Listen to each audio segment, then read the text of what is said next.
Think and Grow Rich. By Napoleon Hill.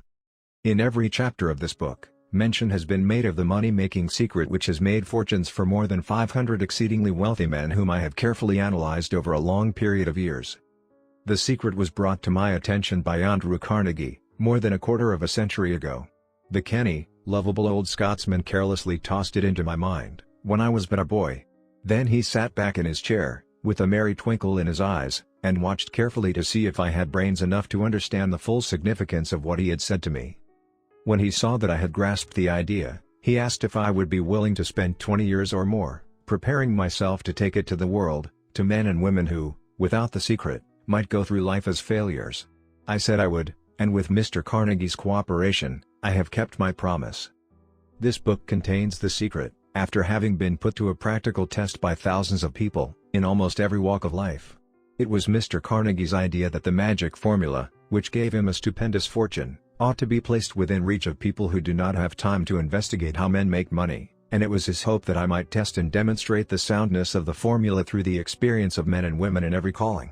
He believed the formula should be taught in all public schools and colleges, and expressed the opinion that if it were properly taught it would so revolutionize the entire educational system that the time spent in school could be reduced to less than half. His experience with Charles M. Schwab, and other young men of Mr.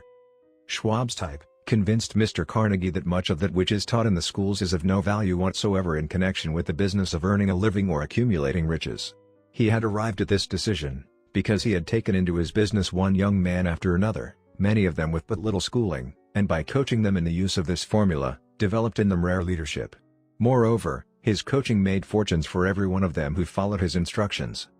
In the chapter on faith, you will read the astounding story of the organization of the giant United States Steel Corporation, as it was conceived and carried out by one of the young men through whom Mr. Carnegie proved that his formula will work for all who are ready for it. This single application of the secret, by that young man, Charles M. Schwab, made him a huge fortune in both money and opportunity. Roughly speaking, this particular application of the formula was worth $600 million. These facts, and they are facts well known to almost everyone who knew Mr. Carnegie, give you a fair idea of what the reading of this book may bring to you, provided you know what it is that you want. Even before it had undergone 20 years of practical testing, the secret was passed on to more than 100,000 men and women who have used it for their personal benefit, as Mr. Carnegie planned that they should. Some have made fortunes with it. Others have used it successfully in creating harmony in their homes. A clergyman used it so effectively that it brought him an income of upwards of $75,000 a year. Arthur Nash, a Cincinnati tailor, used his near-bankrupt business as a guinea pig on which to test the formula. The business came to life and made a fortune for its owners. It is still thriving, although Mr. Nash has gone. The experiment was so unique that newspapers and magazines gave it more than $1 million worth of laudatory publicity. The secret was passed on to Stuart Austin Weir, of Dallas, Texas. He was ready for it, so ready that he gave up his profession and studied law. Did he succeed? That story is told too. I gave the secret to Jennings Randolph, the day he graduated from college, and he has used it so successfully that he is now serving his third term as a member of Congress, with an excellent opportunity to keep on using it until it carries him to the White House. While serving as advertising manager of the LaSalle Extension University, when it was little more than a name, I had the privilege of seeing J.G. Chaplin, president of the university, use the formula so effectively that he has since made the LaSalle one of the great extension schools of the country. The secret to which I refer has been mentioned no fewer than 100 times, throughout this book. It has not been directly named, for it seems to work more successfully when it is merely uncovered and left in sight, where those who are ready, and searching for it, may pick it up. That is why Mr. Carnegie tossed it to me so quietly, without giving me its specific name. If you are ready to put it to use, you will recognize this secret at least once in every chapter. I wish I might feel privileged to tell you how you will know if you are ready, but that would deprive you of much of the benefit you will receive when you make the discovery in your own way. While this book was being written, my own son, who was then finishing the last year of his college work, picked up the manuscript of Chapter 2, read it, and discovered the secret for himself. He used the information so effectively that he went directly into a responsible position at a beginning salary greater than the average man ever earns. His story has been briefly described in Chapter 2. When you read it, perhaps you will dismiss any feeling you may have had, at the beginning of the book, that it promised too much. And, 2. If you have ever been discouraged, if you have had difficulties to surmount which took the very soul out of you, if you have tried and failed, if you were ever handicapped by illness or physical affliction, this story of my son's discovery and use of the Carnegie formula may prove to be the oasis in the desert of lost hope, for which you have been searching. This secret was extensively used by President Woodrow Wilson during the World War. It was passed on to every soldier who fought in the war, carefully wrapped in the training received before going to the front. President Wilson told me it was a strong factor in raising the funds needed for the war. More than 20 years ago, Honorable Manuel L. Quezon, then resident commissioner of the Philippine Islands, was inspired by the secret to gain freedom for his people. He has gained freedom for the Philippines, and is the first president of the free state. A peculiar thing about this secret is that those who once acquire it and use it, find themselves literally swept onto success, with but little effort, and they never again submit to failure. If you doubt this, study the names of those who have used it, wherever they have been mentioned, check their records for yourself, and be convinced. There is no such thing as something for nothing. The secret to which I refer cannot be had without a price, although the price is far less than its value. It cannot be had at any price by those who are not intentionally searching for it. It cannot be given away, it cannot be purchased for money, for the reason that it comes in two parts. One part is already in possession of those who are ready for it. The secret serves equally well all who are ready for it. Education has nothing to do with it. Long before I was born, the secret had found its way into the possession of Thomas A. Edison, and he used it so intelligently that he became the world's leading inventor, although he had but 3 months of schooling. The secret was passed on to a business associate of Mr. Edison. He used it so effectively that, although he was then making only $12,000 a year, he accumulated a great fortune, and retired from active business while still a young man. You will find his story at the beginning of the first chapter. It should convince you that riches are not beyond your reach, that you can still be what you wish to be, that money, fame, recognition and happiness can be had by all who are ready and determined to have these blessings. How do I know these things? You should have the answer before you finish this book. You may find it in the very first chapter, or on the last page. While I was performing the 20-year task of research, which I had undertaken at Mr. Carnegie's request, I analyzed hundreds of well-known men, many of whom admitted that they had accumulated their vast fortunes through the aid of the Carnegie secret. Among these men were Henry Ford, William Wrigley Jr., John Wanamaker, James J. Hill, George S. Parker, E. M. Statler, Henry L. Doherty, Cyrus H. K. Curtis, George Eastman, Theodore Roosevelt, John W. Davis, Elbert Hubbard, Wilbur Wright, William Jennings Bryan, Dr. Diamond Star Jordan, J. Ongen Armour, Charles M. Schwab, Harris F. Williams, Dr. Frank Gonzalez, Daniel Willard, King Gillette, Ralph A. Weeks, Judge Daniel T. Wright, John D. Rockefeller, Thomas A. Edison, Frank A. Vanderlip, F. W. Woolworth, Robert A. Dollar, Edward A. Filene, Edwin C. Barnes, Arthur Brisbane, Woodrow Wilson, W. M. Howard Taft, Luther Burbank, Edward W. Bach, Frank A. Munsey, Albert H. Gary, Dr. Alexander Graham Bell, John H. Patterson, Julius Rosenwald, Stuart Austin Weir, Dr. Frank Crane, George M. Alexander, J. G. Chaplin, Honorable Jennings Randolph, Arthur Nash, Clarence Darrow. These names represent but a small fraction of the hundreds of well-known Americans whose achievements, financially and otherwise, prove that those who understand and apply the Carnegie secret, reach high stations in life. I have never known anyone who was inspired to use the secret, who did not achieve noteworthy success in his chosen calling. I have never known any person to distinguish himself, or to accumulate riches of any consequence, without possession of the secret. From these two facts I draw the conclusion that the secret is more important, as a part of the knowledge essential for self-determination, than any which one receives through what is popularly known as education. What is education, anyway? This has been answered in full detail. As far as schooling is concerned, many of these men had very little.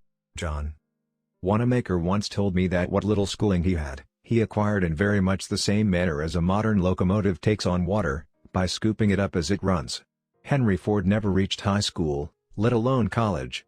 I am not attempting to minimize the value of schooling, but I am trying to express my earnest belief that those who master and apply the secret will reach high stations, accumulate riches, and bargain with life on their own terms, even if their schooling has been meager. Somewhere, as you read, the secret to which I refer will jump from the page and stand boldly before you, if you are ready for it. When it appears, you will recognize it. Whether you receive the sign in the first or the last chapter, Stop for a moment when it presents itself, and turn down a glass, for that occasion will mark the most important turning point of your life. We pass now, to Chapter 1, and to the story of my very dear friend, who is generously acknowledged having seen the mystic sign, and whose business achievements are evidence enough that he turned down a glass.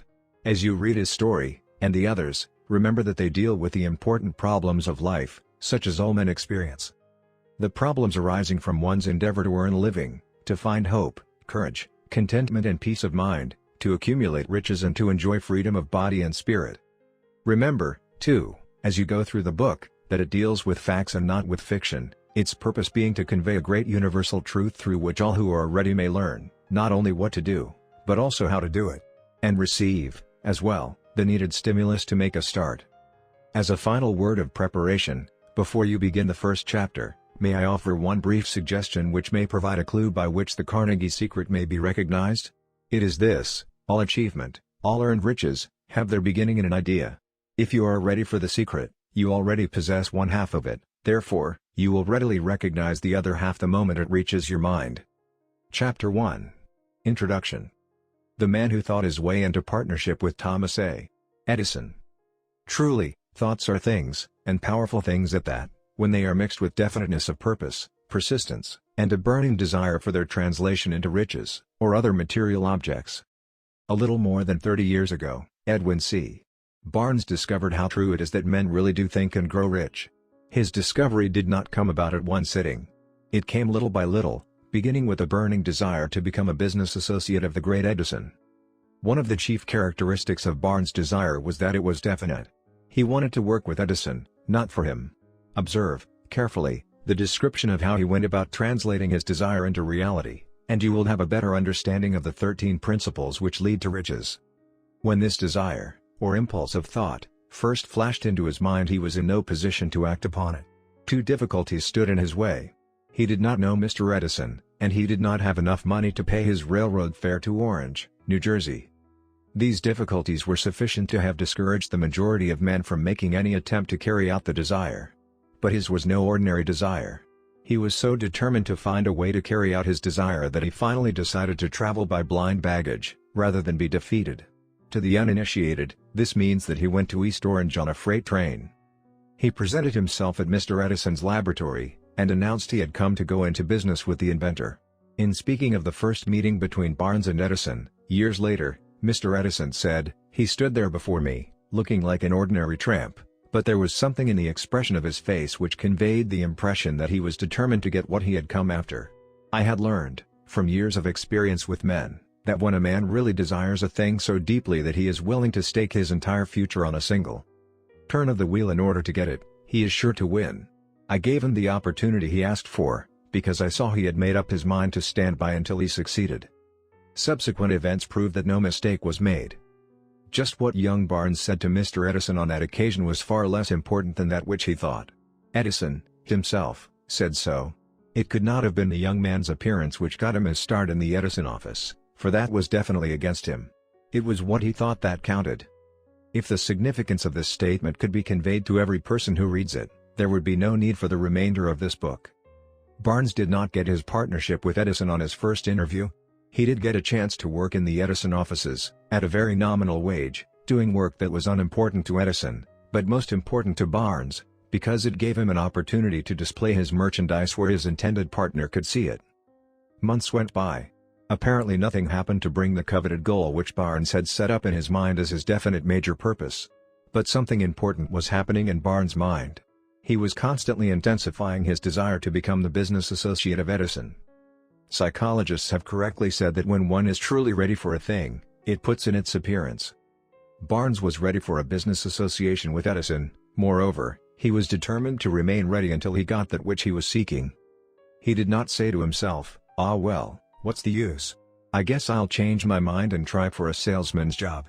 But, he did say, "I came here to go into business with Edison, and I'll accomplish this, and if it takes the remainder of my life." He meant it. What a different story men would have to tell if only they would adopt a definite purpose, and stand by that purpose until it had time to become an all-consuming obsession. Maybe young Barnes did not know it at the time, but his bulldog determination, his persistence in standing back of a single desire, was destined to mow down all opposition, and bring him the opportunity he was seeking. When the opportunity came, it appeared in a different form, and from a different direction than Barnes had expected. That is one of the tricks of opportunity. It has a sly habit of slipping in by the back door, and often it comes disguised in the form of misfortune, or temporary defeat. Perhaps this is why so many fail to recognize opportunity. Mr. Edison had just perfected a new office device, known at that time as the Edison dictating machine, now the iPhone. His salesmen were not enthusiastic over the machine. They did not believe it could be sold without great effort. Barnes saw his opportunity. It had crawled in quietly, hidden in a queer-looking machine which interested no one but Barnes and the inventor. Barnes knew he could sell the Edison dictating machine. He suggested this to Edison, and promptly got his chance. He did sell the machine. In fact, he sold it so successfully that Edison gave him a contract to distribute and market it all over the nation. Out of that business association grew the slogan, "Made by Edison and installed by Barnes." The business alliance has been in operation for more than 30 years. Out of it Barnes has made himself rich in money, but he has done something infinitely greater. He has proved that one really may think and grow rich. How much actual cash that original desire of Barnes has been worth to him, I have no way of knowing.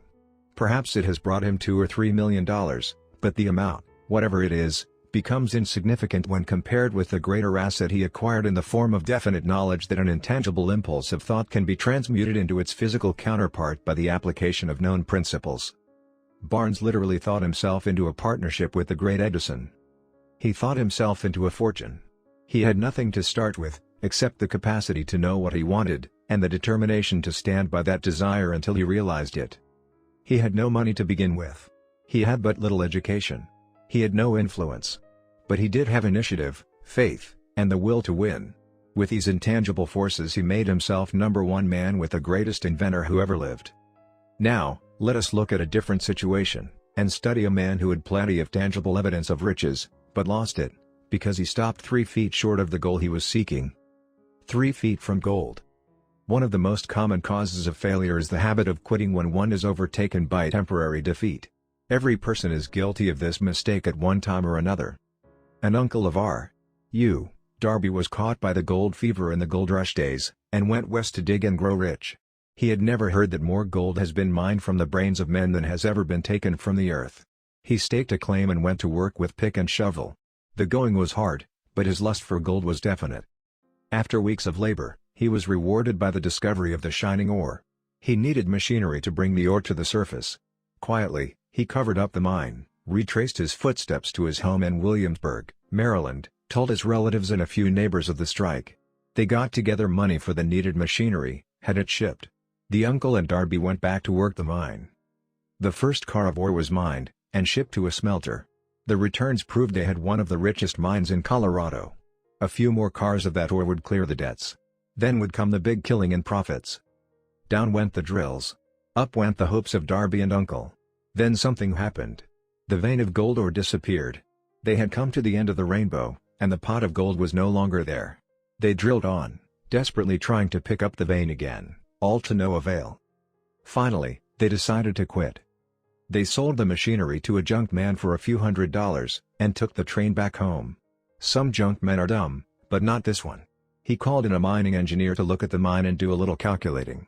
The engineer advised that the project had failed, because the owners were not familiar with fault lines. His calculations showed that the vein would be found just 3 feet from where the Darbys had stopped drilling. That is exactly where it was found.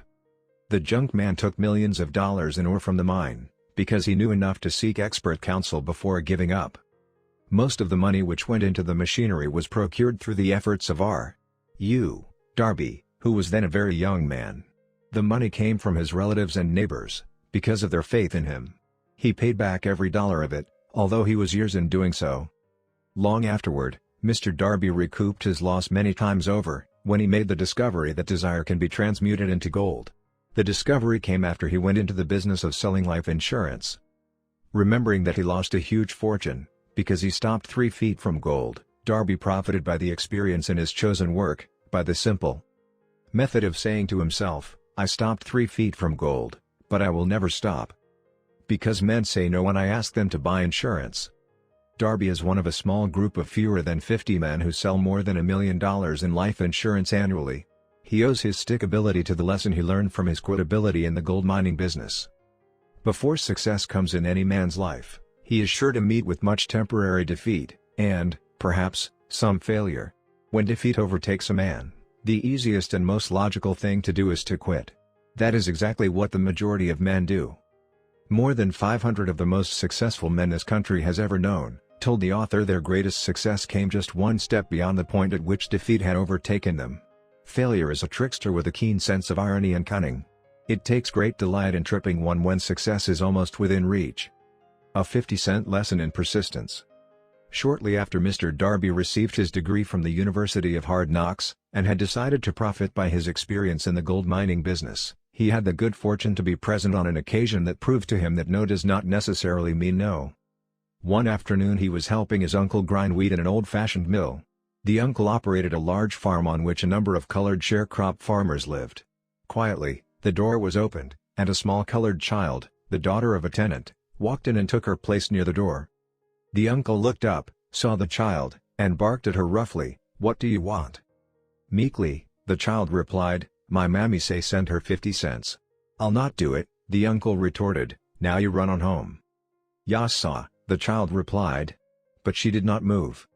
The uncle went ahead with his work, so busily engaged that he did not pay enough attention to the child to observe that she did not leave. When he looked up and saw her still standing there, he yelled at her, "I told you to go on home. Now go, or I'll take a switch to you." The little girl said "Yas saw," but she did not budge an inch. The uncle dropped a sack of grain he was about to pour into the mill hopper, picked up a barrel stave, and started toward the child with an expression on his face that indicated trouble. Darby held his breath. He was certain he was about to witness a murder. He knew his uncle had a fierce temper. He knew that colored children were not supposed to defy white people in that part of the country. When the uncle reached the spot where the child was standing, she quickly stepped forward one step, looked up into his eyes, and screamed at the top of her shrill voice, "My mammy's gotta have that 50 cents.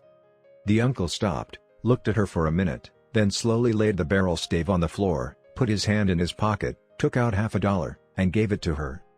The child took the money and slowly backed toward the door, never taking her eyes off the man whom she had just conquered. After she had gone, the uncle sat down on a box and looked out the window into space for more than 10 minutes. He was pondering, with awe, over the whipping he had just taken. Mr. Darby, too, was doing some thinking. That was the first time in all his experience that he had seen a colored child deliberately master an adult white person. How did she do it? What happened to his uncle that caused him to lose his fierceness and become as docile as a lamb? What strange power did this child use that made her master over her superior? These and other similar questions flashed into Darby's mind, but he did not find the answer until years later, when he told me the story. Strangely, the story of this unusual experience was told to the author in the old mill, on the very spot where the uncle took his whipping. Strangely, too, I had devoted nearly a quarter of a century to the study of the power which enabled an ignorant, illiterate colored child to conquer an intelligent man. As we stood there in that musty old mill, Mr. Darby repeated the story of the unusual conquest, and finished by asking, "What can you make of it? What strange power did that child use, that so completely whipped my uncle?" The answer to his question will be found in the principles described in this book. The answer is full and complete. It contains details and instructions sufficient to enable anyone to understand, and apply the same force which the little child accidentally stumbled upon. Keep your mind alert, and you will observe exactly what strange power came to the rescue of the child. You will catch a glimpse of this power in the next chapter. Somewhere in the book you will find an idea that will quicken your receptive powers, and place at your command, for your own benefit, this same irresistible power. The awareness of this power may come to you in the first chapter, or it may flash into your mind in some subsequent chapter. It may come in the form of a single idea. Or, it may come in the nature of a plan, or a purpose. Again, it may cause you to go back into your past experiences of failure or defeat, and bring to the surface some lesson by which you can regain all that you lost through defeat. After I had described to Mr. Darby the power unwittingly used by the little colored child, he quickly retraced his 30 years of experience as a life insurance salesman, and frankly acknowledged that his success in that field was due, in no small degree, to the lesson he had learned from the child. Mr. Darby pointed out, every time a prospect tried to bow me out, without buying, I saw that child standing there in the old mill, her big eyes glaring in defiance, and I said to myself, I've got to make this sale. The better portion of all sales I have made, were made after people had said no. He recalled, too, his mistake in having stopped only 3 feet from gold, but, he said, that experience was a blessing in disguise. It taught me to keep on keeping on, no matter how hard the going may be, a lesson I needed to learn before I could succeed in anything. This story of Mr. Darby and his uncle, the colored child and the gold mine, doubtless will be read by hundreds of men who make their living by selling life insurance, and to all of these, the author wishes to offer the suggestion that Darby owes to these 2 experiences his ability to sell more than $1 million of life insurance every year. Life is strange, and often imponderable. Both the successes and the failures have their roots in simple experiences. Mr. Darby's experiences were commonplace and simple enough, yet they held the answer to his destiny in life, therefore they were as important, to him, as life itself. He profited by these 2 dramatic experiences, because he analyzed them, and found the lesson they taught. But what of the man who has neither the time, nor the inclination to study failure in search of knowledge that may lead to success? Where, and how is he to learn the art of converting defeat into stepping stones to opportunity? In answer to these questions, this book was written. The answer called for a description of 13 principles, but remember, as you read, the answer you may be seeking, to the questions which have caused you to ponder over the strangeness of life, may be found in your own mind. Through some idea, plan, or purpose which may spring into your mind as you read. One sound idea is all that one needs to achieve success. The principles described in this book, contain the best, and the most practical of all that is known, concerning ways and means of creating useful ideas. Before we go any further in our approach to the description of these principles, we believe you are entitled to receive this important suggestion. When riches begin to come, they come so quickly, in such great abundance, that one wonders where they have been hiding during all those lean years. This is an astounding statement, and all the more so, when we take into consideration the popular belief, that riches come only to those who work hard and long. When you begin to think and grow rich, you will observe that riches begin with a state of mind, with definiteness of purpose, with little or no hard work. You, and every other person, ought to be interested in knowing how to acquire that state of mind which will attract riches. I spent 25 years in research, analyzing more than 25,000 people, because I, too, wanted to know how wealthy men become that way. Without that research, this book could not have been written. Here take notice of a very significant truth, viz. The business depression started in 1929, and continued on to an all-time record of destruction, until sometime after President Roosevelt entered office. Then the depression began to fade into nothingness. Just as an electrician in a theater raises the light so gradually that darkness is transmuted into light before you realize it, so did the spell of fear in the minds of the people gradually fade away and become faith. Observe very closely, as soon as you master the principles of this philosophy, and begin to follow the instructions for applying those principles, your financial status will begin to improve, and everything you touch will begin to transmute itself into an asset for your benefit. Impossible? Not at all. One of the main weaknesses of mankind is the average man's familiarity with the word impossible. He knows all the rules which will not work. He knows all the things which cannot be done. This book was written for those who seek the rules which have made others successful, and are willing to stake everything on those rules. A great many years ago I purchased a fine dictionary. The first thing I did with it was to turn to the word impossible, and neatly clip it out of the book. That would not be an unwise thing for you to do. Success comes to those who become success conscious. Failure comes to those who indifferently allow themselves to become failure conscious. The object of this book is to help all who seek it, to learn the art of changing their minds from failure consciousness to success consciousness. Another weakness found in altogether too many people, is the habit of measuring everything, and everyone, by their own impressions and beliefs. Some who will read this, will believe that no one can think and grow rich. They cannot think in terms of riches, because their thought habits have been steeped in poverty, want, misery, failure, and defeat. These unfortunate people remind me of a prominent Chinese, who came to America to be educated in American ways. He attended the University of Chicago. One day President Harper met this young Oriental on the campus, stopped to chat with him for a few minutes, and asked what had impressed him as being the most noticeable characteristic of the American people. "Why," the Chinaman exclaimed, "the queer slant of your eyes. Your eyes are off slant." What do we say about the Chinese? We refuse to believe that which we do not understand. We foolishly believe that our own limitations are the proper measure of limitations. Sure, the other fellow's eyes are off slant, because they are not the same as our own. Millions of people look at the achievements of Henry Ford, after he has arrived, and envy him, because of his good fortune, or luck, or genius, or whatever it is that they credit for Ford's fortune. Perhaps one person in every 100,000 knows the secret of Ford's success, and those who do know are too modest, or too reluctant, to speak of it, because of its simplicity. A single transaction will illustrate the secret perfectly. A few years back, Ford decided to produce his now famous V8 motor. He chose to build an engine with the entire 8 cylinders cast in one block, and instructed his engineers to produce a design for the engine. The design was placed on paper, but the engineers agreed, to a man, that it was simply impossible to cast an 8-cylinder gas engine block in one piece. Ford said, "Produce it anyway." "But," they replied, "it's impossible." "Go ahead," Ford commanded, "and stay on the job until you succeed, no matter how much time is required." The engineers went ahead. There was nothing else for them to do, if they were to remain on the Ford staff. 6 months went by, nothing happened.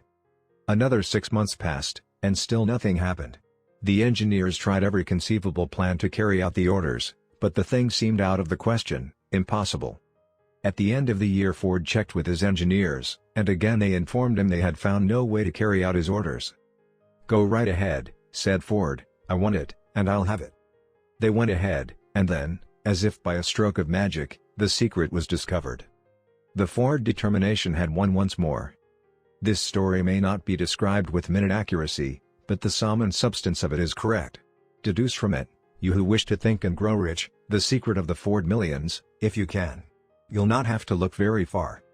Henry Ford is a success, because he understands, and applies the principles of success. One of these is desire, knowing what one wants. Remember this Ford story as you read, and pick out the lines in which the secret of his stupendous achievement have been described. If you can do this, if you can lay your finger on the particular group of principles which made Henry Ford rich, you can equal his achievements in almost any calling for which you are suited.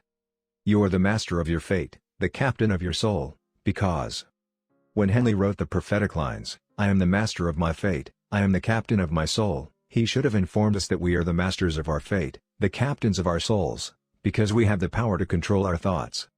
He should have told us that the ether in which this little earth floats, in which we move and have our being, is a form of energy moving at an inconceivably high rate of vibration, and that the ether is filled with a form of universal power which adapts itself to the nature of the thoughts we hold in our minds, and influences us, in natural ways, to transmute our thoughts into their physical equivalent.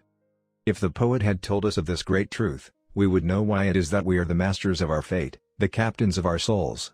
He should have told us, with great emphasis, that this power makes no attempt to discriminate between destructive thoughts and constructive thoughts, that it will urge us to translate into physical reality thoughts of poverty, just as quickly as it will influence us to act upon thoughts of riches.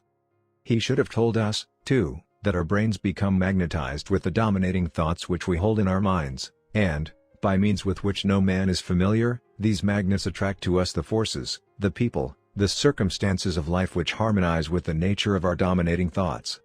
He should have told us, that before we can accumulate riches in great abundance, we must magnetize our minds with intense desire for riches, that we must become money conscious until the desire for money drives us to create definite plans for acquiring it.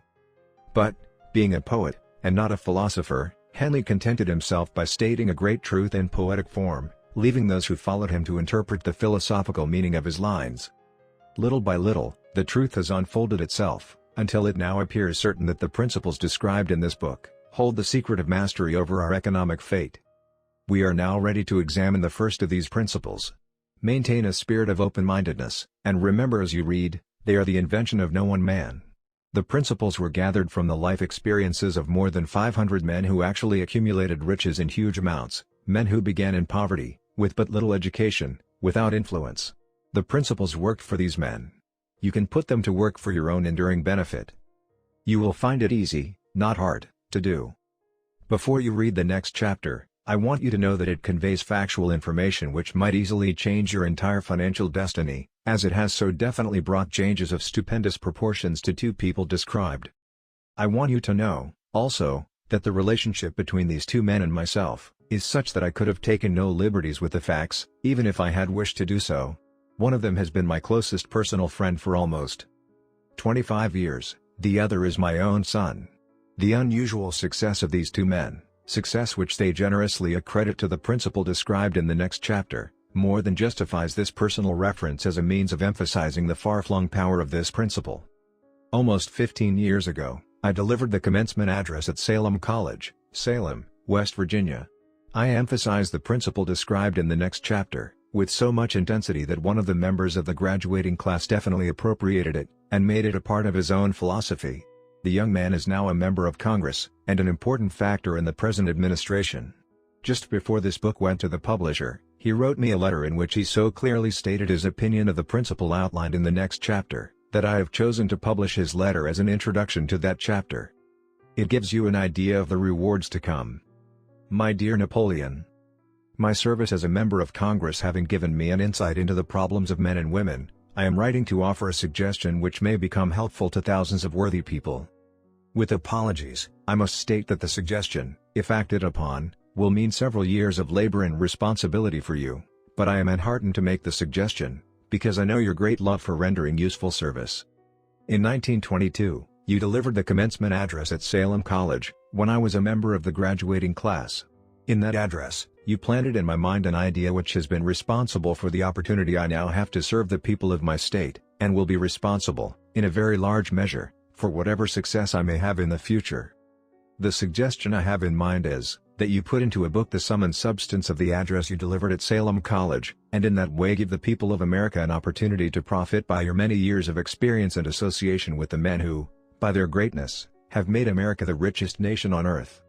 I recall, as though it were yesterday, the marvelous description you gave of the method by which Henry Ford, with but little schooling, without a dollar, with no influential friends, rose to great heights. I made up my mind then, even before you had finished your speech, that I would make a place for myself, no matter how many difficulties I had to surmount. Thousands of young people will finish their schooling this year, and within the next few years. Every one of them will be seeking just such a message of practical encouragement as the one I received from you. They will want to know where to turn, what to do, to get started in life. You can tell them, because you have helped to solve the problems of so many, many people. If there is any possible way that you can afford to render so great a service, may I offer the suggestion that you include with every book, one of your personal analysis charts, in order that the purchaser of the book may have the benefit of a complete self-inventory, indicating, as you indicated to me years ago, exactly what is standing in the way of success. Such a service as this, providing the readers of your book with a complete, unbiased picture of their faults and their virtues, would mean to them the difference between success and failure. The service would be priceless. Millions of people are now facing the problem of staging a comeback, because of the Depression, and I speak from personal experience when I say, I know these earnest people would welcome the opportunity to tell you their problems, and to receive your suggestions for the solution.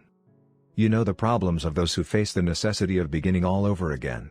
There are thousands of people in America today who would like to know how they can convert ideas into money, people who must start at scratch, without finances, and recoup their losses. If anyone can help them, you can.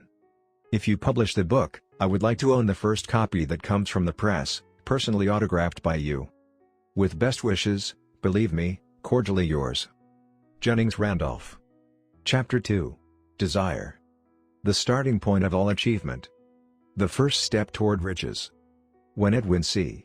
Barnes climbed down from the freight train in Orange, NJ, more than 30 years ago, he may have resembled a tramp, but his thoughts were those of a king. As he made his way from the railroad tracks to Thomas A. Edison's office, his mind was at work. He saw himself standing in Edison's presence. He heard himself asking Mr. Edison for an opportunity to carry out the one consuming obsession of his life, a burning desire to become the business associate of the great inventor. Barnes' desire was not a hope. It was not a wish. It was a keen, pulsating desire, which transcended everything else. It was definite. The desire was not new when he approached Edison. It had been Barnes' dominating desire for a long time.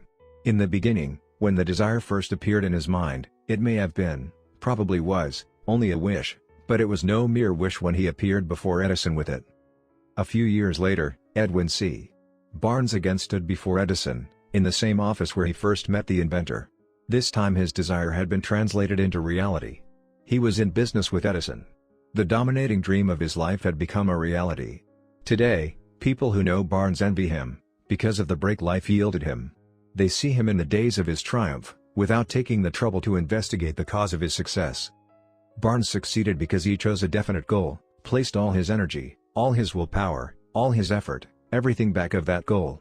He did not become the partner of Edison the day he arrived. He was content to start in the most menial work, as long as it provided an opportunity to take even one step toward his cherished goal. 5 years passed before the chance he had been seeking made its appearance. During all those years not one ray of hope, not one promise of attainment of his desire had been held out to him. To everyone, except himself, he appeared only another cog in the Edison business wheel, but in his own mind, he was the partner of Edison every minute of the time, from the very day that he first went to work there. It is a remarkable illustration of the power of a definite desire.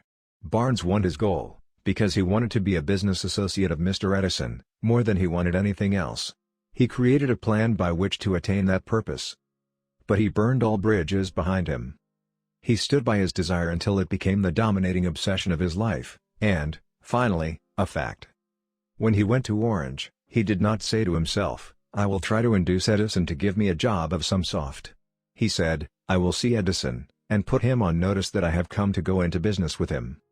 He did not say, "I will work there for a few months, and if I get no encouragement, I will quit and get a job somewhere else." He did say, "I will start anywhere. I will do anything Edison tells me to do, but before I am through, I will be his associate." He did not say, "I will keep my eyes open for another opportunity, in case I fail to get what I want in the Edison organization." He said, "There is but one thing in this world that I am determined to have, and that is a business association with Thomas A. Edison. I will burn all bridges behind me, and stake my entire future on my ability to get what I want." He left himself no possible way of retreat. He had to win or perish. That is all there is to the Barnes story of success. A long while ago, a great warrior faced a situation which made it necessary for him to make a decision which ensured his success on the battlefield. He was about to send his armies against a powerful foe, whose men outnumbered his own. He loaded his soldiers into boats, sailed to the enemy's country, unloaded soldiers and equipment, then gave the order to burn the ships that had carried them. Addressing his men before the first battle, he said, "You see the boats going up in smoke. That means that we cannot leave these shores alive unless we win. We now have no choice, we win, or we perish." They won. Every person who wins in any undertaking must be willing to burn his ships and cut all sources of retreat. Only by so doing can one be sure of maintaining that state of mind known as a burning desire to win, essential to success. The morning after the Great Chicago Fire, a group of merchants stood on State Street, looking at the smoking remains of what had been their stores. They went into a conference to decide if they would try to rebuild, or leave Chicago and start over in a more promising section of the country. They reached a decision, all except one, to leave Chicago. The merchant who decided to stay and rebuild pointed a finger at the remains of his store, and said, "Gentlemen, on that very spot I will build the world's greatest store, no matter how many times it may burn down." That was more than 50 years ago. The store was built. It stands there today, a towering monument to the power of that state of mind known as a burning desire. The easy thing for Marshall Field to have done, would have been exactly what his fellow merchants did. When the going was hard, and the future looked dismal, they pulled up and went where the going seemed easier. Mark well this difference between Marshall Field and the other merchants, because it is the same difference which distinguishes Edwin C. Barnes from thousands of other young men who have worked in the Edison organization. It is the same difference which distinguishes practically all who succeed from those who fail. Every human being who reaches the age of understanding of the purpose of money, wishes for it. Wishing will not bring riches. But desiring riches with a state of mind that becomes an obsession, then planning definite ways and means to acquire riches, and backing those plans with persistence which does not recognize failure, will bring riches. The method by which desire for riches can be transmuted into its financial equivalent, consists of 6 definite, practical steps, viz. First, fix in your mind the exact amount of money you desire. It is not sufficient merely to say "I want plenty of money." Be definite as to the amount. There is a psychological reason for definiteness which will be described in a subsequent chapter. Second, determine exactly what you intend to give in return for the money you desire. There is no such reality as something for nothing. Third, establish a definite date when you intend to possess the money you desire. Fourth, create a definite plan for carrying out your desire, and begin at once, whether you are ready or not, to put this plan into action. Fifth, write out a clear, concise statement of the amount of money you intend to acquire, name the time limit for its acquisition, state what you intend to give in return for the money, and describe clearly the plan through which you intend to accumulate it. 6th. Read your written statement aloud, twice daily, once just before retiring at night, and once after arising in the morning. As you read, see and feel and believe yourself already in possession of the money. It is important that you follow the instructions described in these 6 steps. It is especially important that you observe and follow the instructions in the 6th paragraph. You may complain that it is impossible for you to see yourself in possession of money before you actually have it. Here is where a burning desire will come to your aid. If you truly desire money so keenly that your desire is an obsession, you will have no difficulty in convincing yourself that you will acquire it. The object is to want money, and to become so determined to have it that you convince yourself you will have it. Only those who become money conscious ever accumulate great riches.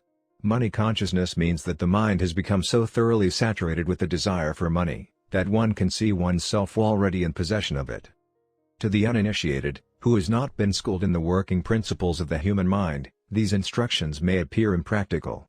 It may be helpful, to all who fail to recognize the soundness of the 6 steps, to know that the information they convey was received from Andrew Carnegie, who began as an ordinary laborer in the steel mills, but managed, despite his humble beginning, to make these principles yield him a fortune of considerably more than $100 million.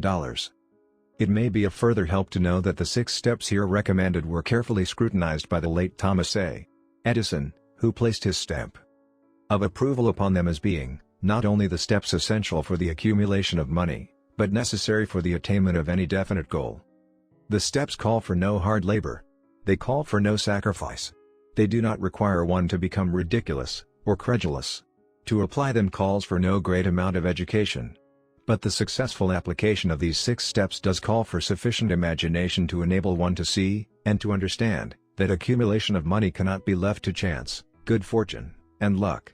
One must realize that all who have accumulated great fortunes, first did a certain amount of dreaming, hoping, wishing, desiring, and planning before they acquired money. You may as well know, right here, that you can never have riches in great quantities, unless you can work yourself into a white heat of desire for money, and actually believe you will possess it.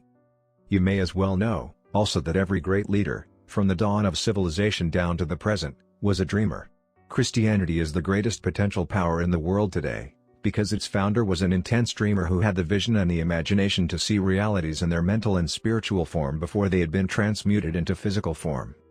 If you do not see great riches in your imagination, you will never see them in your bank balance. Never, in the history of America, has there been so great an opportunity for practical dreamers as now exists. The 6-year economic collapse has reduced all men, substantially, to the same level. A new race is about to be run. The stakes represent huge fortunes which will be accumulated within the next 10 years. The rules of the race have changed, because we now live in a changed world that definitely favors the masses, those who had but little or no opportunity to win under the conditions existing during the Depression, when fear paralyzed growth and development.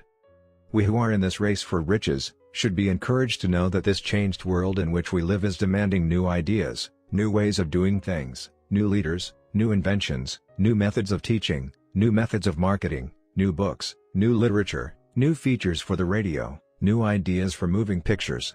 Back of all this demand for new and better things, there is one quality which one must possess to win, and that is definiteness of purpose, the knowledge of what one wants, and a burning desire to possess it. The business depression marked the death of one age, and the birth of another. This changed world requires practical dreamers who can, and will put their dreams into action. The practical dreamers have always been, and always will be, the pattern makers of civilization.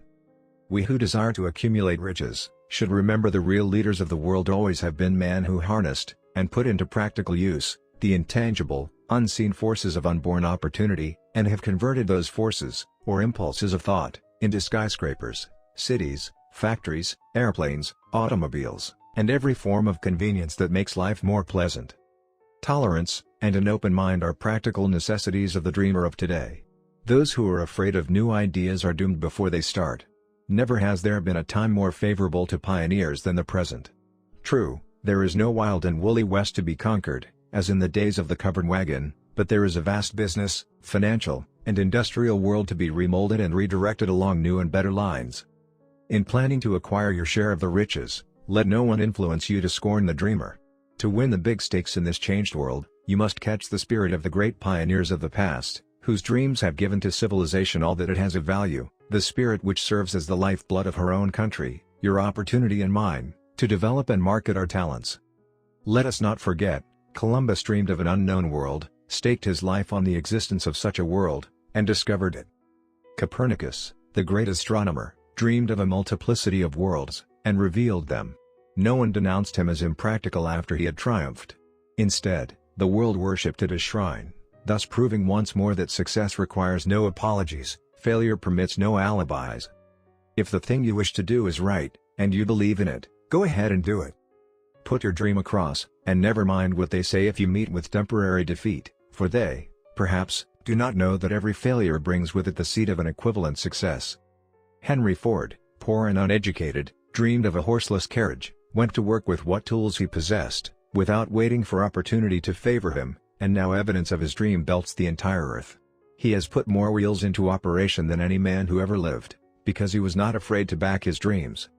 Thomas Edison dreamed of a lamp that could be operated by electricity, began where he stood to put his dream into action, and despite more than 10,000 failures, he stood by that dream until he made it a physical reality. Practical dreamers do not quit. Whelan dreamed of a chain of cigar stores, transformed his dream into action, and now the United Cigar Stores occupy the best corners in America. Lincoln dreamed of freedom for the black slaves, put his dream into action, and barely missed living to see a united North and South translate his dream into reality. The Wright brothers dreamed of a machine that would fly through the air. Now one may see evidence all over the world that they dreamed soundly. Marconi dreamed of a system for harnessing the intangible forces of the ether. Evidence that he did not dream in vain may be found in every wireless and radio in the world. Moreover, Marconi's dream brought the humblest cabin and the most stately manor house side by side. It made the people of every nation on earth backdoor neighbors. It gave the President of the United States a medium by which he may talk to all the people of America at one time, and on short notice. It may interest you to know that Marconi's friends had him taken into custody and examined in a psychopathic hospital, when he announced he had discovered a principle through which he could send messages through the air, without the aid of wires, or other direct physical means of communication. The dreamers of today fare better. The world has become accustomed to new discoveries.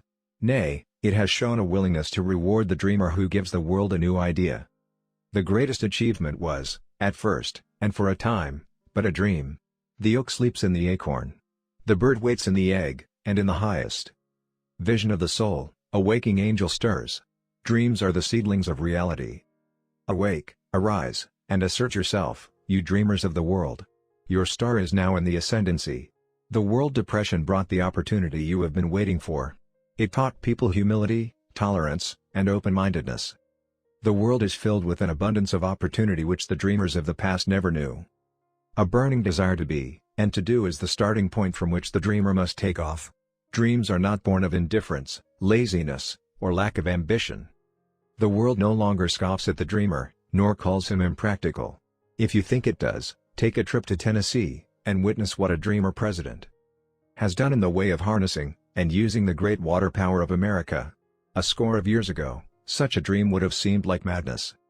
You have been disappointed, you have undergone defeat during the Depression, you have felt the great heart within you crushed until it bled. Take courage, for these experiences have tempered the spiritual metal of which you are made, they are assets of incomparable value. Remember, too, that all who succeed in life get off to a bad start, and pass through many heartbreaking struggles before they arrive. The turning point in the lives of those who succeed usually comes at the moment of some crisis, through which they are introduced to their other selves. John Bunyan wrote The Pilgrim's Progress, which is among the finest of all English literature, after he had been confined in prison and sorely punished, because of his views on the subject of religion. O. Henry discovered the genius which slept within his brain, after he had met with great misfortune, and was confined in a prison cell, in Columbus, Ohio. Being forced, through misfortune, to become acquainted with his other self, and to use his imagination, he discovered himself to be a great author instead of a miserable criminal and outcast. Strange and varied are the ways of life, and stranger still are the ways of infinite intelligence, through which men are sometimes forced to undergo all sorts of punishment before discovering their own brains, and their own capacity to create useful ideas through imagination. Edison, the world's greatest inventor and scientist, was a tramp telegraph operator. He failed innumerable times before he was driven, finally, to the discovery of the genius which slept within his brain. Charles Dickens began by pasting labels on black ink pots. The tragedy of his first love penetrated the depths of his soul, and converted him into one of the world's truly great authors. That tragedy produced, first, David Copperfield, then a succession of other works that made this a richer and better world for all who read his books. Disappointment over love affairs generally has the effect of driving men to drink, and women to ruin, and this, because most people never learn the art of transmuting their strongest emotions into dreams of a constructive nature. Helen Keller became deaf, dumb, and blind shortly after birth. Despite her greatest misfortune, she has written her name indelibly in the pages of the history of the great. Her entire life has served as evidence that no one ever is defeated until defeat has been accepted as a reality. Robert Burns was an illiterate country lad. He was cursed by poverty, and grew up to be a drunkard in the bargain. The world was made better for his having lived, because he clothed beautiful thoughts in poetry, and thereby plucked a thorn and planted a rose in its place. Booker T. Washington was born in slavery, handicapped by race and color. Because he was tolerant, had an open mind at all times, on all subjects, and was a dreamer, he left his impress for good on an entire race. Beethoven was deaf, Milton was blind, but their names will last as long as time endures, because they dreamed and translated their dreams into organized thought. Before passing to the next chapter, kindle anew in your mind the fire of hope, faith, courage, and tolerance. If you have these states of mind, and a working knowledge of the principles described, all else that you need will come to you, when you are ready for it. Let Emerson state the thought in these words: every proverb, every book, every byword that belongs to thee for aid and comfort shall surely come home through open or winding passages. Every friend whom not thy fantastic will, but the great and tender soul in thee craveth, shall lock thee in his embrace. There is a difference between wishing for a thing and being ready to receive it. No one is ready for a thing, until he believes he can acquire it. The state of mind must be belief, not mere hope or wish. Open-mindedness is essential for belief. Closed minds do not inspire faith, courage, and belief. Remember, no more effort is required to aim high in life, to demand abundance and prosperity, than is required to accept misery and poverty.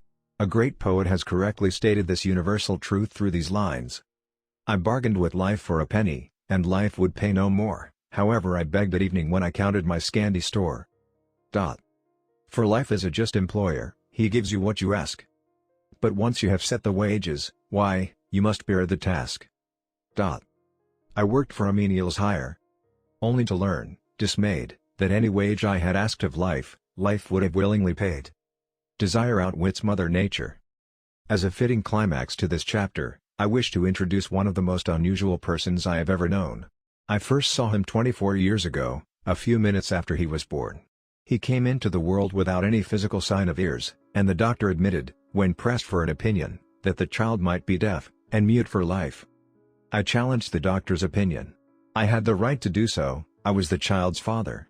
I, too, reached a decision, and rendered an opinion, but I expressed the opinion silently, in the secrecy of my own heart.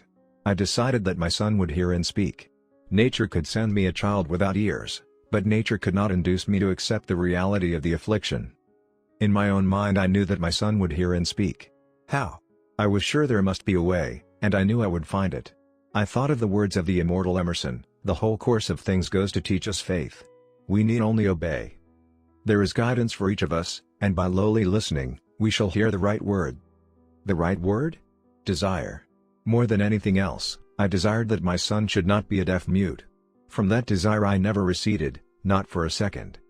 Many years previously, I had written, "Our only limitations are those we set up in our own minds." For the first time, I wondered if that statement were true. Lying on the bed in front of me was a newly born child, without the natural equipment of hearing. Even though he might hear and speak, he was obviously disfigured for life. Surely, this was a limitation which that child had not set up in his own mind. What could I do about it? Somehow I would find a way to transplant into that child's mind my own burning desire for ways and means of conveying sound to his brain without the aid of ears. As soon as the child was old enough to cooperate, I would fill his mind so completely with a burning desire to hear, that nature would, by methods of her own, translate it into physical reality. All this thinking took place in my own mind, but I spoke of it to no one. Every day I renewed the pledge I had made to myself, not to accept a deaf-mute for a son. As he grew older, and began to take notice of things around him. We observed that he had a slight degree of hearing. When he reached the age when children usually begin talking, he made no attempt to speak, but we could tell by his actions that he could hear certain sounds slightly. That was all I wanted to know. I was convinced that if he could hear, even slightly, he might develop still greater hearing capacity.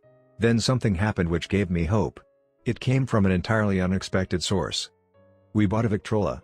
When the child heard the music for the first time, he went into ecstasies, and promptly appropriated the machine. He soon showed a preference for certain records, among them, It's a Long Way to Tipperary. On one occasion, he played that piece over and over, for almost 2 hours, standing in front of the Victrola, with his teeth clamped on the edge of the case. The significance of this self-formed habit of his did not become clear to us until years afterward, for we had never heard of the principle of bone conduction of sound at that time. Shortly after he appropriated the Victrola, I discovered that he could hear me quite clearly when I spoke with my lips touching his mastoid bone, or at the base of the brain. These discoveries placed in my possession the necessary media by which I began to translate into reality my burning desire to help my son develop hearing and speech. By that time he was making stabs at speaking certain words. The outlook was far from encouraging, but desire backed by faith knows no such word as impossible.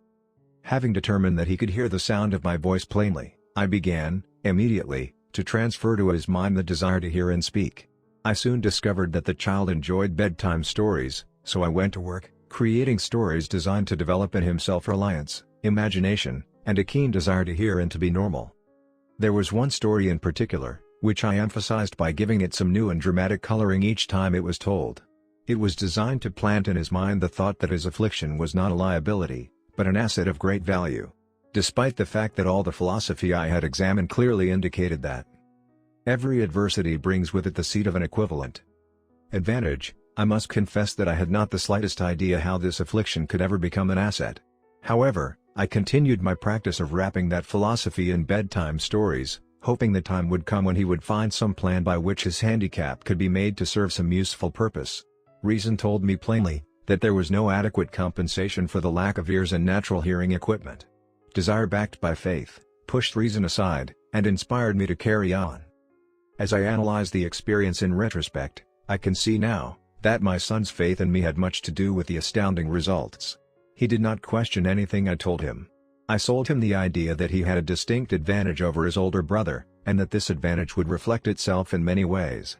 For example, the teachers in school would observe that he had no ears, and, because of this, they would show him special attention and treat him with extraordinary kindness. They always did.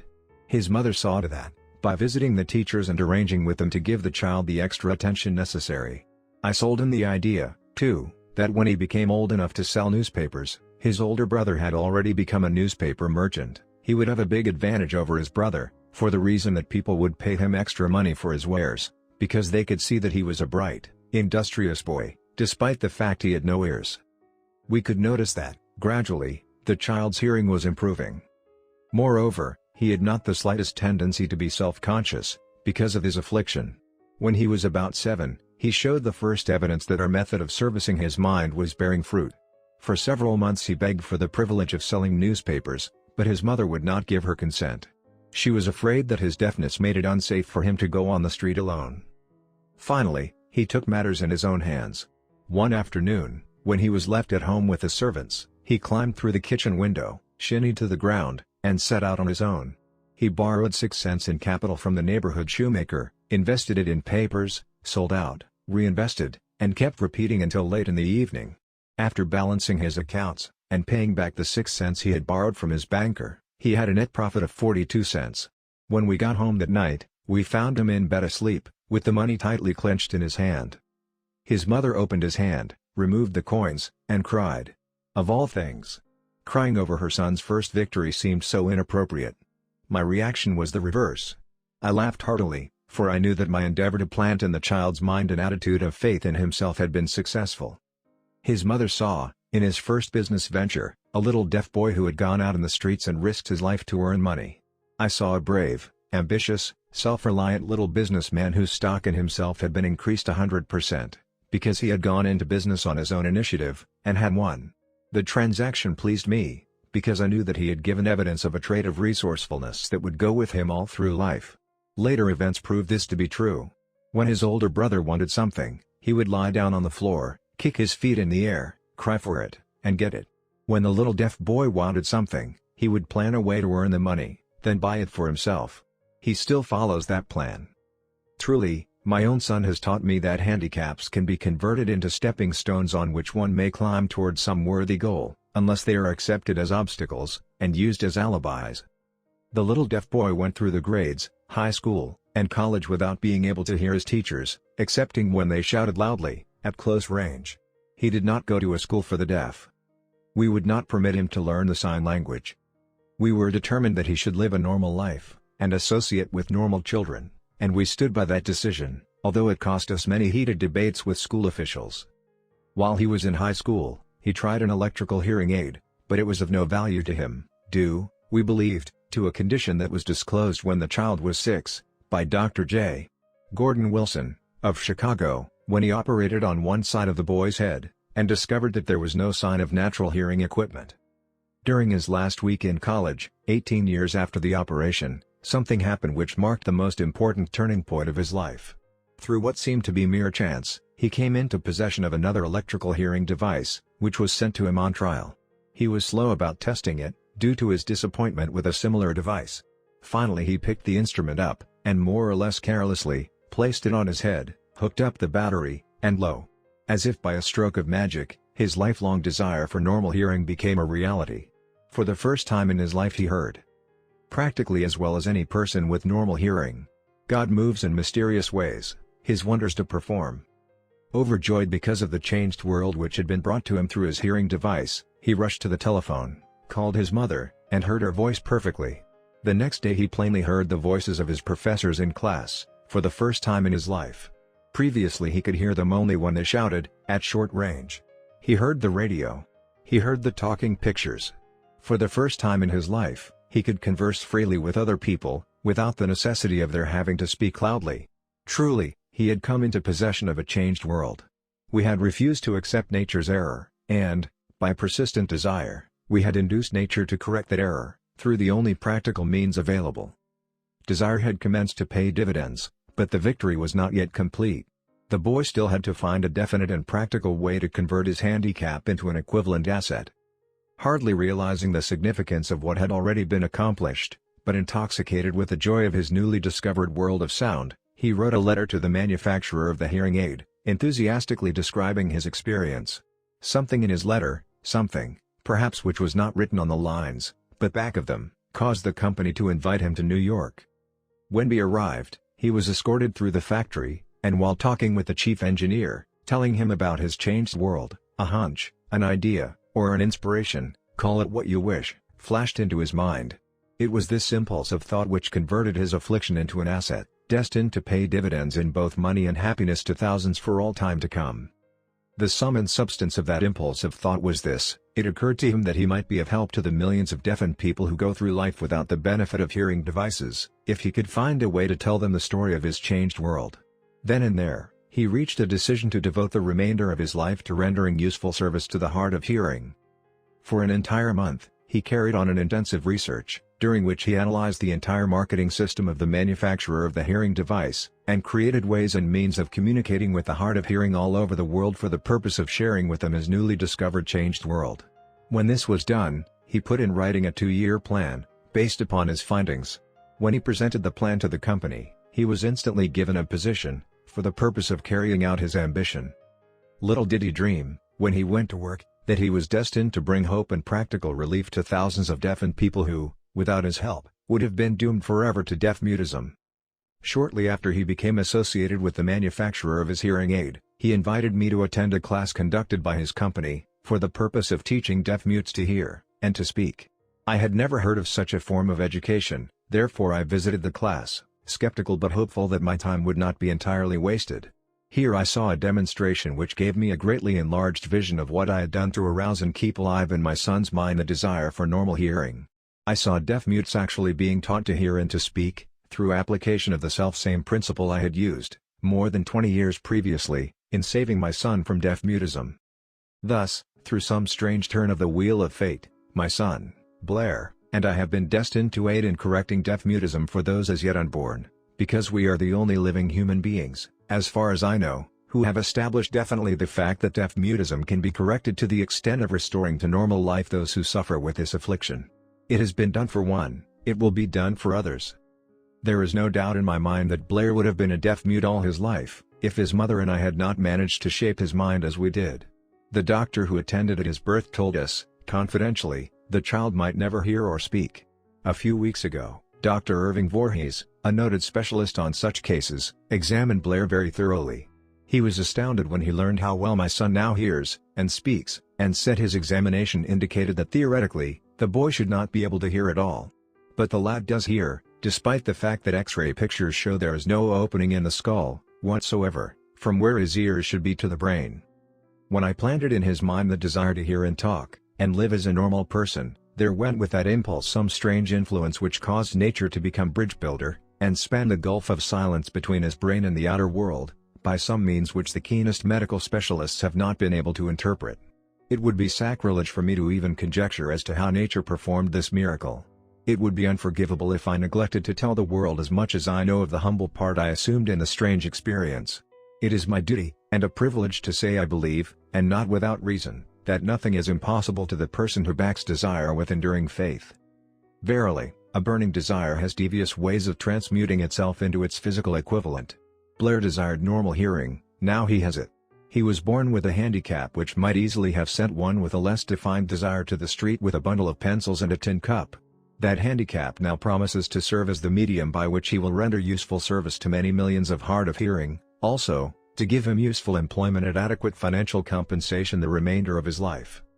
The little white lies I planted in his mind when he was a child, by leading him to believe his affliction would become a great asset, which he could capitalize, has justified itself. Verily, there is nothing, right or wrong, which belief, plus burning desire, cannot make real. These qualities are free to everyone. In all my experience in dealing with men and women who had personal problems, I never handled a single case which more definitely demonstrates the power of desire. Authors sometimes make the mistake of writing of subjects of which they have but superficial, or very elementary knowledge. It has been my good fortune to have had the privilege of testing the soundness of the power of desire, through the affliction of my own son. Perhaps it was providential that the experience came as it did, for surely no one is better prepared than he, to serve as an example of what happens when desire is put to the test. If Mother Nature bends to the will of desire, is it logical that mere man can defeat a burning desire? Strange and imponderable is the power of the human mind. We do not understand the method by which it uses every circumstance, every individual, every physical thing within its reach, as a means of transmuting desire into its physical counterpart. Perhaps science will uncover this secret. I planted in my son's mind the desire to hear and to speak as any normal person hears and speaks. That desire has now become a reality. I planted in his mind the desire to convert his greatest handicap into his greatest asset. That desire has been realized. The modus operandi by which this astounding result was achieved is not hard to describe. It consisted of three very definite facts. First, I mixed faith with the desire for normal hearing, which I passed on to my son. Second, I communicated my desire to him in every conceivable way available, through persistent, continuous effort, over a period of years. Third, he believed me. As this chapter was being completed, news came of the death of Madame Schumann-Heink. One short paragraph in the news dispatch gives the clue to this. Unusual woman's stupendous success as a singer. I quote the paragraph, because the clue it contains is none other than desire. Early in her career, Madame Schumann-Heink visited the director of the Vienna Court Opera, to have him test her voice. But, he did not test it. After taking one look at the awkward and poorly dressed girl, he exclaimed, none too gently, with such a face, and with no personality at all, how can you ever expect to succeed in opera? My good child, give up the idea. Buy a sewing machine, and go to work. You can never be a singer. Never is a long time. The director of the Vienna Court Opera knew much about the technique of singing. He knew little about the power of desire, when it assumes the proportion of an obsession. If he had known more of that power, he would not have made the mistake of condemning genius without giving it an opportunity. Several years ago, one of my business associates became ill. He became worse as time went on, and finally was taken to the hospital for an operation. Just before he was wheeled into the operating room, I took a look at him, and wondered how anyone as thin and emaciated as he, could possibly go through a major operation successfully. The doctor warned me that there was little if any chance of my ever seeing him alive again. But that was the doctor's opinion. It was not the opinion of the patient. Just before he was wheeled away, he whispered feebly, "Do not be disturbed, Chief, I will be out of here in a few days." The attending nurse looked at me with pity. But the patient did come through safely. After it was all over, his physician said, nothing but his own desire to live saved him. He never would have pulled through if he had not refused to accept the possibility of death. I believe in the power of desire backed by faith, because I have seen this power lift men from lowly beginnings to places of power and wealth. I have seen it rob the grave of its victims. I have seen it serve as the medium by which men staged a comeback after having been defeated in 100 different ways. I have seen it provide my own son with a normal, happy, successful life, despite nature's having sent him into the world without tears. How can one harness and use the power of desire? This has been answered through this, and the subsequent chapters of this book. This message is going out to the world at the end of the longest, and perhaps, the most devastating depression America has ever known. It is reasonable to presume that the message may come to the attention of many who have been wounded by the depression, those who have lost their fortunes, others who have lost their positions, and great numbers who must reorganize their plans and stage a comeback. To all these I wish to convey the thought that all achievement, no matter what may be its nature, or its purpose, must begin with an intense, burning desire for something definite. Through some strange and powerful principle of mental chemistry which she has never divulged, nature wraps up in the impulse of strong desire that something which recognizes no such word as impossible, and accepts no such reality as failure. Chapter 3. Faith. Visualization of, and belief in attainment of desire. The second step toward riches. Faith is the head chemist of the mind.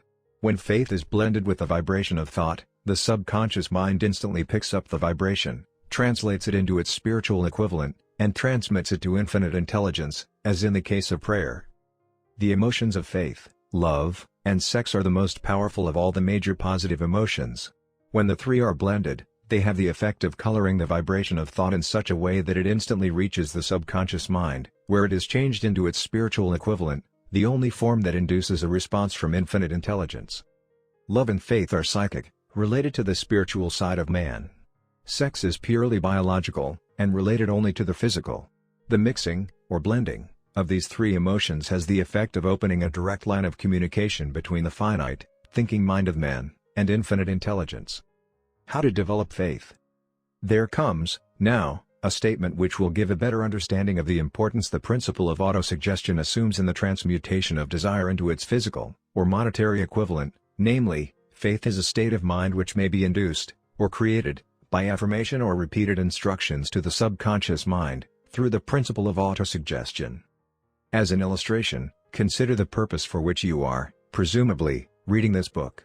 The object is, naturally, to acquire the ability to transmute the intangible thought impulse of desire into its physical counterpart, money.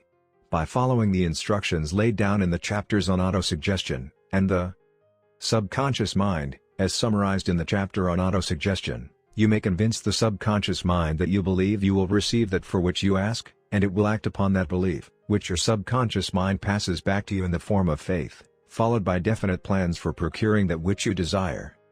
The method by which one develops faith, where it does not already exist, is extremely difficult to describe, almost as difficult, in fact, as it would be to describe the color of red to a blind man who has never seen color, and has nothing with which to compare what you describe to him. Faith is a state of mind which you may develop at will, after you have mastered the 13 principles, because it is a state of mind which develops voluntarily, through application and use of these principles. Repetition of affirmation of orders to your subconscious mind is the only known method of voluntary development of the emotion of faith. Perhaps the meaning may be made clearer through the following explanation as to the way men sometimes become criminals. Stated in the words of a famous criminologist, when men first come into contact with crime, they abhor it. If they remain in contact with crime for a time, they become accustomed to it, and endure it. If they remain in contact with it long enough, they finally embrace it, and become influenced by it. This is the equivalent of saying that any impulse of thought which is repeatedly passed on to the subconscious mind is, finally, accepted and acted upon by the subconscious mind, which proceeds to translate that impulse into its physical equivalent, by the most practical procedure available. In connection with this, consider again the statement, all thoughts which have been emotionalized, given feeling, and mixed with faith, begin immediately to translate themselves into their physical equivalent or counterpart. The emotions, or the feeling portion of thoughts, are the factors which give thoughts vitality, life, and action. The emotions of faith, love, and sex, when mixed with any thought impulse, give it greater action than any of these emotions can do singly. Not only thought impulses which have been mixed with faith, but those which have been mixed with any of the positive emotions, or any of the negative emotions, may reach and influence the subconscious mind. From this statement, you will understand that the subconscious mind will translate into its physical equivalent, a thought impulse of a negative or destructive nature, just as readily as it will act upon thought impulses of a positive or constructive nature. This accounts for the strange phenomenon which so many millions of people experience, referred to as misfortune, or bad luck. There are millions of people who believe themselves doomed to poverty and failure, because of some strange force over which they believe they have no control. They are the creators of their own misfortunes, because of this negative belief, which is picked up by the subconscious mind, and translated into its physical equivalent. This is an appropriate place at which to suggest again that you may benefit, by passing on to your subconscious mind, any desire which you wish translated into its physical, or monetary equivalent, in a state of expectancy or belief that the transmutation will actually take place. Your belief, or faith, is the element which determines the action of your subconscious mind. There is nothing to hinder you from deceiving your subconscious mind when giving it instructions through autosuggestion, as I deceived my son's subconscious mind. To make this deceit more realistic, conduct yourself just as you would, if you were already in possession of the material thing which you are demanding, when you call upon your subconscious mind. The subconscious mind will transmute into its physical equivalent, by the most direct and practical media available, any order which is given to it in a state of belief, or faith that the order will be carried out. Surely, enough has been stated to give a starting point from which one may, through experiment and practice, acquire the ability to mix faith with any order given to the subconscious mind. Perfection will come through practice. It cannot come by merely reading instructions. If it be true that one may become a criminal by association with crime, and this is a known fact, it is equally true that one may develop faith by voluntarily suggesting to the subconscious mind that one has faith. The mind comes, finally, to take on the nature of the influences which dominate it. Understand this truth, and you will know why it is essential for you to encourage the positive emotions as dominating forces of your mind, and discourage and eliminate negative emotions. A mind dominated by positive emotions becomes a favorable abode for the state of mind known as faith. A mind so dominated may, at will, give the subconscious mind instructions, which it will accept and act upon immediately. Faith is a state of mind which may be induced by autosuggestion. All down the ages, the religionists have admonished struggling humanity to have faith in this, that, and the other dogma or creed, but they have failed to tell people how to have faith. They have not stated that faith is a state of mind, and that it may be induced by self-suggestion. In language which any normal human being can understand, we will describe all that is known about the principle through which faith may be developed, where it does not already exist. Have faith in yourself, faith in the infinite. Before we begin, you should be reminded again that faith is the eternal elixir which gives life, power, and action to the impulse of thought. The foregoing sentence is worth reading a second time, and a third, and a fourth. It is worth reading aloud. Faith is the starting point of all accumulation of riches. Faith is the basis of all miracles, and all mysteries which cannot be analyzed by the rules of science. Faith is the only known antidote for failure. Faith is the element, the chemical which, when mixed with prayer, gives one direct communication with infinite intelligence. Faith is the element which transforms the ordinary vibration of thought, created by the finite mind of man, into the spiritual equivalent. Faith is the only agency through which the cosmic force of infinite intelligence can be harnessed and used by man. Every one of the foregoing statements is capable of proof. The proof is simple and easily demonstrated. It is wrapped up in the principle of autosuggestion. Let us center our attention, therefore, upon the subject of self-suggestion, and find out what it is, and what it is capable of achieving. It is a well-known fact that one comes, finally, to believe whatever one repeats to oneself, whether the statement be true or false. If a man repeats a lie over and over, he will eventually accept the lie as truth. Moreover, he will believe it to be the truth. Every man is what he is, because of the dominating thoughts which he permits to occupy his mind. Thoughts which a man deliberately places in his own mind, and encourages with sympathy, and with which he mixes any one or more of the emotions, constitute the motivating forces, which direct and control his every movement, act, and deed. Comes, now, a very significant statement of truth. Thoughts which are mixed with any of the feelings of emotions, constitute a magnetic force which attracts, from the vibrations of the ether, other similar, or related thoughts. A thought thus magnetized with emotion may be compared to a seed which, when planted in fertile soil, germinates, grows, and multiplies itself over and over again, until that which was originally one small seed, becomes countless millions of seeds of the same brand. The ether is a great cosmic mass of eternal forces of vibration. It is made up of both destructive vibrations and constructive vibrations. It carries, at all times, vibrations of fear, poverty, disease, failure, misery, and vibrations of prosperity, health, success, and happiness, just as surely as it carries the sound of hundreds of orchestrations of music, and hundreds of human voices, all of which maintain their own individuality, and means of identification, through the medium of radio. From the great storehouse of the ether, the human mind is constantly attracting vibrations which harmonize with that which dominates the human mind. Any thought, idea, plan, or purpose which one holds in one's mind attracts, from the vibrations of the ether, a host of its relatives, adds these relatives to its own force, and grows until it becomes the dominating, motivating master of the individual in whose mind it has been housed.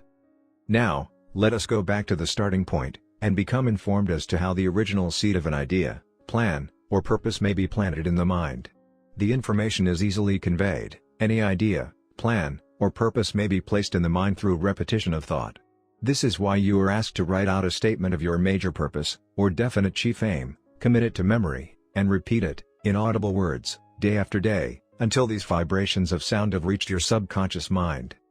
We are what we are, because of the vibrations of thought which we pick up and register, through the stimuli of our daily environment.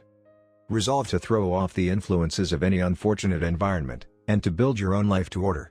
Taking inventory of mental assets and liabilities, you will discover that your greatest weakness is lack of self-confidence. This handicap can be surmounted, and timidity translated into courage, through the aid of the principle of autosuggestion. The application of this principle may be made through a simple arrangement of positive thought impulses stated in writing, memorized, and repeated, until they become a part of the working equipment of the subconscious faculty of your mind. Self-confidence formula. First, I know that I have the ability to achieve the object of my definite purpose in life, therefore, I demand of myself persistent, continuous action toward its attainment, and I here and now promise to render such action. Second, I realize the dominating thoughts of my mind will eventually reproduce themselves in outward, physical action, and gradually transform themselves into physical reality. Therefore, I will concentrate my thoughts for 30 minutes daily, upon the task of thinking of the person I intend to become, thereby creating in my mind a clear mental picture of that person. Third, I know through the principle of autosuggestion, any desire that I persistently hold in my mind will eventually seek expression through some practical means of attaining the object back of it. Therefore, I will devote 10 minutes daily to demanding of myself the development of self-confidence. Fourth, I have clearly written down a description of my definite chief aim in life, and I will never stop trying, until I shall have developed sufficient self-confidence for its attainment. Fifth, I fully realize that no wealth or position can long endure, unless built upon truth and justice. Therefore, I will engage in no transaction which does not benefit all whom it affects. I will succeed by attracting to myself the forces I wish to use, and the cooperation of other people. I will induce others to serve me, because of my willingness to serve others. I will eliminate hatred, envy, jealousy, selfishness, and cynicism, by developing love for all humanity, because I know that a negative attitude toward others can never bring me success. I will cause others to believe in me, because I will believe in them, and in myself. I will sign my name to this formula, commit it to memory, and repeat it aloud once a day, with full faith that it will gradually influence my thoughts and actions so that I will become a self-reliant and successful person. Back of this formula is a law of nature which no man has yet been able to explain. It has baffled the scientists of all ages. The psychologists have named this law autosuggestion, and let it go at that. The name by which one calls this law is of little importance. The important fact about it is, it works for the glory and success of mankind, if it is used constructively. On the other hand, if used destructively, it will destroy just as readily. In this statement may be found a very significant truth, namely, that those who go down in defeat, and end their lives in poverty, misery, and distress, do so because of negative application of the principle of autosuggestion. The cause may be found in the fact that all impulses of thought have a tendency to clothe themselves in their physical equivalent. The subconscious mind, the chemical laboratory in which all thought impulses are combined, and made ready for translation into physical reality, makes no distinction between constructive and destructive thought impulses. It works with the material we feed it, through our thought impulses. The subconscious mind will translate into reality a thought driven by fear just as readily as it will translate into reality a thought driven by courage, or faith. The pages of medical history are rich with illustrations of cases of suggestive suicide. A man may commit suicide through negative suggestion, just as effectively as by any other means. In a Midwestern city, a man by the name of Joseph Grant, a bank official, borrowed a large sum of the bank's money, without the consent of the directors. He lost the money through gambling. One afternoon, the bank examiner came and began to check the accounts. Grant left the bank, took a room in a local hotel, and when they found him, 3 days later, he was lying in bed, wailing and moaning, repeating over and over these words, "My God, this will kill me. I cannot stand the disgrace." In a short time he was dead. The doctors pronounced the case one of mental suicide. Just as electricity will turn the wheels of industry, and render useful service if used constructively, or snuff out life if wrongly used, so will the law of autosuggestion lead you to peace and prosperity, or down into the valley of misery, failure, and death, according to your degree of understanding and application of it. If you fill your mind with fear, doubt and unbelief in your ability to connect with, and use the forces of infinite intelligence, the law of auto-suggestion will take the spirit of unbelief and use it as a pattern by which your subconscious mind will translate it into its physical equivalent. This statement is as true as the statement that 2 and 2 are 4. Like the wind which carries one ship east, and another west, the law of autosuggestion will lift you up or pull you down, according to the way you set your sails of thought. The law of autosuggestion, through which any person may rise to altitudes of achievement which stagger the imagination, is well described in the following verse. If you think you are beaten, you are. If you think you dare not, you don't. If you like to win, but you think you can, it is almost certain you won't. If you think you'll lose, you're lost, for out of the world we find, success begins with a fellow's will, it's all in the state of mind. If you think you are outclassed, you are. You've got to think high to rise. You've got to be sure of yourself before you can ever win a prize. Life's battles don't always go to the stronger or faster man.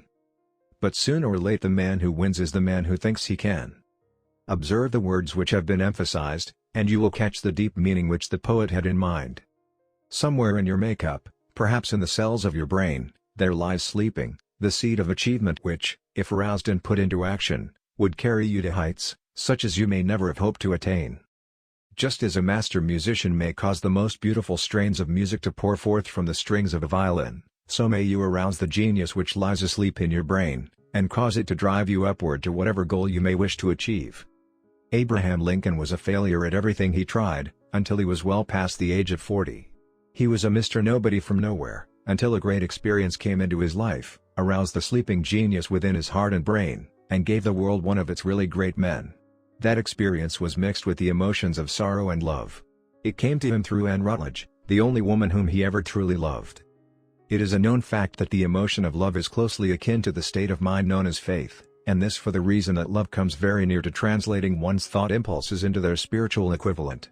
During his work of research, the author discovered, from the analysis of the life work and achievements of hundreds of men of outstanding accomplishment, that there was the influence of a woman's love back of nearly every one of them. The emotion of love, in the human heart and brain, creates a favorable field of magnetic attraction, which causes an influx of the higher and finer vibrations which are afloat in the ether.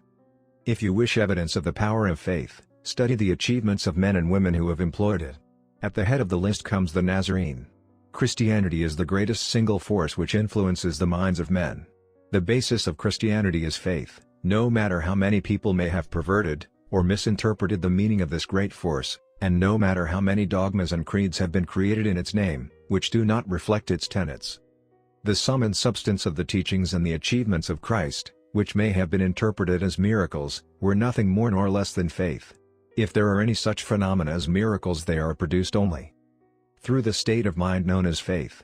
Some teachers of religion, and many who call themselves Christians, neither understand nor practice faith.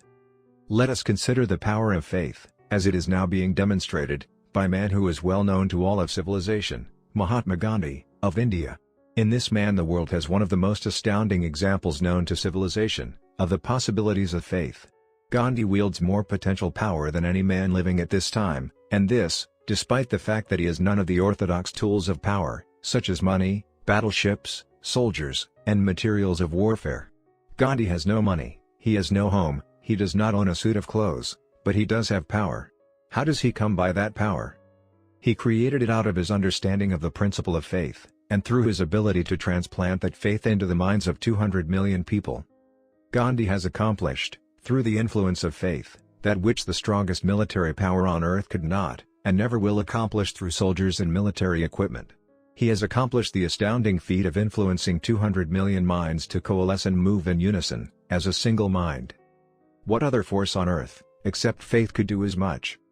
There will come a day when employees as well as employers will discover the possibilities of faith. That day is dawning. The whole world has had ample opportunity, during the recent business depression, to witness what the lack of faith will do to business. Surely, civilization has produced a sufficient number of intelligent human beings to make use of this great lesson which the depression has taught the world. During this depression, the world had evidence in abundance that widespread fear will paralyze the wheels of industry and business. Out of this experience will arise leaders in business and industry who will profit by the example which Gandhi has set for the world, and they will apply to business the same tactics which he has used in building the greatest following known in the history of the world.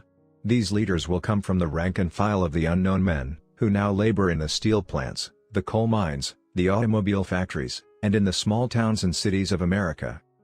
Business is due for a reform, make no mistake about this. The methods of the past, based upon economic combinations of force and fear, will be supplanted by the better principles of faith and cooperation.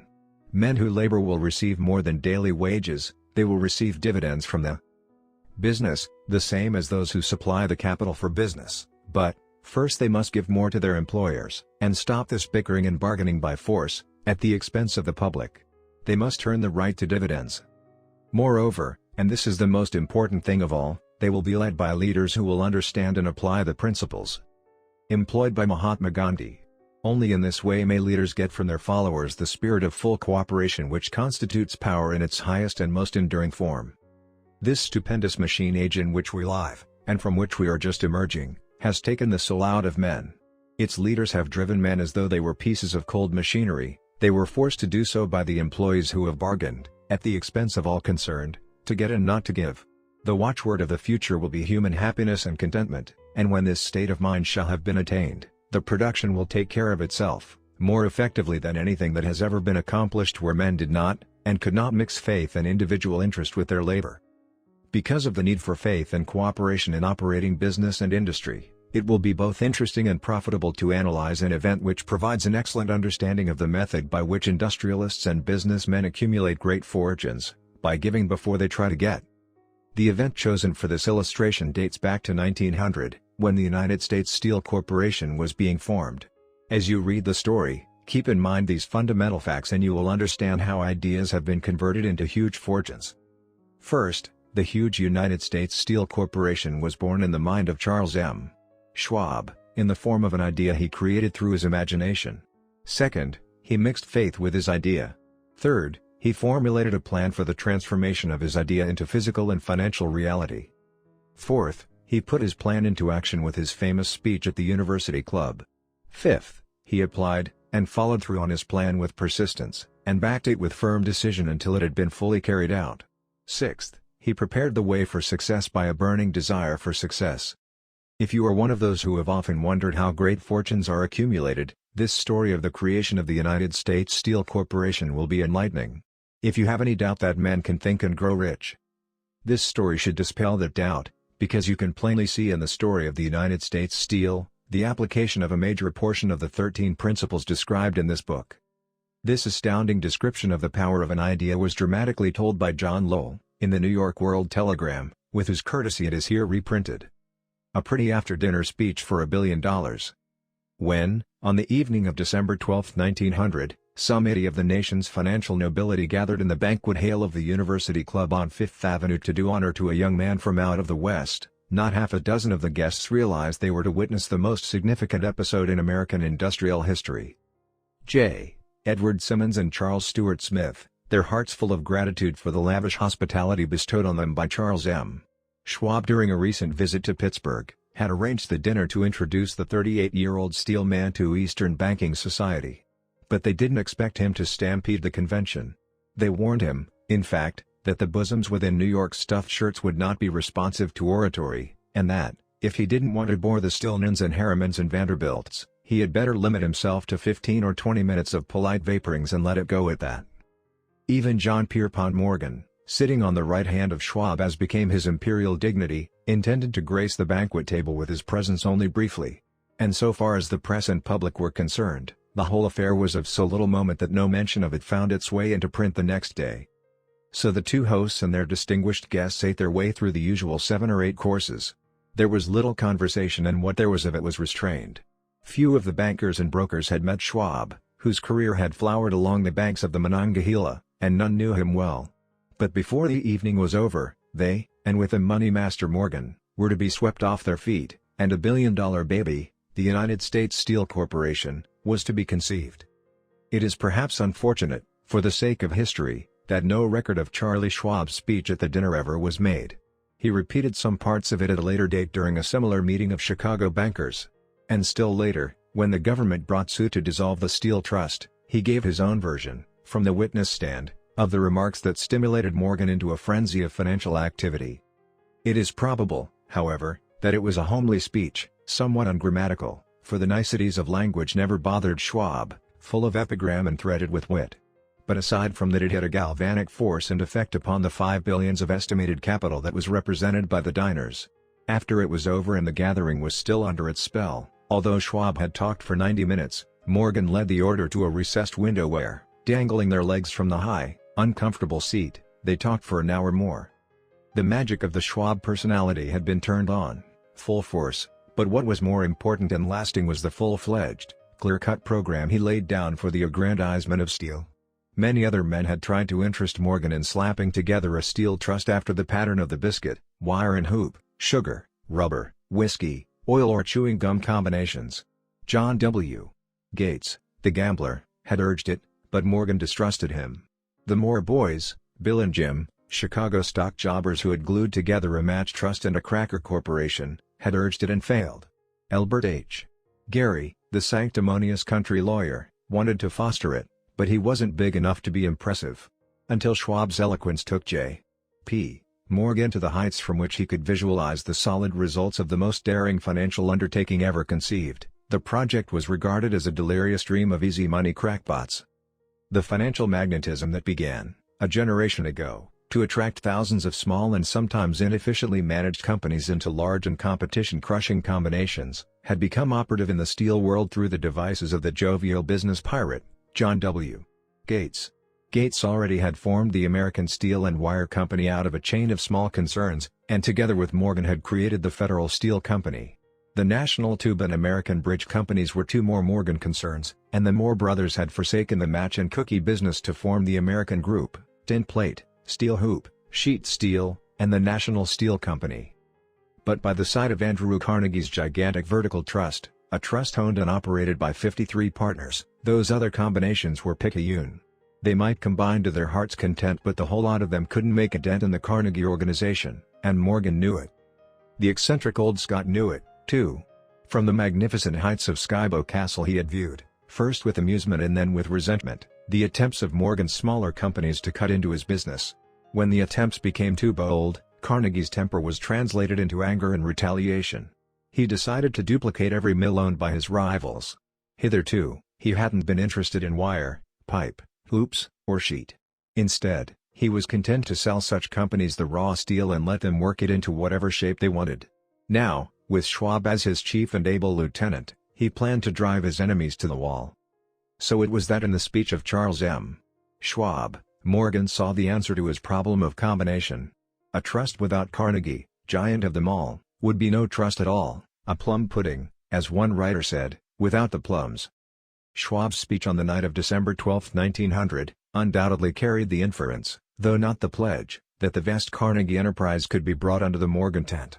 He talked of the world future for steel, of reorganization for efficiency, of specialization, of the scrapping of unsuccessful mills and concentration of effort on the flourishing properties, of economies in the ore traffic, of economies in overhead and administrative departments, of capturing foreign markets.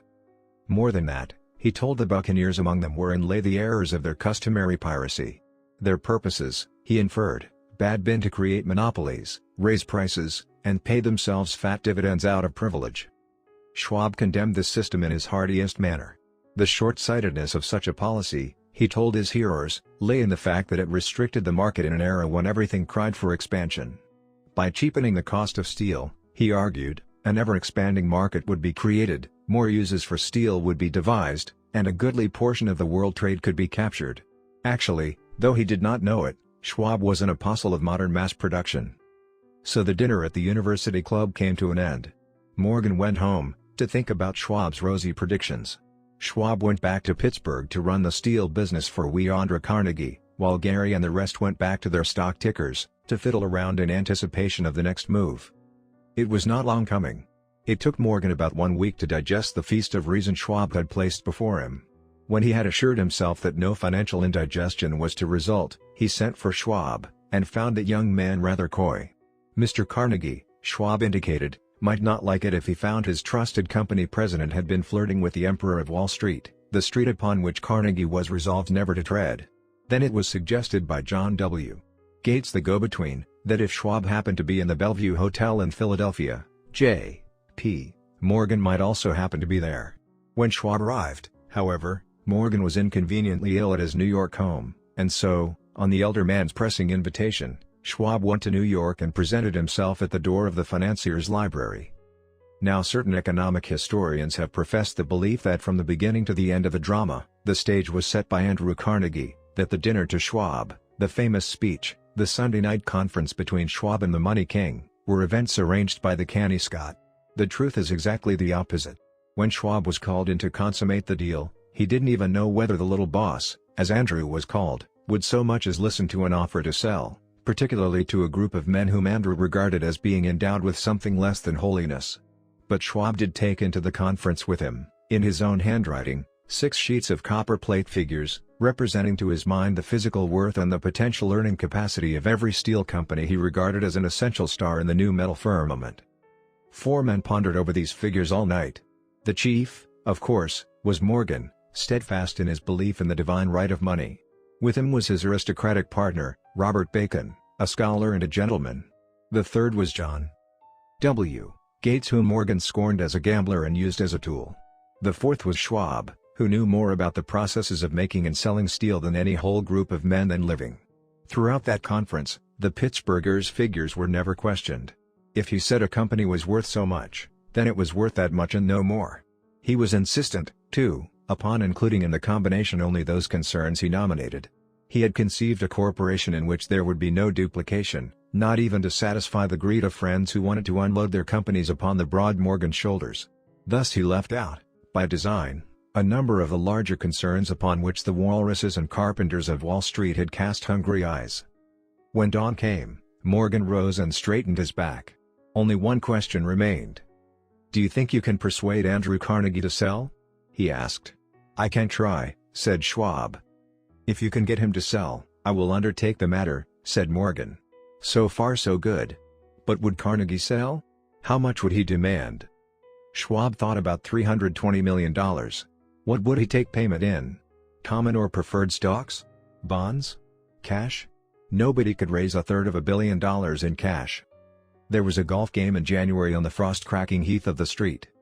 Andrew's links in Westchester, with Andrew bundled up in sweaters against the cold, and Charlie talking volubly, as usual, to keep his spirits up.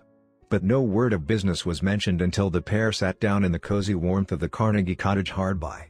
Then, with the same persuasiveness that had hypnotized 80 millionaires at the University Club, Schwab poured out the glittering promises of retirement and comfort, of untold millions to satisfy the old man's social caprices. Carnegie capitulated, wrote a figure on a slip of paper, handed it to Schwab and said, "All right, that's what we'll sell for." The figure was approximately $400 million, and was reached by taking the $320 million mentioned by Schwab as a basic figure, and adding to it $80 million to represent the increased capital value over the previous 2 years. Later, On the deck of a transatlantic liner, the Scotsman said ruefully to Morgan, "I wish I had asked you for $100 million more." "If you had asked for it, you'd have gotten it," Morgan told him cheerfully. There was an uproar, of course.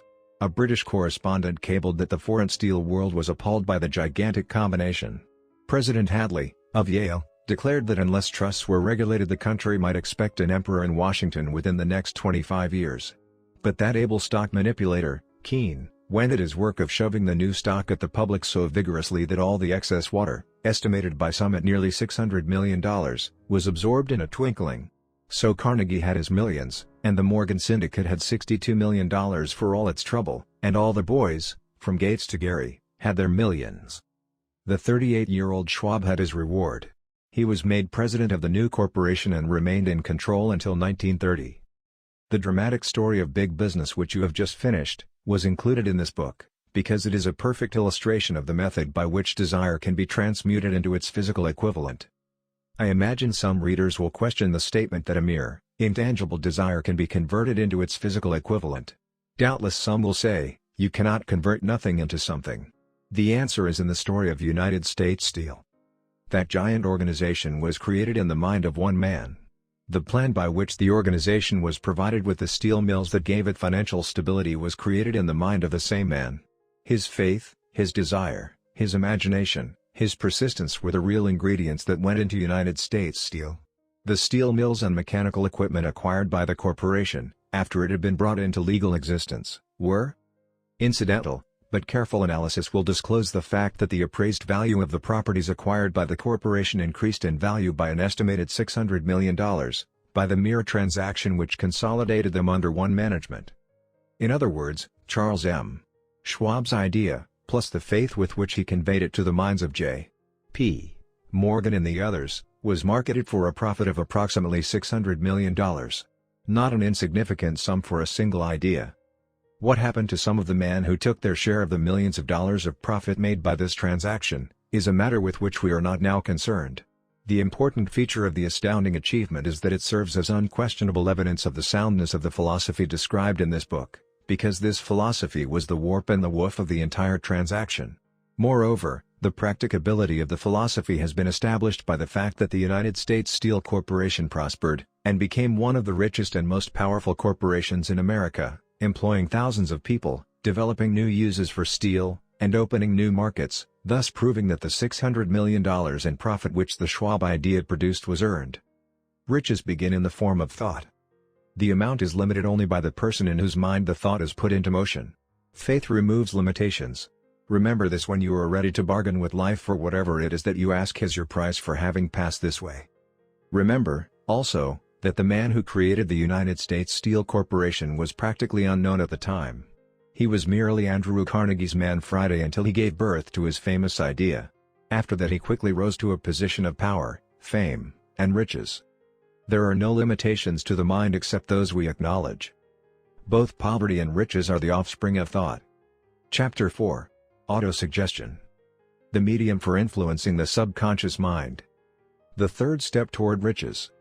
Autosuggestion is a term which applies to all suggestions and all self-administered stimuli which reach one's mind through the five senses.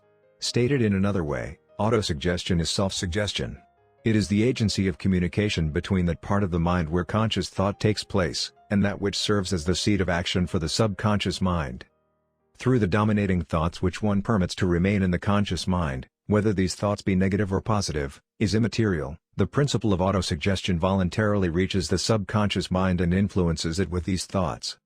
No thought, whether it be negative or positive, can enter the subconscious mind without the aid of the principle of auto-suggestion, with the exception of thoughts picked up from the ether. Stated differently, all sense impressions which are perceived through the five senses, are stopped by the conscious thinking mind, and may be either passed on to the subconscious mind, or rejected, at will. The conscious faculty serves, therefore, as an outer guard to the approach of the subconscious. Nature has so built man that he has absolute control over the material which reaches his subconscious mind, through his five senses, although this is not meant to be construed as a statement that man always exercises this control.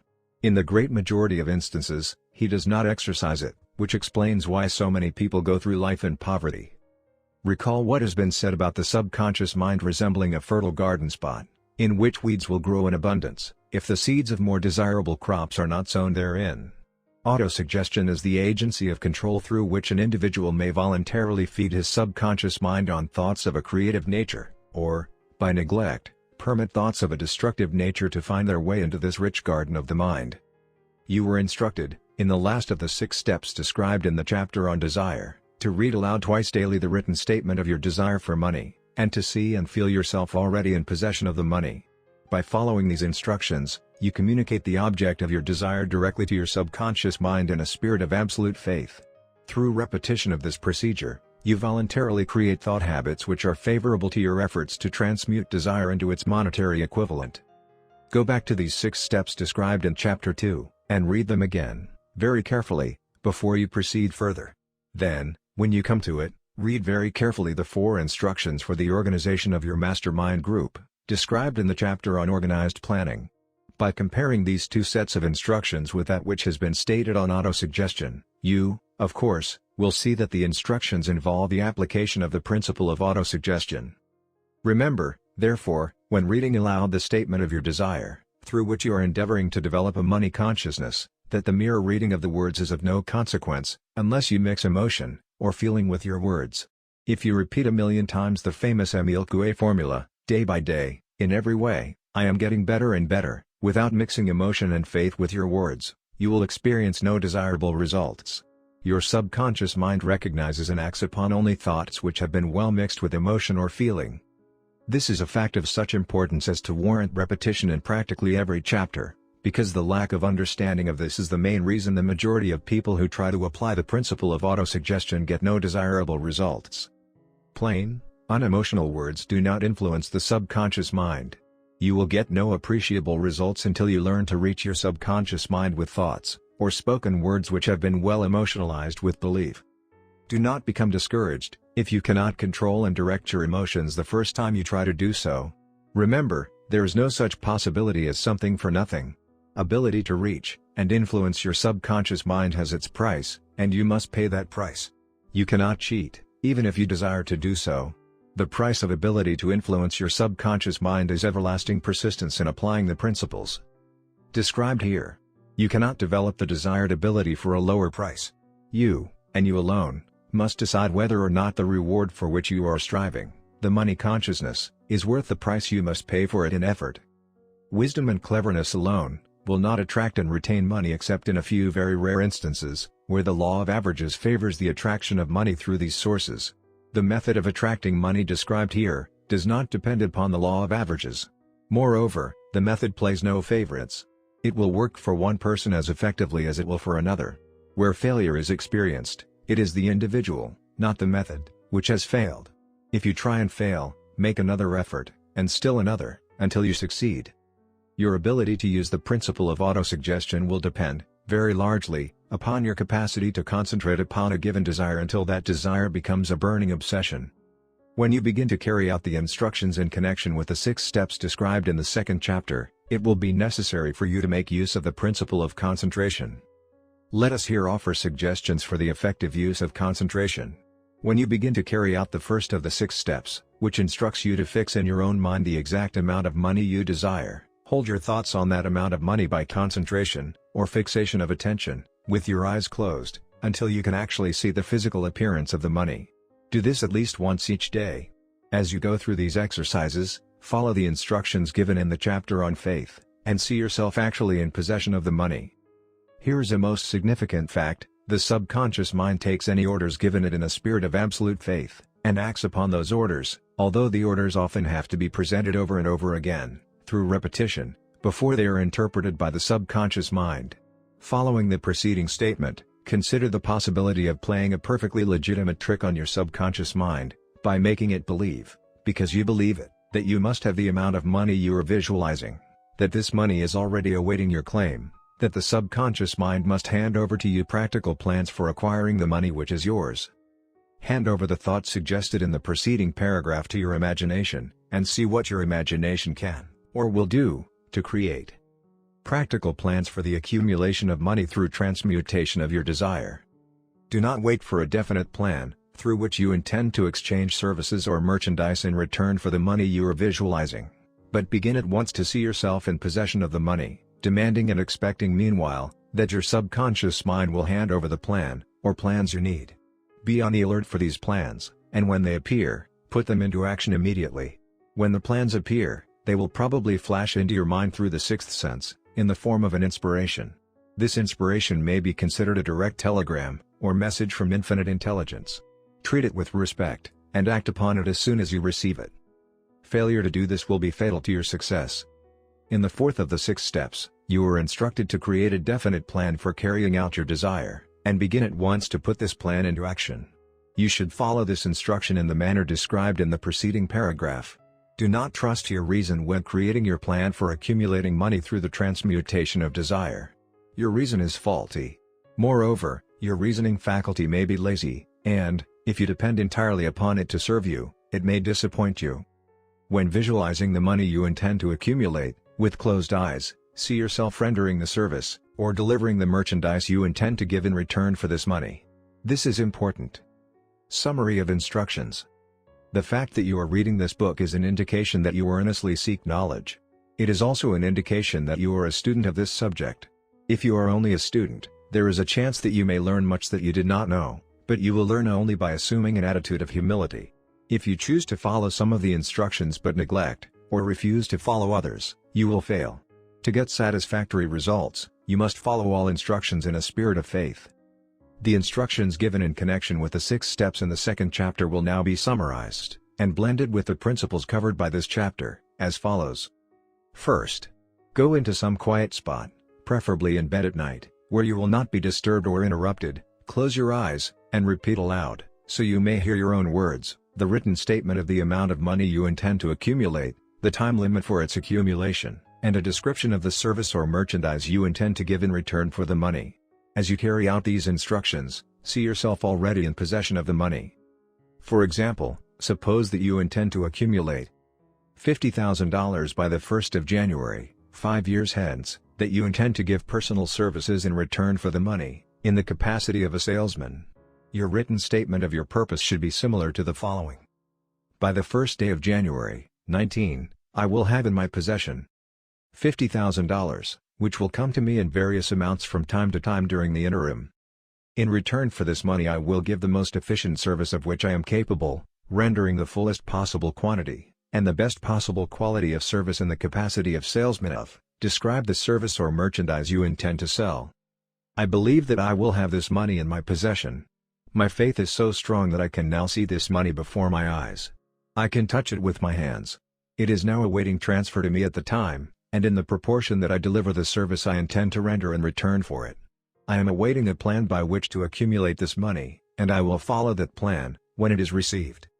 Second, repeat this program night and morning until you can see, in your imagination, the money you intend to accumulate. Third, place a written copy of your statement where you can see it night and morning, and read it just before retiring, and upon arising until it has been memorized.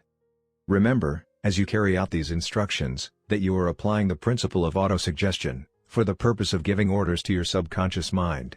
Remember, also, that your subconscious mind will act only upon instructions which are emotionalized, and handed over to it with feeling. Faith is the strongest, and most productive of the emotions. Follow the instructions given in the chapter on faith. These instructions may, at first, seem abstract. Do not let this disturb you. Follow the instructions, no matter how abstract or impractical they may, at first, appear to be. The time will soon come, if you do as you have been instructed, in spirit as well as in act, when a whole new universe of power will unfold to you. Skepticism, in connection with all new ideas, is characteristic of all human beings. But if you follow the instructions outlined, your skepticism will soon be replaced by belief, and this, in turn, will soon become crystallized into absolute faith. Then you will have arrived at the point where you may truly say, I am the master of my fate, I am the captain of my soul. Many philosophers have made the statement, that man is the master of his own earthly destiny, but most of them have failed to say why he is the master. The reason that man may be the master of his own earthly status, and especially his financial status, is thoroughly explained in this chapter. Man may become the master of himself, and of his environment, because he has the power to influence his own subconscious mind, and through it, gain the cooperation of infinite intelligence. You are now reading the chapter which represents the keystone to the arch of this philosophy. The instructions contained in this chapter must be understood and applied with persistence, if you succeed in transmuting desire into money. The actual performance of transmuting desire into money involves the use of autosuggestion as an agency by which one may reach and influence the subconscious mind. The other principles are simply tools with which to apply autosuggestion. Keep this thought in mind, and you will, at all times, be conscious of the important part the principle of autosuggestion is to play in your efforts to accumulate money through the methods described in this book. Carry out these instructions as though you were a small child. Inject into your efforts something of the faith of a child. The author has been most careful to see that no impractical instructions were included, because of his sincere desire to be helpful. After you have read the entire book, come back to this chapter, and follow in spirit, and in action, this instruction. Read the entire chapter aloud once every night, until you become thoroughly convinced that the principle of autosuggestion is sound, that it will accomplish for you all that has been claimed for it. As you read, underscore with a pencil every sentence which impresses you favorably. Follow the foregoing instruction to the letter, and it will open the way for a complete understanding and mastery of the principles of success. Chapter 5. Specialized Knowledge. Personal Experiences or Observations. The fourth step toward riches. There are two kinds of knowledge. One is general, the other is specialized. General knowledge, no matter how great in quantity or variety it may be, is of but little use in the accumulation of money. The faculties of the great universities possess, in the aggregate, practically every form of general knowledge known to civilization. Most of the professors have but little or no money. They specialize on teaching knowledge, but they do not specialize on the organization, or the use of knowledge. Knowledge will not attract money, unless it is organized, and intelligently directed, through practical plans of action, to the definite end of accumulation of money. Lack of understanding of this fact has been the source of confusion to millions of people who falsely believe that knowledge is power. It is nothing of the sort. Knowledge is only potential power. It becomes power only when, and if, it is organized into definite plans of action, and directed to a definite end. This missing link in all systems of education known to civilization today, may be found in the failure of educational institutions to teach their students how to organize and use knowledge after they acquire it. Many people make the mistake of assuming that, because Henry Ford had but little schooling, he is not a man of education. Those who make this mistake do not know Henry Ford, nor do they understand the real meaning of the word educate. That word is derived from the Latin word educo, meaning to adduce, to draw out, to develop from within. An educated man is not, necessarily, one who has an abundance of general or specialized knowledge. An educated man is one who has so developed the faculties of his mind that he may acquire anything he wants, or its equivalent, without violating the rights of others. Henry Ford comes well within the meaning of this definition. During the World War, a Chicago newspaper published certain editorials in which, among other statements, Henry Ford was called an ignorant pacifist. Mr. Ford objected to the statements, and brought suit against the paper for libeling him. When the suit was tried in the courts, the attorneys for the paper pleaded justification, and placed Mr. Ford, himself, on the witness stand, for the purpose of proving to the jury that he was ignorant. The attorneys asked Mr. Ford a great variety of questions, all of them intended to prove, by his own evidence, that, while he might possess considerable specialized knowledge pertaining to the manufacture of automobiles, he was, in the main, ignorant. Mr. Ford was plied with such questions as the following: Who was Benedict Arnold? And how many soldiers did the British send over to America to put down the rebellion of 1776? In answer to the last question, Mr. Ford replied, I do not know the exact number of soldiers the British sent over, but I have heard that it was a considerably larger number than ever went back. Finally, Mr. Ford became tired of this line of questioning, and in reply to a particularly offensive question, he leaned over, pointed his finger at the lawyer who had asked the question, and said, If I should really want to answer the foolish question you have just asked, or any of the other questions you have been asking me, let me remind you that I have a row of electric push buttons on my desk, and by pushing the right button, I can summon to my aid men who can answer any question I desire to ask concerning the business to which I am devoting most of my efforts. Now, will you kindly tell me, why I should clutter up my mind with general knowledge, for the purpose of being able to answer questions, when I have men around me who can supply any knowledge I require? There certainly was good logic to that reply. That answer floored the lawyer. Every person in the courtroom realized it was the answer, not of an ignorant man, but of a man of education. Any man is educated who knows where to get knowledge when he needs it, and how to organize that knowledge into definite plans of action. Through the assistance of his mastermind group, Henry Ford had at his command all the specialized knowledge he needed to enable him to become one of the wealthiest men in America. It was not essential that he have this knowledge in his own mind. Surely no person who has sufficient inclination and intelligence to read a book of this nature can possibly miss the significance of this illustration. Before you can be sure of your ability to transmute desire into its monetary equivalent, you will require specialized knowledge of the service, merchandise, or profession which you intend to offer in return for fortune. Perhaps you may need much more specialized knowledge than you have the ability or the inclination to acquire, and if this should be true, you may bridge your weakness through the aid of your mastermind group. Andrew Carnegie stated that he, personally, knew nothing about the technical end of the steel business. Moreover, he did not particularly care to know anything about it. The specialized knowledge which he required for the manufacture and marketing of steel, he found available through the individual units of his mastermind group. The accumulation of great fortunes calls for power, and power is acquired through highly organized and intelligently directed specialized knowledge, but that knowledge does not, necessarily, have to be in the possession of the man who accumulates the fortune. The preceding paragraph should give hope and encouragement to the man with ambition to accumulate a fortune, who has not possessed himself of the necessary education to supply such specialized knowledge as he may require. Men sometimes go through life suffering from inferiority complexes, because they are not men of education. The man who can organize and direct a mastermind group of men who possess knowledge useful in the accumulation of money, is just as much a man of education as any man in the group.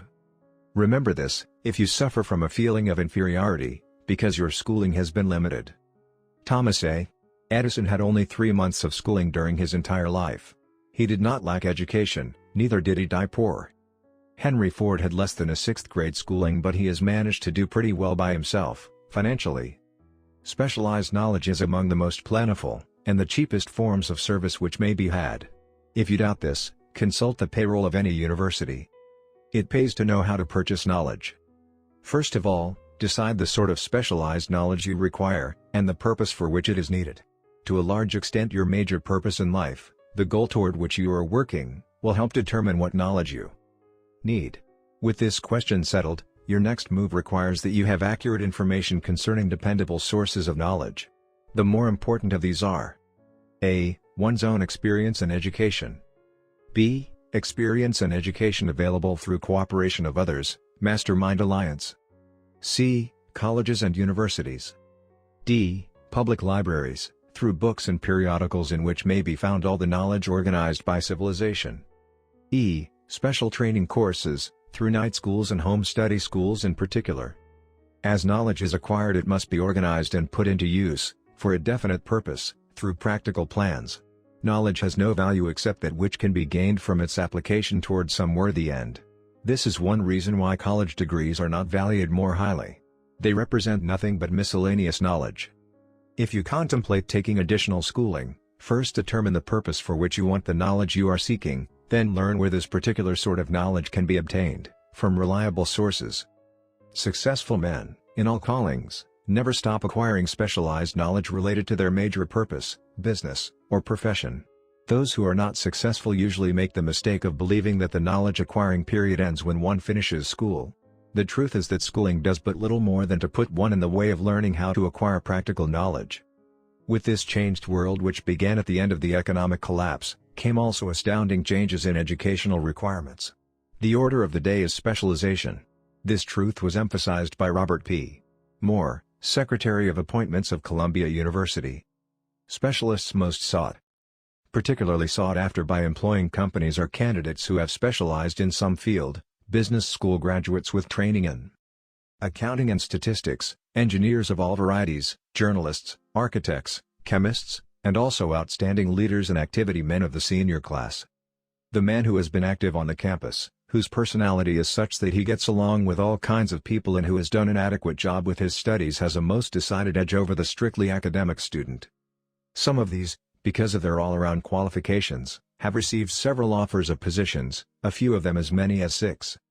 In departing from the conception that the straightest student was invariably the one to get the choice of the better jobs, Mr. Moore said that most companies look not only to academic records but to activity records and personalities of the students. One of the largest industrial companies, the leader in its field, in writing to Mr. Moore concerning prospective seniors at the college, said, "We are interested primarily in finding men who can make exceptional progress in management work. For this reason we emphasize qualities of character, intelligence and personality far more than specific educational background." Apprenticeship proposed. Proposing a system of apprenticing students in offices, stores and industrial occupations during the summer vacation, Mr. Moore asserts that after the first 2 or 3 years of college, every student should be asked to choose a definite future course and to call a halt if he has been merely pleasantly drifting without purpose through an unspecialized academic curriculum. Colleges and universities must face the practical consideration that all professions and occupations now demand specialists, he said, urging that educational institutions accept more direct responsibility for vocational guidance. One of the most reliable and practical sources of knowledge available to those who need specialized schooling, is the night schools operated in most large cities. The correspondence schools give specialized training anywhere the U.S. males go, on all subjects that can be taught by the extension method. One advantage of home study training is the flexibility of the study program which permits one to study during spare time. Another stupendous advantage of home study training, if the school is carefully chosen, is the fact that most courses offered by home study schools carry with them generous privileges of consultation which can be of priceless value to those needing specialized knowledge. No matter where you live, you can share the benefits. Anything acquired without effort, and without cost is generally unappreciated, often discredited. Perhaps this is why we get so little from our marvelous opportunity in public schools. The self-discipline one receives from a definite program of specialized study makes up to some extent for the wasted opportunity when knowledge was available without cost. Correspondence schools are highly organized business institutions. Their tuition fees are so low that they are forced to insist upon prompt payments. Being asked to pay, whether the student makes good grades or poor, has the effect of causing one to follow through with the course when he would otherwise drop it. The correspondence schools have not stressed this point sufficiently, for the truth is that their collection departments constitute the very finest sort of training on decision, promptness, action and the habit of finishing that which one begins. I learned this from experience, more than 25 years ago. I enrolled for a home study course in advertising. After completing 8 or 10 lessons I stopped studying, but the school did not stop sending me bills. Moreover, it insisted upon payment, whether I kept up my studies or not. I decided that if I had to pay for the course, which I had legally obligated myself to do, I should complete the lessons and get my money's worth. I felt, at the time, that the collection system of the school was somewhat too well organized, but I learned later in life that it was a valuable part of my training for which no charge had been made. Being forced to pay, I went ahead and completed the course. Later in life I discovered that the efficient collection system of that school had been worth much in the form of money earned, because of the training in advertising I had so reluctantly taken. We have in this country what is said to be the greatest public school system in the world. We have invested fabulous sums for fine buildings, we have provided convenient transportation for children living in the rural districts, so they may attend the best schools, but there is one astounding weakness to this marvelous system: it is free. One of the strange things about human beings is that they value only that which has a price. The free schools of America, and the free public libraries, do not impress people because they are free. This is the major reason why so many people find it necessary to acquire additional training after they quit school and go low work. It is also one of the major reasons why employers give greater consideration to employees who take home study courses. They have learned, from experience, that any person who has the ambition to give up a part of his spare time to studying at home has in him those qualities which make for leadership. This recognition is not a charitable gesture, it is sound business judgment upon the part of the employers. There is one weakness in people for which there is no remedy. It is the universal weakness of lack of ambition. Persons, especially salaried people, who schedule their spare time to provide for home study, seldom remain at the bottom very long. Their action opens the way for the upward climb, removes many obstacles from their path, and gains the friendly interest of those who have the power to put them in the way of opportunity. The home study method of training is especially suited to the needs of employed people who find, after leaving school, that they must acquire additional specialized knowledge, but cannot spare the time to go back to school. The changed economic conditions prevailing since the Depression have made it necessary for thousands of people to find additional, or new sources of income. For the majority of these, the solution to their problem may be found only by acquiring specialized knowledge. Many will be forced to change their occupations entirely. When a merchant finds that a certain line of merchandise is not selling, he usually supplants it with another that is in demand.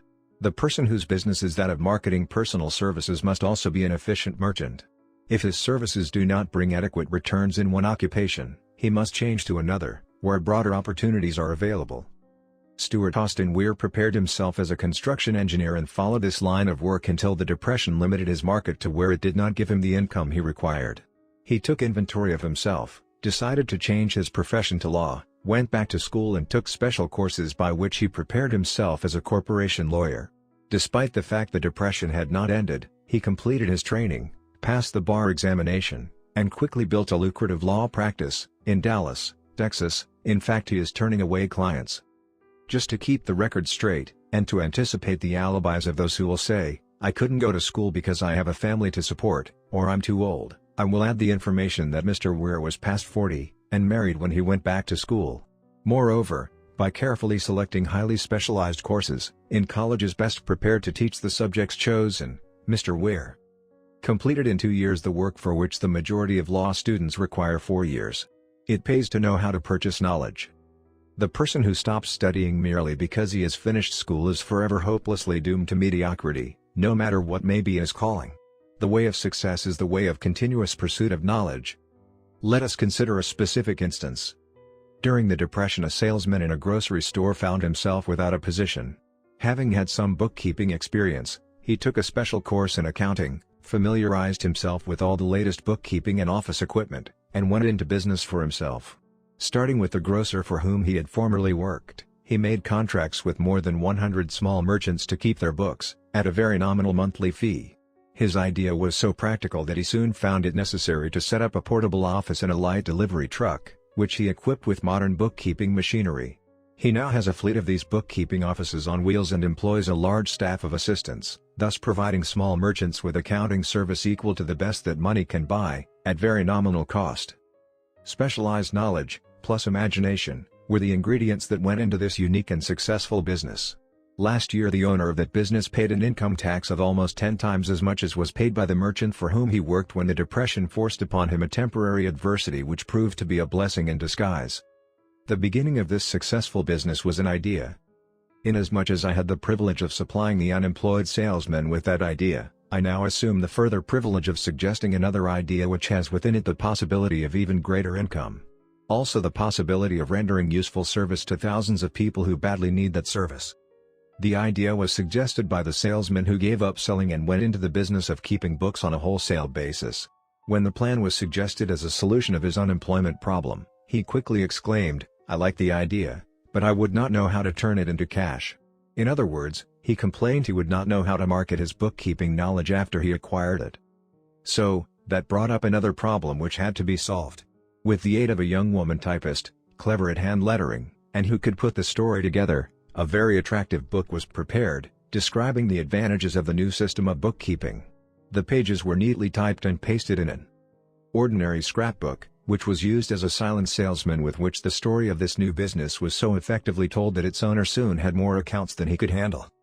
There are thousands of people, all over the country, who need the services of a merchandising specialist capable of preparing an attractive brief for use in marketing personal services. The aggregate annual income from such a service might easily exceed that received by the largest employment agency, and the benefits of the service might be made far greater to the purchaser than any to be obtained from an employment agency. The idea here described was born of necessity, to bridge an emergency which had to be covered, but it did not stop by merely serving one person. The woman who created the idea has a keen imagination. She saw in her newly born brainchild the making of a new profession, one that is destined to render valuable service to thousands of people who need practical guidance in marketing personal services. Spurred to action by the instantaneous success of her first prepared plan to market personal services, this energetic woman turned next to the solution of a similar problem for her son who had just finished college, but had been totally unable to find a market for his services. The plan she originated for his use was the finest specimen of merchandising of personal services I have ever seen. When the plan book had been completed, it contained nearly 50 pages of beautifully typed, properly organized information, telling the story of her son's native ability, schooling, personal experiences, and a great variety of other information too extensive for description. The plan book also contained a complete description of the position her son desired, together with a marvelous word picture of the exact plan he would use in filling the position. The preparation of the plan book required several weeks' labor, during which time its creator sent her son to the public library almost daily, to procure data needed in selling his services to best advantage. She sent him, also, to all the competitors of his prospective employer, and gathered from them vital information concerning their business methods, which was of great value in the formation of the plan he intended to use in filling the position he sought. When the plan had been finished, it contained more than half a dozen very fine suggestions for the use and benefit of the prospective employer. The suggestions were put into use by the company. One may be inclined to ask, why go to all this trouble to secure a job? The answer is straight to the point. Also, it is dramatic, because it deals with a subject which assumes the proportion of a tragedy with millions of men and women whose sole source of income is personal services. The answer is, doing a thing well never is trouble. The plan prepared by this woman for the benefit of her son, helped him get the job for which he applied, at the first interview, at a salary fixed by himself.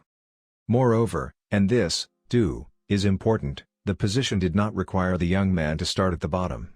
He began as a junior executive, at an executive salary. Why go to all this trouble? Do you ask? Well, for one thing, the planned presentation of this young man's application for a position clipped off no less than 10 years of time he would have required to get to where he began, had he started at the bottom and worked his way up. This idea of starting at the bottom and working one's way up may appear to be sound, but the major objection to it is this: too many of those who begin at the bottom never manage to lift their heads high enough to be seen by opportunity, so they remain at the bottom. It should be remembered, also, that the outlook from the bottom is not so very bright or encouraging. It has a tendency to kill off ambition.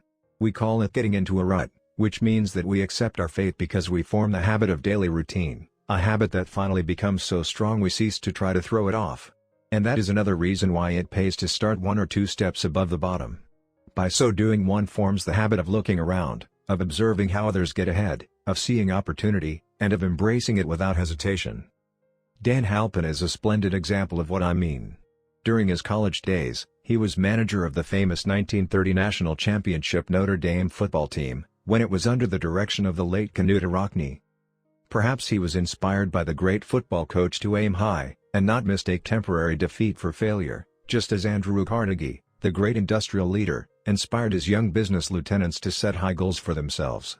At any rate, young Halpin finished college at a mighty unfavorable time, when the Depression had made jobs scarce, so, after a fling at investment banking and motion pictures, he took the first opening with a potential future he could find, selling electrical hearing aids on a commission basis. Anyone could start in that sort of job, and Halpin knew it, but it was enough to open the door of opportunity to him. For almost 2 years, he continued in a job not to his liking, and he would never have risen above that job if he had not done something about his dissatisfaction.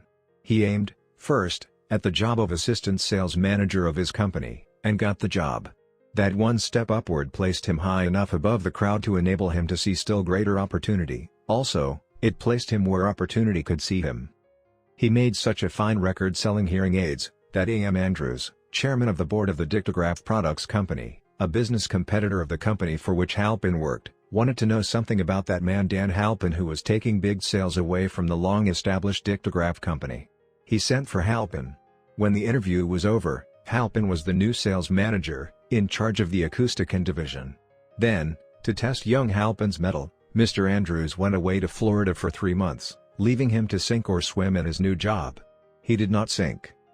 Knute Rockne's spirit of all the world loves a winner, and has no time for a loser, inspired him to put so much into his job that he was recently elected vice president of the company, and general manager of the Acoustican and Silent Radio division, a job which most men would be proud to earn through 10 years of loyal effort. Halpin turned the trick in little more than 6 months. It is difficult to say whether Mr. Andrews or Mr. Halpin is more deserving of eulogy, for the reason that both showed evidence of having an abundance of that very rare quality known as imagination. Mr. Andrews deserves credit for seeing, in young Halpin, a go-getter of the highest order. Halpin deserves credit for refusing to compromise with life by accepting and keeping a job he did not want, and that is one of the major points I am trying to emphasize through this entire philosophy, that we rise to high positions or remain at the bottom because of conditions we can control if we desire to control them. I am also trying to emphasize another point, namely, that both success and failure are largely the results of habit. I have not the slightest doubt that Dan Halpin's close association with the greatest football coach America ever knew, planted in his mind the same brand of desire to excel which made the Notre Dame football team world famous. Truly, there is something to the idea that hero worship is helpful, provided one worships a winner.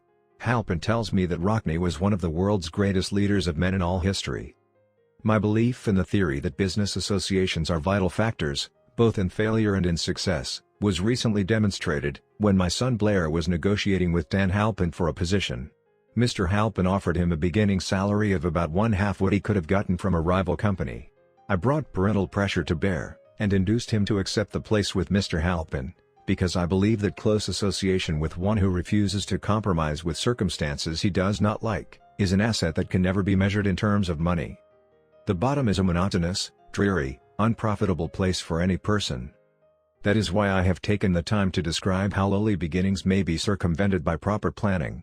Also, that is why so much space has been devoted to a description of this new profession, created by a woman who was inspired to do a fine job of planning because she wanted her son to have a favorable break. With the changed conditions ushered in by the world economic collapse, came also the need for newer and better ways of marketing personal services. It is hard to determine why someone had not previously discovered this stupendous need, in view of the fact that more money changes hands in return for personal services than for any other purpose.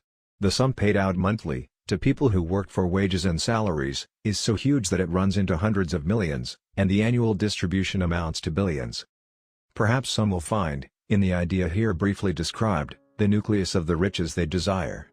Ideas with much less merit have been the seedlings from which great fortunes have grown. Woolworth's 5 and 10-cent store idea, for example, had far less merit, but it piled up a fortune for its creator.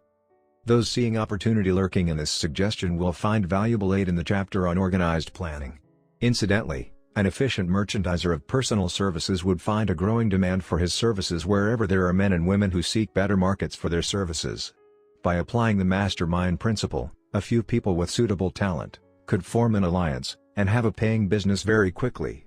One would need to be a fair writer, with a flair for advertising and selling, one handy at typing and hand lettering, and one should be a first-class business getter who would let the world know about the service. If one person possessed all these abilities, he might carry on the business alone, until it outgrew him.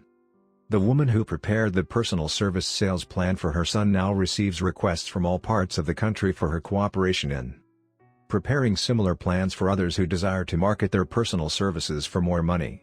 She has a staff of expert typists, artists, and writers who have the ability to dramatize the case history so effectively that one's personal services can be marketed for much more money than the prevailing wages for similar services. She is so confident of her ability that she accepts, as the major portion of her fee, a percentage of the increased pay she helps her clients to earn. It must not be supposed that her plan merely consists of clever salesmanship by which she helps men and women to demand and receive more money for the same services they formerly sold for less pay. She looks after the interests of the purchaser as well as the seller of personal services, and so prepares her plans that the employer receives full value for the additional money he pays. The method by which she accomplishes this astonishing result is a professional secret which she discloses to no one excepting her own clients. If you have the imagination, and seek a more profitable outlet for your personal services, this suggestion may be the stimulus for which you have been searching.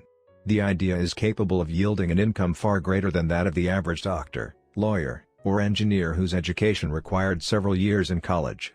The idea is saleable to those seeking new positions, in practically all positions calling for managerial or executive ability, and those desiring rearrangement of incomes in their present positions. There is no fixed price for sound ideas. Back of all ideas is specialized knowledge. Unfortunately, for those who do not find riches in abundance, specialized knowledge is more abundant and more easily acquired than ideas. Because of this very truth, there is a universal demand and an ever-increasing opportunity for the person capable of helping men and women to sell their personal services advantageously. Capability means imagination, the one quality needed to combine specialized knowledge with ideas, in the form of organized plans designed to yield riches. If you have imagination, this chapter may present you with an idea sufficient to serve as the beginning of the riches you desire. Remember, the idea is the main thing. Specialized knowledge may be found just around the corner, any corner. Chapter 6. Imagination. The workshop of the mind. The fifth step toward riches. The imagination is literally the workshop wherein are fashioned all plans created by man. The impulse, the desire, is given shape, form, and action through the aid of the imaginative faculty of the mind. It has been said that man can create anything which he can imagine. Of all the ages of civilization, this is the most favorable for the development of the imagination, because it is an age of rapid change. On every hand one may contact stimuli which develop the imagination. Through the aid of his imaginative faculty, man has discovered, and harnessed, more of nature's forces during the past 50 years than during the entire history of the human race, previous to that time. He has conquered the air so completely, that the birds are a poor match for him in flying. He has harnessed the ether, and made it serve as a means of instantaneous communication with any part of the world. He has analyzed, and weighed the sun at a distance of millions of miles, and has determined, through the aid of imagination, the elements of which it consists. He has discovered that his own brain is both a broadcasting, and a receiving station for the vibration of thought, and he is beginning now to learn how to make practical use of this discovery. He has increased the speed of locomotion, until he may now travel at a speed of more than 300 miles an hour. The time will soon come when a man may breakfast in New York, and lunch in San Francisco. Man's only limitation, within reason, lies in his development and use of his imagination.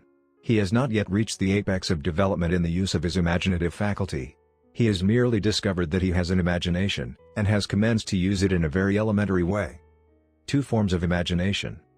The imaginative faculty functions in two forms. One is known as synthetic imagination, and the other is creative imagination.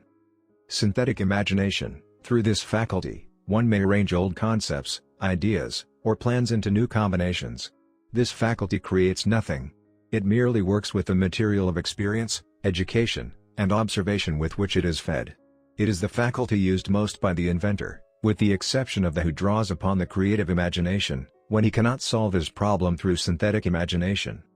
Creative imagination: through the faculty of creative imagination, the finite mind of man has direct communication with infinite intelligence.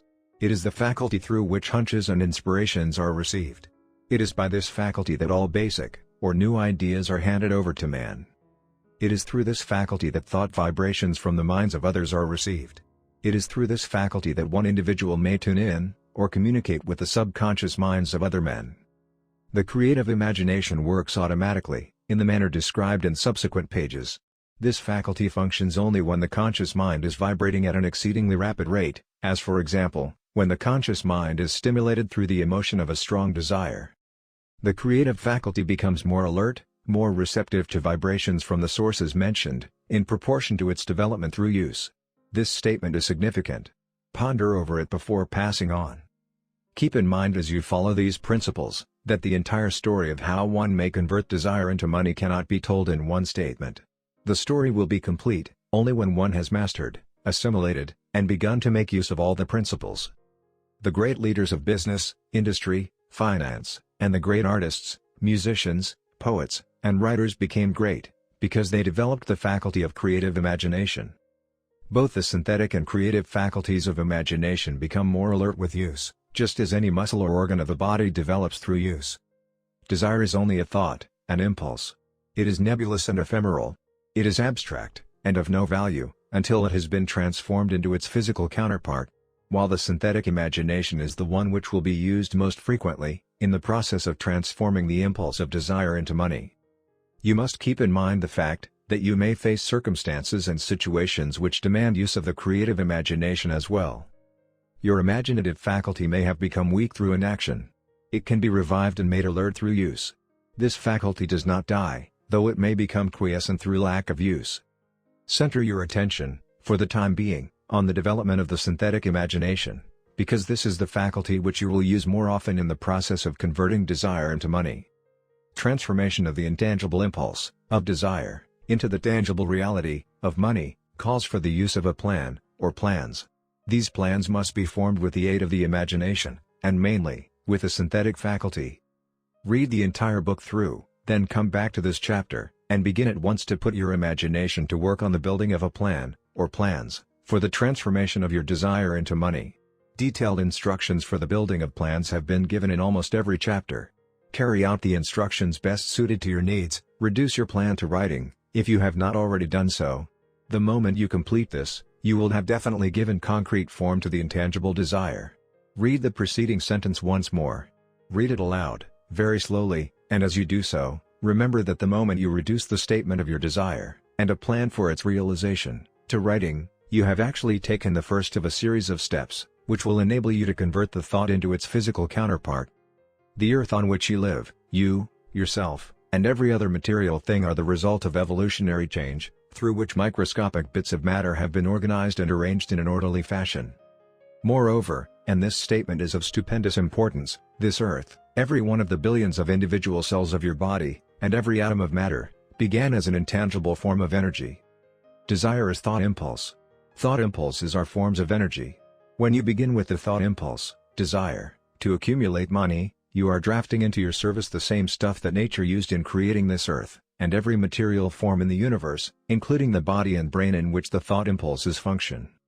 As far as science has been able to determine, the entire universe consists of but two elements, matter and energy. Through the combination of energy and matter, has been created everything perceptible to man, from the largest star which floats in the heavens, down to, and including man, himself. You are now engaged in the task of trying to profit by nature's method. You are, sincerely and earnestly, we hope, trying to adapt yourself to nature's laws, by endeavoring to convert desire into its physical or monetary equivalent. You can do it. It has been done before.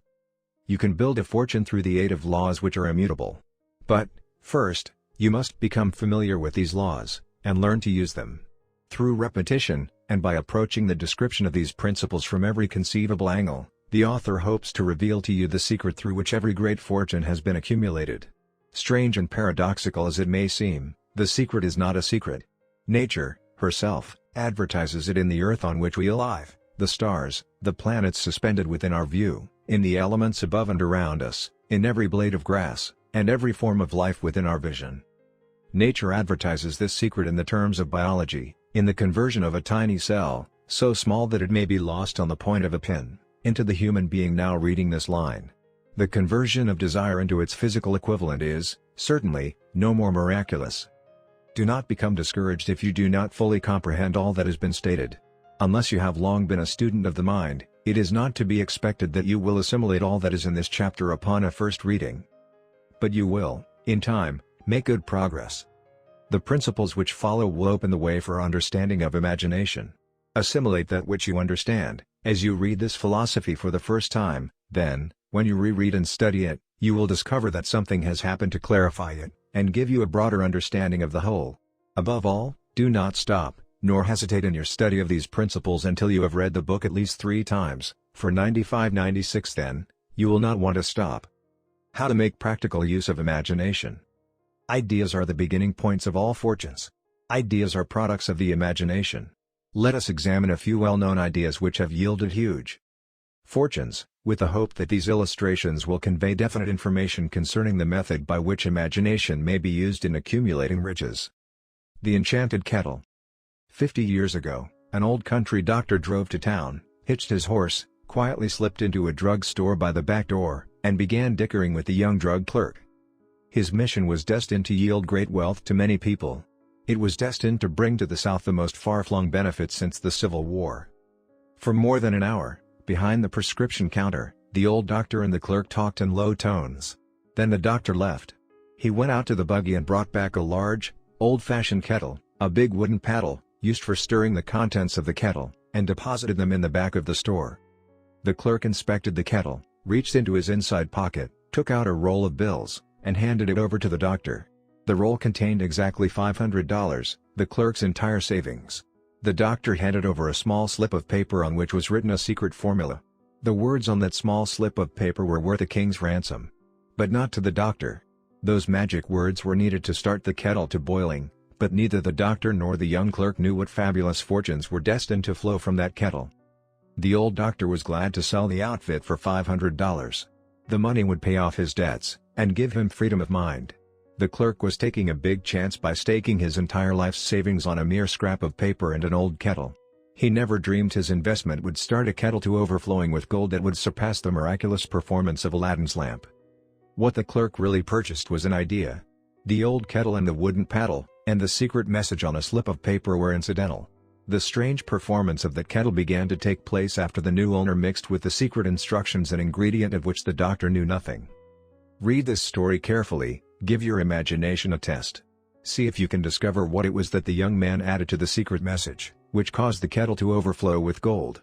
Remember, as you read, that this is not a story from Arabian Nights. Here you have a story of facts, stranger than fiction, facts which began in the form of an idea. Let us take a look at the vast fortunes of gold this idea has produced. It has paid, and still pays huge fortunes to men and women all over the world, who distribute the contents of the kettle to millions of people. The old kettle is now one of the world's largest consumers of sugar, thus providing jobs of a permanent nature to thousands of men and women engaged in growing sugar cane, and in refining and marketing sugar. The old kettle consumes, annually, millions of glass bottles, providing jobs to huge numbers of glass workers. The old kettle gives employment to an army of clerks, stenographers, copywriters, and advertising experts throughout the nation. It has brought fame and fortune to scores of artists who have created magnificent pictures describing the product. The old kettle has converted a small southern city into the business capital of the South, where it now benefits, directly or indirectly, every business and practically every resident of the city. The influence of this idea now benefits every civilized country in the world, pouring out a continuous stream of gold to all who touch it. Gold from the kettle built and maintains one of the most prominent colleges of the South, where thousands of young people receive the training essential for success. The old kettle has done other marvelous things. All through the World Depression, when factories, banks and business houses were folding up and quitting by the thousands, the owner of this enchanted kettle went marching on, giving continuous employment to an army of men and women all over the world, and paying out extra portions of gold to those who, long ago, had faith in the idea. If the product of that old brass kettle could talk, it would tell thrilling tales of romance in every language. Romances of love, romances of business, romances of professional men and women who are daily being stimulated by it. The author is sure of at least one such romance, for he was a part of it, and it all began not far from the very spot on which the drug clerk purchased the old kettle. It was here that the author met his wife, and it was she who first told him of the enchanted kettle. It was the product of that kettle they were drinking when he asked her to accept him for better or worse. Now that you know the content of the enchanted kettle is a world-famous drink, it is fitting that the author confessed that the home city of the drink supplied him with a wife, also that the drink itself provides him with stimulation of thought. Without intoxication, and thereby it serves to give the refreshment of mind which an author must have to do his best work. Whoever you are, wherever you may live, whatever occupation you may be engaged in, just remember in the future, every time you see the words Coca-Cola, that its vast empire of wealth and influence grew out of a single idea, and that the mysterious ingredient the drug clerk, Asa Candler, mixed with the secret formula was imagination. Stop and think of that, for a moment. Remember, also, that the 13 steps to riches, described in this book, were the media through which the influence of Coca-Cola has been extended to every city, town, village, and crossroads of the world, and that any idea you may create, as sound and meritorious as Coca-Cola, has the possibility of duplicating the stupendous record of this worldwide thirst killer. Truly, thoughts are things, and their scope of operation is the world itself. What I would do if I had $1 million. This story proves the truth of that old saying, where there's a will, there's a way. It was told to me by that beloved educator and clergyman, the late Frank W. Gonzalez, who began his preaching career in the Stockyards region of South Chicago. While Dr. Gonzalez was going through college, he observed many defects in our educational system, defects which he believed he could correct, if he were the head of a college.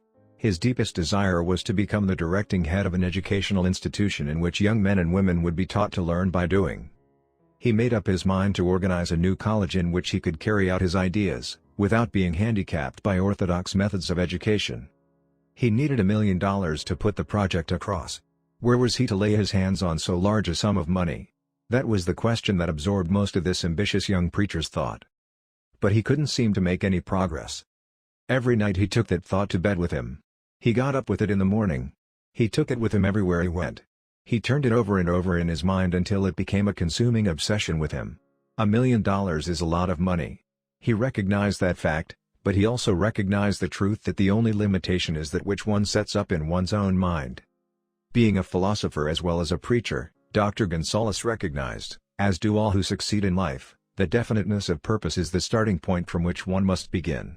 He recognized, too, that definiteness of purpose takes on animation, life, and power when backed by a burning desire to translate that purpose into its material equivalent. He knew all these great truths, yet he did not know where, or how to lay his hands on $1 million. The natural procedure would have been to give up and quit, by saying, "Ah well, my idea is a good one, but I cannot do anything with it, because I never can procure the necessary $1 million." That is exactly what the majority of people would have said, but it is not what Dr. Gonzalez said. What he said, and what he did are so important that I now introduce him, and let him speak for himself. One Saturday afternoon I sat in my room thinking of ways and means of raising the money to carry out my plans. For nearly 2 years, I had been thinking, but I had done nothing but think. The time had come for action. I made up my mind, then and there, that I would get the necessary $1 million within a week. How? I was not concerned about that. The main thing of importance was the decision to get the money within a specified time, and I want to tell you that the moment I reached a definite decision to get the money within a specified time, a strange feeling of assurance came over me, such as I had never before experienced. Something inside me seemed to say, "Why didn't you reach that decision a long time ago? The money was waiting for you all the time." Things began to happen in a hurry. I called the newspapers and announced I would preach a sermon the following morning, entitled, "What I Would Do If I Had $1 Million." I went to work on the sermon immediately, but I must tell you, frankly, the task was not difficult, because I had been preparing that sermon for almost 2 years. The spirit back of it was a part of me. Long before midnight I had finished writing the sermon. I went to bed and slept with a feeling of confidence, for I could see myself already in possession of the $1 million. Next morning I rose early, went into the bathroom, read the sermon, then knelt on my knees and asked that my sermon might come to the attention of someone who would supply the needed money. While I was praying I again had that feeling of assurance that the money would be forthcoming. In my excitement, I walked out without my sermon, and did not discover the oversight until I was in my pulpit and about ready to begin delivering it. It was too late to go back for my notes, and what a blessing that I couldn't go back. Instead, my own subconscious mind yielded the material I needed. When I arose to begin my sermon, I closed my eyes, and spoke with all my heart and soul of my dreams. I not only talked to my audience, but I fancy I talked also to God. I told what I would do with $1 million if that amount were placed in my hands. I described the plan I had in mind for organizing a great educational institution, where young people would learn to do practical things, and at the same time develop their minds. When I had finished and sat down, a man slowly arose from his seat, about 3 rows from the rear, and made his way toward the pulpit. I wondered what he was going to do. He came into the pulpit, extended his hand, and said, "Reverend, I liked your sermon. I believe you can do everything you said you would, if you had $1 million. To prove that I believe in you and your sermon, if you will come to my office tomorrow morning, I will give you the $1 million. My name is Philip D. Armour." Young Gonzalez went to Mr. Armour's office and the $1 million was presented to him. With the money, he founded the Armour Institute of Technology. That is more money than the majority of preachers ever see in an entire lifetime, yet the thought impulse back of the money was created in the young preacher's mind in a fraction of a minute. The necessary $1 million came as a result of an idea. Back of the idea was a desire which young Gonzalez had been nursing in his mind for almost 2 years. Observe this important fact. He got the money within 36 hours after he reached a definite decision in his own mind to get it, and decided upon a definite plan for getting it. There was nothing new or unique about young Gonzalez' vague thinking about $1 million, and weakly hoping for it. Others before him, and many since his time, have had similar thoughts. But there was something very unique and different about the decision he reached on that memorable Saturday, when he put vagueness into the background, and definitely said, "I will get that money within a week." God seems to throw himself on the side of the man who knows exactly what he wants, if he is determined to get just that. Moreover, the principle through which Dr. Gonzalez got his $1 million is still alive. It is available to you. This universal law is as workable today as it was when the young preacher made use of it so successfully. This book describes, step by step, the 13 elements of this great law, and suggests how they may be put to use. Observe that Asa Candler and Dr. Frank Gonzalez had one characteristic in common. Both knew the astounding truth that ideas can be transmuted into cash through the power of definite purpose, plus definite plans. If you are one of those who believe that hard work and honesty, alone, will bring riches, perish the thought. It is not true. Riches, when they come in huge quantities, are never the result of hard work. Riches come, If they come at all, in response to definite demands, based upon the application of definite principles, and not by chance or luck. Generally speaking, an idea is an impulse of thought that impels action, by an appeal to the imagination. All master salesmen know that ideas can be sold where merchandise cannot. Ordinary salesmen do not know this, that is why they are ordinary. A publisher of books, which sell for a nickel, made a discovery that should be worth much to publishers generally. He learned that many people buy titles, and not contents of books. By merely changing the name of one book that was not moving, his sales on that book jumped upward more than 1 million copies. The inside of the book was not changed in any way. He merely ripped off the cover bearing the title that did not sell, and put on a new cover with a title that had box office value. That, as simple as it may seem, was an idea. It was imagination. There is no standard price on ideas. The creator of ideas makes his own price, and, if he is smart, gets it. The moving picture industry created a whole flock of millionaires. Most of them were men who couldn't create ideas, but they had the imagination to recognize ideas when they saw them. The next flock of millionaires will grow out of the radio business, which is new and not overburdened with men of keen imagination. The money will be made by those who discover or create new and more meritorious radio programs and have the imagination to recognize merit, and to give the radio listeners a chance to profit by it. The sponsor, that unfortunate victim who now pays the cost of all radio entertainment, soon will become idea conscious, and demand something for his money. The man who beats the sponsor to the draw, and supplies programs that render useful service, is the man who will become rich in this new industry. Crooners and light chatter artists who now pollute the air with wisecracks and silly giggles, will go the way of all light timbers, and their places will be taken by real artists who interpret carefully planned programs which have been designed to service the minds of men, as well as provide entertainment. Here is a wide-open field of opportunity screaming its protest at the way it is being butchered, because of lack of imagination, and begging for rescue at any price. Above all, the thing that radio needs is new ideas. If this new field of opportunity intrigues you, perhaps you might profit by the suggestion that the successful radio programs of the future will give more attention to creating buyer audiences, and less attention to listener audiences. Stated more plainly, the builder of radio programs who succeeds in the future, must find practical ways to convert listeners into buyers. Moreover, the successful producer of radio programs in the future must key his features so that he can definitely show its effect upon the audience. Sponsors are becoming a bit weary of buying glib selling talks, based upon statements grabbed out of thin air. They want, and in the future will demand, indisputable proof that the Woo's It program not only gives millions of people the silliest giggle ever, but that the silly giggler can sell merchandise.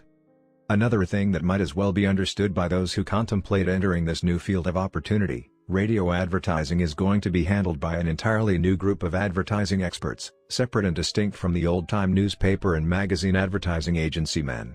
The old-timers in the advertising game cannot read the modern radio scripts, because they have been schooled to see ideas. The new radio technique demands men who can interpret ideas from a written manuscript in terms of sound.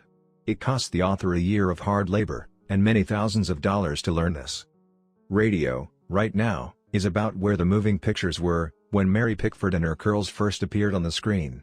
There is plenty of room in radio for those who can produce or recognize ideas. If the foregoing comment on the opportunities of radio has not started your idea factory to work, you had better forget it. Your opportunity is in some other field. If the comment intrigued you in the slightest degree, then go further into it, and you may find the one idea you need to round out your career. Never let it discourage you if you have no experience in radio. Andrew Carnegie knew very little about making steel. I have Carnegie's own word for this, but he made practical use of 2 of the principles described in this book, and made the steel business yield him a fortune. The story of practically every great fortune starts with the day when a creator of ideas and a seller of ideas got together and worked in harmony. Carnegie surrounded himself with men who could do all that he could not do. Men who created ideas, and men who put ideas into operation, and made himself and the others fabulously rich. Millions of people go through life hoping for favorable breaks. Perhaps a favorable break can get one an opportunity, but the safest plan is not to depend upon luck. It was a favorable break that gave me the biggest opportunity of my life, but 25 years of determined effort had to be devoted to that opportunity before it became an asset. The break consisted of my good fortune in meeting and gaining the cooperation of Andrew Carnegie. On that occasion Carnegie planted in my mind the idea of organizing the principles of achievement into a philosophy of success. Thousands of people have profited by the discoveries made in the 25 years of research, and several fortunes have been accumulated through the application of the philosophy. The beginning was simple. It was an idea which anyone might have developed. The favorable break came through Carnegie, but what about the determination, definiteness of purpose, and the desire to attain the goal, and the persistent effort of 25 years? It was no ordinary desire that survived disappointment, discouragement, temporary defeat, criticism, and the constant reminding of waste of time. It was a burning desire. An obsession. When the idea was first planted in my mind by Mr. Carnegie, it was coaxed, nursed, and enticed to remain alive. Gradually, the idea became a giant under its own power, and it coaxed, nursed, and drove me. Ideas are like that. First you give life and action and guidance to ideas, then they take on power of their own and sweep aside all opposition. Ideas are intangible forces, but they have more power than the physical brains that give birth to them. They have the power to live on, after the brain that creates them has returned to dust. For example, take the power of Christianity. That began with a simple idea, born in the brain of Christ. Its chief tenet was, do unto others as you would have others do unto you. Christ has gone back to the source from whence he came, but his idea goes marching on. Someday, it may grow up, and come into its own, then it will have fulfilled Christ's deepest desire. The idea has been developing only 2,000 years. Give it time. Success requires no explanations. Failure permits no alibis. Chapter 7. Organized Planning. The crystallization of desire into action. The sixth step toward riches. You have learned that everything man creates or acquires, begins in the form of desire. That desire is taken on the first lap of its journey, from the abstract to the concrete, into the workshop of the imagination, where plans for its transition are created and organized. In Chapter 2, you were instructed to take 6 definite, practical steps, as your first move in translating the desire for money into its monetary equivalent. One of these steps is the formation of a definite, practical plan, or plans, through which this transformation may be made. You will now be instructed how to build plans which will be practical, viz.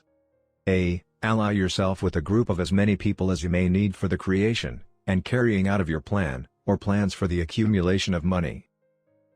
Making use of the mastermind principle described in a later chapter. Compliance with this instruction is absolutely essential. Do not neglect it. B. Before forming your mastermind alliance, decide what advantages, and benefits, you may offer the individual members of your group, in return for their cooperation. No one will work indefinitely without some form of compensation. No intelligent person will either request or expect another to work without adequate compensation, although this may not always be in the form of money. C. Arrange to meet with the members of your mastermind group at least twice a week, and more often if possible, until you have jointly perfected the necessary plan, or plans for the accumulation of money. D. Maintain perfect harmony between yourself and every member of your mastermind group. If you fail to carry out this instruction to the letter, you may expect to meet with failure.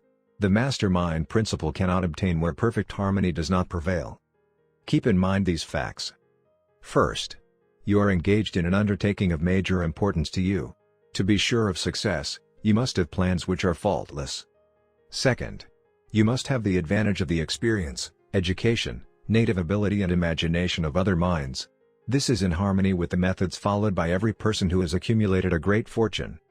No individual has sufficient experience, education, native ability, and knowledge to ensure the accumulation of a great fortune, without the cooperation of other people.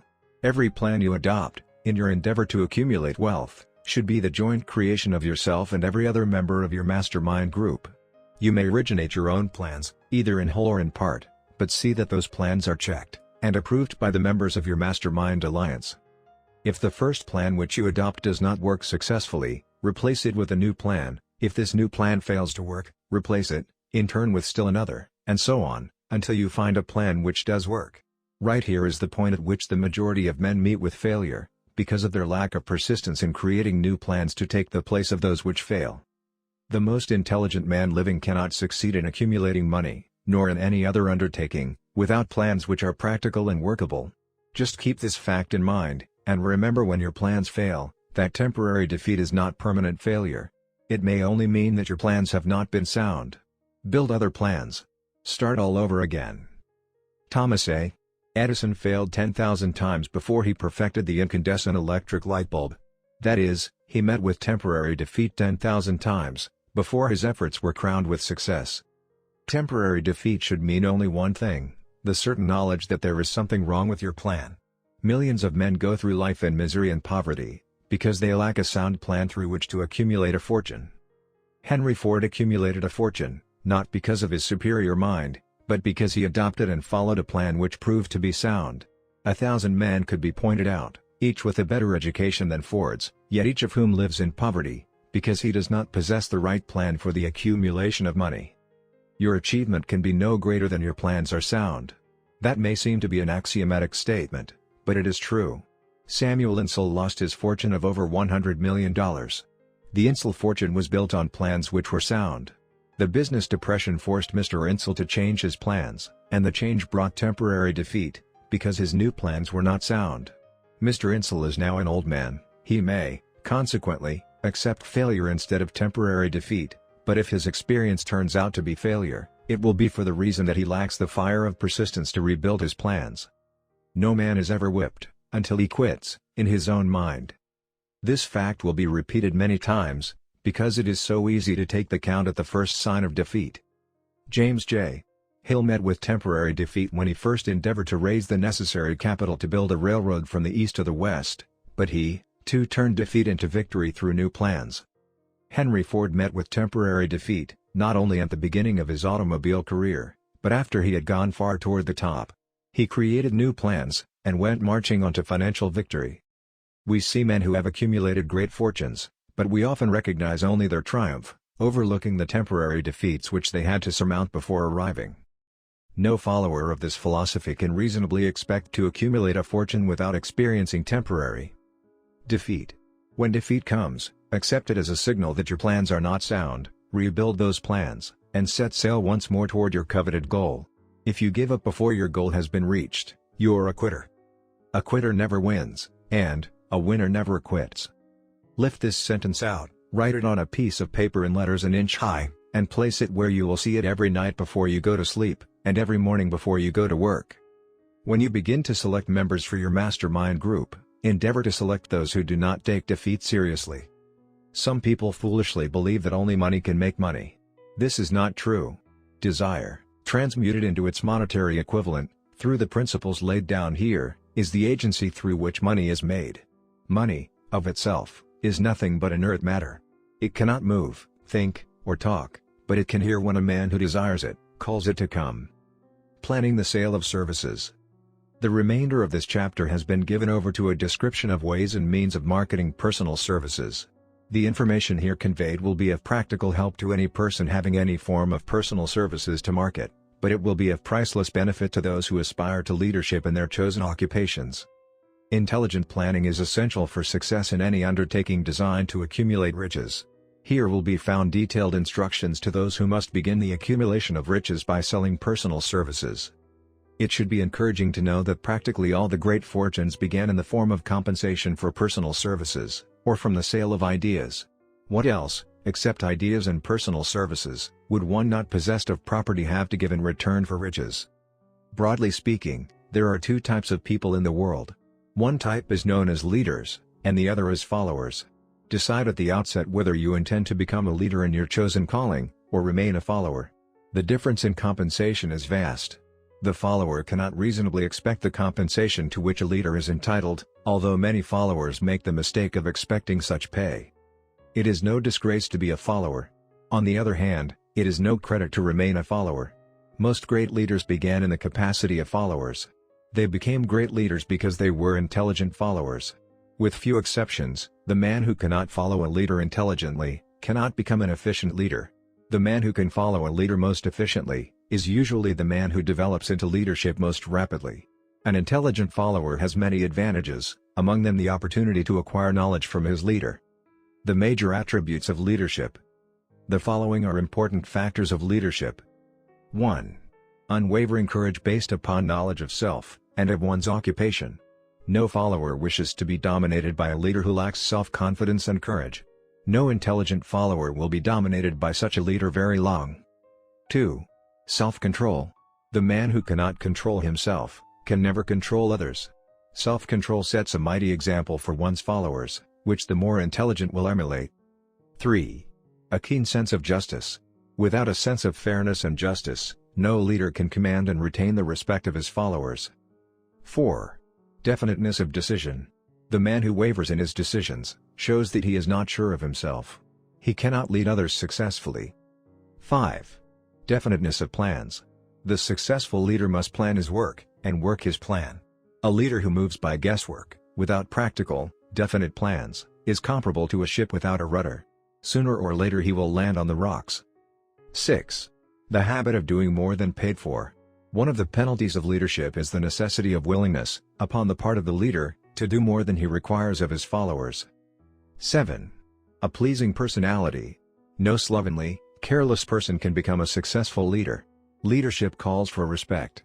Followers will not respect a leader who does not grade high on all of the factors of a pleasing personality. 8.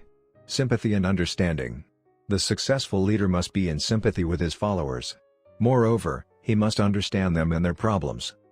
9. Mastery of detail. Successful leadership calls for mastery of details of the leader's position. 10. Willingness to assume full responsibility. The successful leader must be willing to assume responsibility for the mistakes and the shortcomings of his followers. If he tries to shift this responsibility, he will not remain the leader. If one of his followers makes a mistake, and shows himself incompetent, the leader must consider that it is he who failed. 11. Cooperation. The successful leader must understand, and apply the principle of cooperative effort and be able to induce his followers to do the same. Leadership calls for power, and power calls for cooperation. There are two forms of leadership. The first, and by far the most effective, is leadership by consent of, and with the sympathy of the followers. The second is leadership by force, without the consent and sympathy of the followers. History is filled with evidences that leadership by force cannot endure. The downfall and disappearance of dictators and kings is significant. It means that people will not follow forced leadership indefinitely. The world has just entered a new era of relationship between leaders and followers, which very clearly calls for new leaders, and a new brand of leadership in business and industry. Those who belong to the old school of leadership by force, must acquire an understanding of the new brand of leadership, cooperation, or be relegated to the rank and file of the followers. There is no other way out for them. The relationship of employer and employee, or of leader and follower, in the future, will be one of mutual cooperation, based upon an equitable division of the profits of business. In the future, the relationship of employer and employee will be more like a partnership than it has been in the past. Napoleon, Kaiser Wilhelm of Germany, the Tsar of Russia, and the King of Spain were examples of leadership by force. Their leadership passed. Without much difficulty, one might point to the prototypes of these ex-leaders, among the business, financial, and labor leaders of America who have been dethroned or slated to go. Leadership by consent of the followers is the only brand which can endure. Men may follow the forced leadership temporarily, but they will not do so willingly. The new brand of leadership will embrace the 11 factors of leadership, described in this chapter, as well as some other factors. The man who makes these the basis of his leadership, will find abundant opportunity to lead in any walk of life. The Depression was prolonged, largely, because the world lacked leadership of the new brand. At the end of the Depression, the demand for leaders who are competent to apply the new methods of leadership has greatly exceeded the supply. Some of the old type of leaders will reform and adapt themselves to the new brand of leadership, but generally speaking, the world will have to look for new timber for its leadership. This necessity may be your opportunity. The 10 major causes of failure in leadership. We come now to the major faults of leaders who fail, because it is just as essential to know what not to do as it is to know what to do. 1. Inability to organize details. Efficient leadership calls for ability to organize and to master details. No genuine leader is ever too busy to do anything which may be required of him in his capacity as leader. When a man, whether he is a leader or follower, admits that he is too busy to change his plans, or to give attention to any emergency, he admits his inefficiency. The successful leader must be the master of all details connected with his position. That means, of course, that he must acquire the habit of relegating details to capable lieutenants. 2. Unwillingness to render humble service. Truly great leaders are willing, when occasion demands, to perform any sort of labor which they would ask another to perform. The greatest among you shall be the servant of all is a truth which all able leaders observe and respect. 3. expectation of pay for what they know instead of what they do with that which they know. The world does not pay man for that which they know. It pays them for what they do, or induce others to do. 4. Fear of competition from followers. The leader who fears that one of his followers may take his position is practically sure to realize that fear sooner or later. The able leader trains understudies to whom he may delegate, at will, any of the details of his position. Only in this way may a leader multiply himself and prepare himself to be at many places, and give attention to many things at one time. It is an eternal truth that men receive more pay for their ability to get others to perform, than they could possibly earn by their own efforts. An efficient leader may, through his knowledge of his job and the magnetism of his personality, greatly increase the efficiency of others, and induce them to render more service and better service than they could render without his aid. 5. Lack of imagination. Without imagination, the leader is incapable of meeting emergencies, and of creating plans by which to guide his followers efficiently. 6. Selfishness.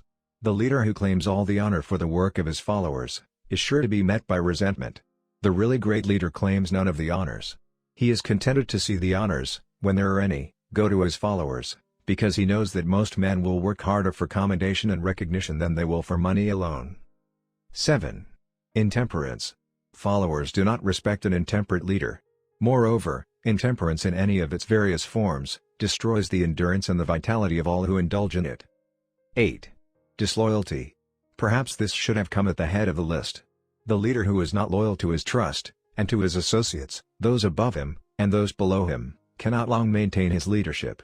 Disloyalty marks one as being less than the dust of the earth, and brings down on one's head the contempt he deserves. Lack of loyalty is one of the major causes of failure in every walk of life. 9. Emphasis of the authority of leadership. The efficient leader leads by encouraging, and not by trying to instill fear in the hearts of his followers. The leader who tries to impress his followers with his authority comes within the category of leadership through force. If a leader is a real leader, he will have no need to advertise that fact except by his conduct, his sympathy, understanding, fairness, and a demonstration that he knows his job. 10. Emphasis of title. The competent leader requires no title to give him the respect of his followers. The man who makes too much over his title generally has little else to emphasize. The doors to the office of the real leader are open to all who wish to enter, and his working quarters are free from formality or ostentation. These are among the more common of the causes of failure in leadership. Any one of these faults is sufficient to induce failure. Study the list carefully if you aspire to leadership, and make sure that you are free of these faults. Some fertile fields in which new leadership will be required. Before leaving this chapter, your attention is called to a few of the fertile fields in which there has been a decline of leadership, and in which the new type of leader may find an abundance of opportunity. First, in the field of politics there is a most insistent demand for new leaders, a demand which indicates nothing less than an emergency. The majority of politicians have, seemingly, become high-grade, legalized racketeers. They have increased taxes and debauched the machinery of industry and business until the people can no longer stand the burden. Second, the banking business is undergoing a reform. The leaders in this field have almost entirely lost the confidence of the public. Already the bankers have sensed the need of reform, and they have begun it. Third, industry calls for new leaders. The old type of leaders thought and moved in terms of dividends instead of thinking and moving in terms of human equations. The future leader in industry, to endure, must regard himself as a quasi-public official whose duty it is to manage his trust in such a way that it will work hardship on no individual, or group of individuals. Exploitation of working men is a thing of the past. Let the man who aspires to leadership in the field of business, industry, and labor remember this. Fourth, the religious leader of the future will be forced to give more attention to the temporal needs of his followers, in the solution of their economic and personal problems of the present, and less attention to the dead past, and the yet unborn future. Fifth, in the professions of law, medicine, and education, a new brand of leadership, and to some extent, new leaders will become a necessity. This is especially true in the field of education. The leader in that field must, in the future, find ways and means of teaching people how to apply the knowledge they receive in school. He must deal more with practice and less with theory. Sixth, new leaders will be required in the field of journalism. Newspapers of the future, to be conducted successfully, must be divorced from special privilege and relieved from the subsidy of advertising. They must cease to be organs of propaganda for the interests which patronize their advertising columns. The type of newspaper which publishes scandal and lewd pictures will eventually go the way of all forces which debauch the human mind. These are but a few of the fields in which opportunities for new leaders and a new brand of leadership are now available. The world is undergoing a rapid change. This means that the media through which the changes in human habits are promoted, must be adapted to the changes. The media here described, are the ones which, more than any others, determine the trend of civilization. When and how to apply for a position. The information described here is the net result of many years of experience during which thousands of men and women were helped to market their services effectively. It can, therefore, be relied upon as sound and practical. Media through which services may be marketed. Experience has proved that the following media offer the most direct and effective methods of bringing the buyer and seller of personal services together. 1. Employment bureaus. Care must be taken to select only reputable bureaus, the management of which can show adequate records of achievement of satisfactory results. There are comparatively few such bureaus. 2. Advertising in newspapers, trade journals, magazines, and radio. Classified advertising may usually be relied upon to produce satisfactory results in the case of those who apply for clerical or ordinary salaried positions. Display advertising is more desirable in the case of those who seek executive connections, the copy to appear in the section of the paper which is most apt to come to the attention of the class of employer being sought. The copy should be prepared by an expert, who understands how to inject sufficient selling qualities to produce replies. 3. Personal letters of application, directed to particular firms or individuals most apt to need such services as are being offered. Letters should be neatly typed, always, and signed by hand. With the letter, should be sent a complete brief or outline of the applicant's qualifications. Both the letter of application and the brief of experience or qualifications should be prepared by an expert. See instructions as to information to be supplied. 4. Application through personal acquaintances. When possible, the applicant should endeavor to approach prospective employers through some mutual acquaintance. This method of approach is particularly advantageous in the case of those who seek executive connections and do not wish to appear to be peddling themselves. 5. Application in person. In some instances, it may be more effective if the applicant offers personally his services to prospective employers, in which event a complete written statement of qualifications for the position should be presented, for the reason that prospective employers often wish to discuss with associates one's record. Information to be supplied in a written brief. This brief should be prepared as carefully as a lawyer would prepare the brief of a case to be tried in court. Unless the applicant is experienced in the preparation of such briefs, an expert should be consulted, and his services enlisted for this purpose. Successful merchants employ men and women who understand the art and the psychology of advertising to present the merits of their merchandise. One who has personal services for sale should do the same. The following information should appear in the brief. 1. Education. State briefly, but definitely, what schooling you have had, and in what subjects you specialized in school, giving the reasons for that specialization. 2. Experience.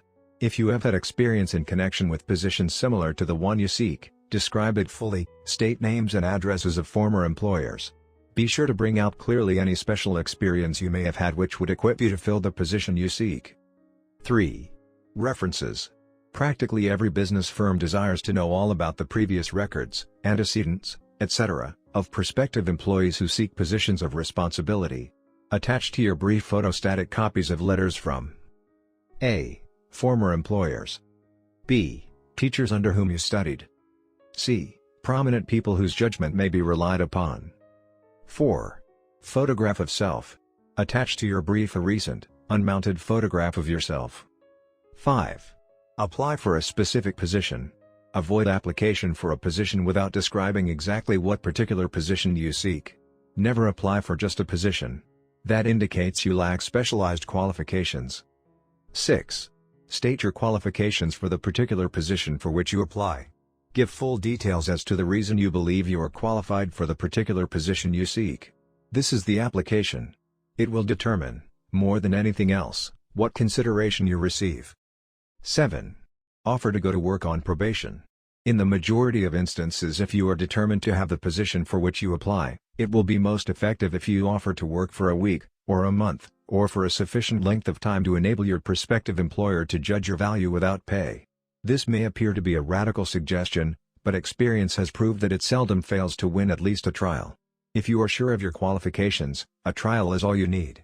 Incidentally, such an offer indicates that you have confidence in your ability to fill the position you seek. It is most convincing. If your offer is accepted, and you make good, more than likely you will be paid for your probation period.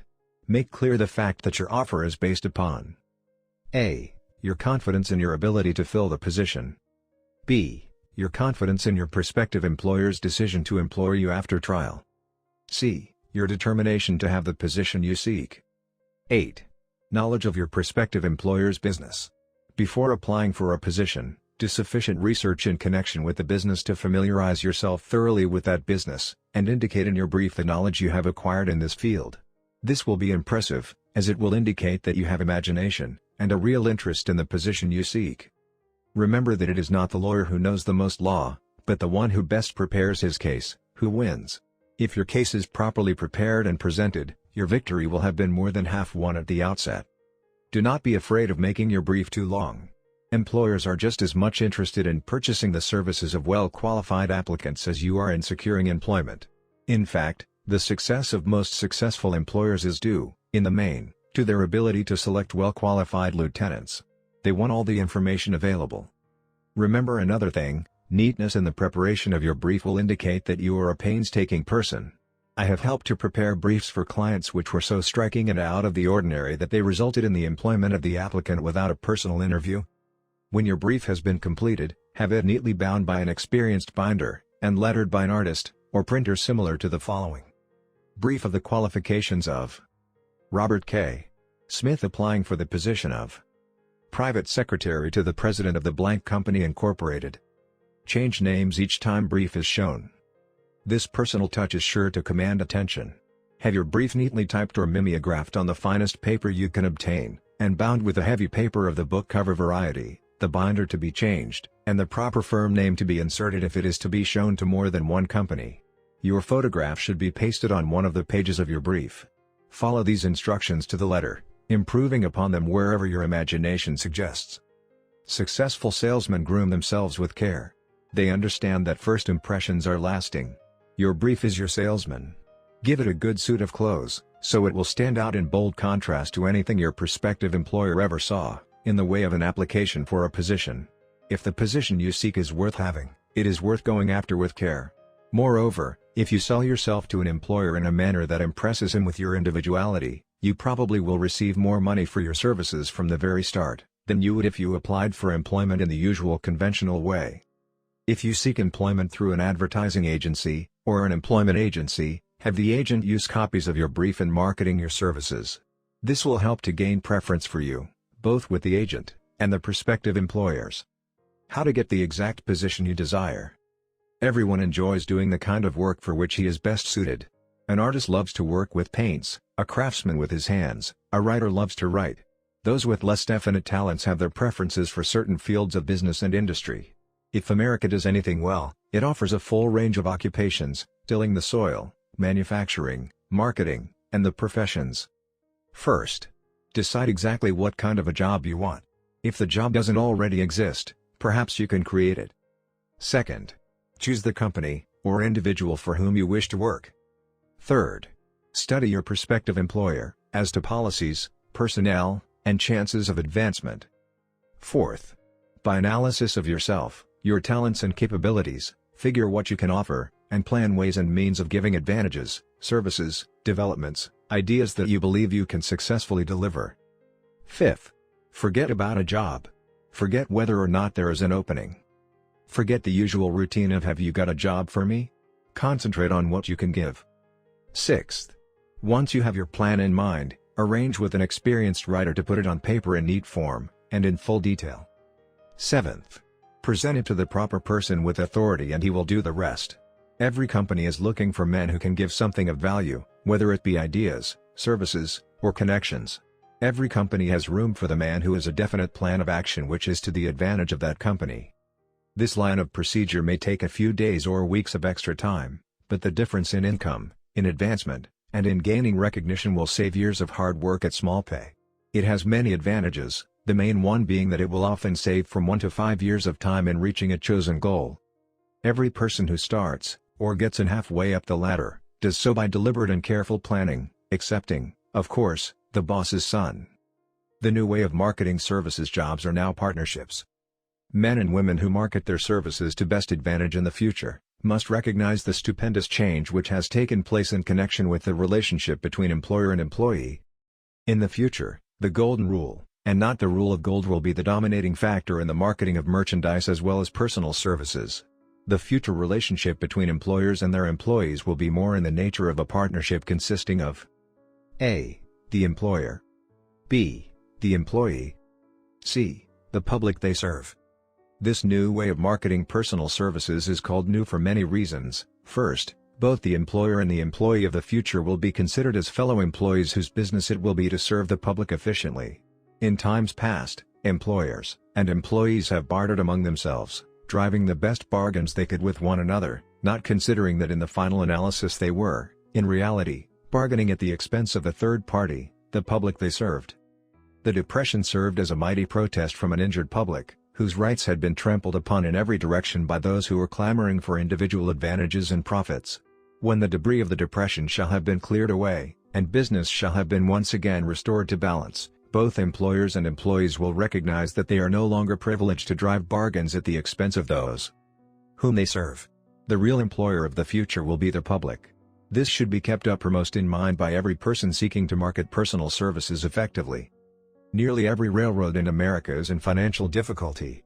Who does not remember the day when, if a citizen inquired at the ticket office the time of departure of a train, he was abruptly referred to the bulletin board instead of being politely given the information?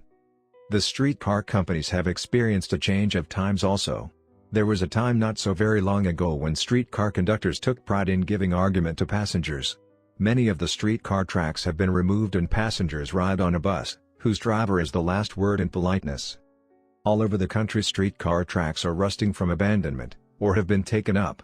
Wherever streetcars are still in operation, passengers may now ride without argument, and one may even hail the car in the middle of the block, and the motorman will obligingly pick him up. How times have changed. That is just the point I am trying to emphasize. Times have changed. Moreover, the change is reflected not merely in railroad offices and on streetcars, but in other walks of life as well. The public be damned policy is now passé. It has been supplanted by the we are obligingly at your service, sir, policy. The bankers have learned a thing or two during this rapid change which has taken place during the past few years. Impoliteness on the part of a bank official, or bank employee today is as rare as it was conspicuous a dozen years ago. In the years past, some bankers, not all of them, of course, carried an atmosphere of austerity which gave every would-be borrower a chill when he even thought of approaching his banker for a loan. The thousands of bank failures during the Depression had the effect of removing the mahogany doors behind which bankers formerly barricaded themselves. They now sit at desks in the open, where they may be seen and approached at will by any depositor, or by anyone who wishes to see them, and the whole atmosphere of the bank is one of courtesy and understanding. It used to be customary for customers to have to stand and wait at the corner grocery until the clerks were through passing the time of day with friends, and the proprietor had finished making up his bank deposit, before being waited upon. Chain stores, managed by courteous men who do everything in the way of service, short of shining the customer's shoes, have pushed the old-time merchants into the background. Time marches on. Courtesy and service are the watchwords of merchandising today, and apply to the person who is marketing personal services even more directly than to the employer whom he serves, because, in the final analysis, both the employer and his employee are employed by the public they serve. If they fail to serve well, they pay by the loss of their privilege of serving. We can all remember the time when the gas meter reader pounded on the door hard enough to break the panels. When the door was opened, he pushed his way in, uninvited, with a scowl on his face which plainly said, "What the hell did you keep me waiting for?" All that has undergone a change. The meter man now conducts himself as a gentleman who is delighted to be at your service, sir.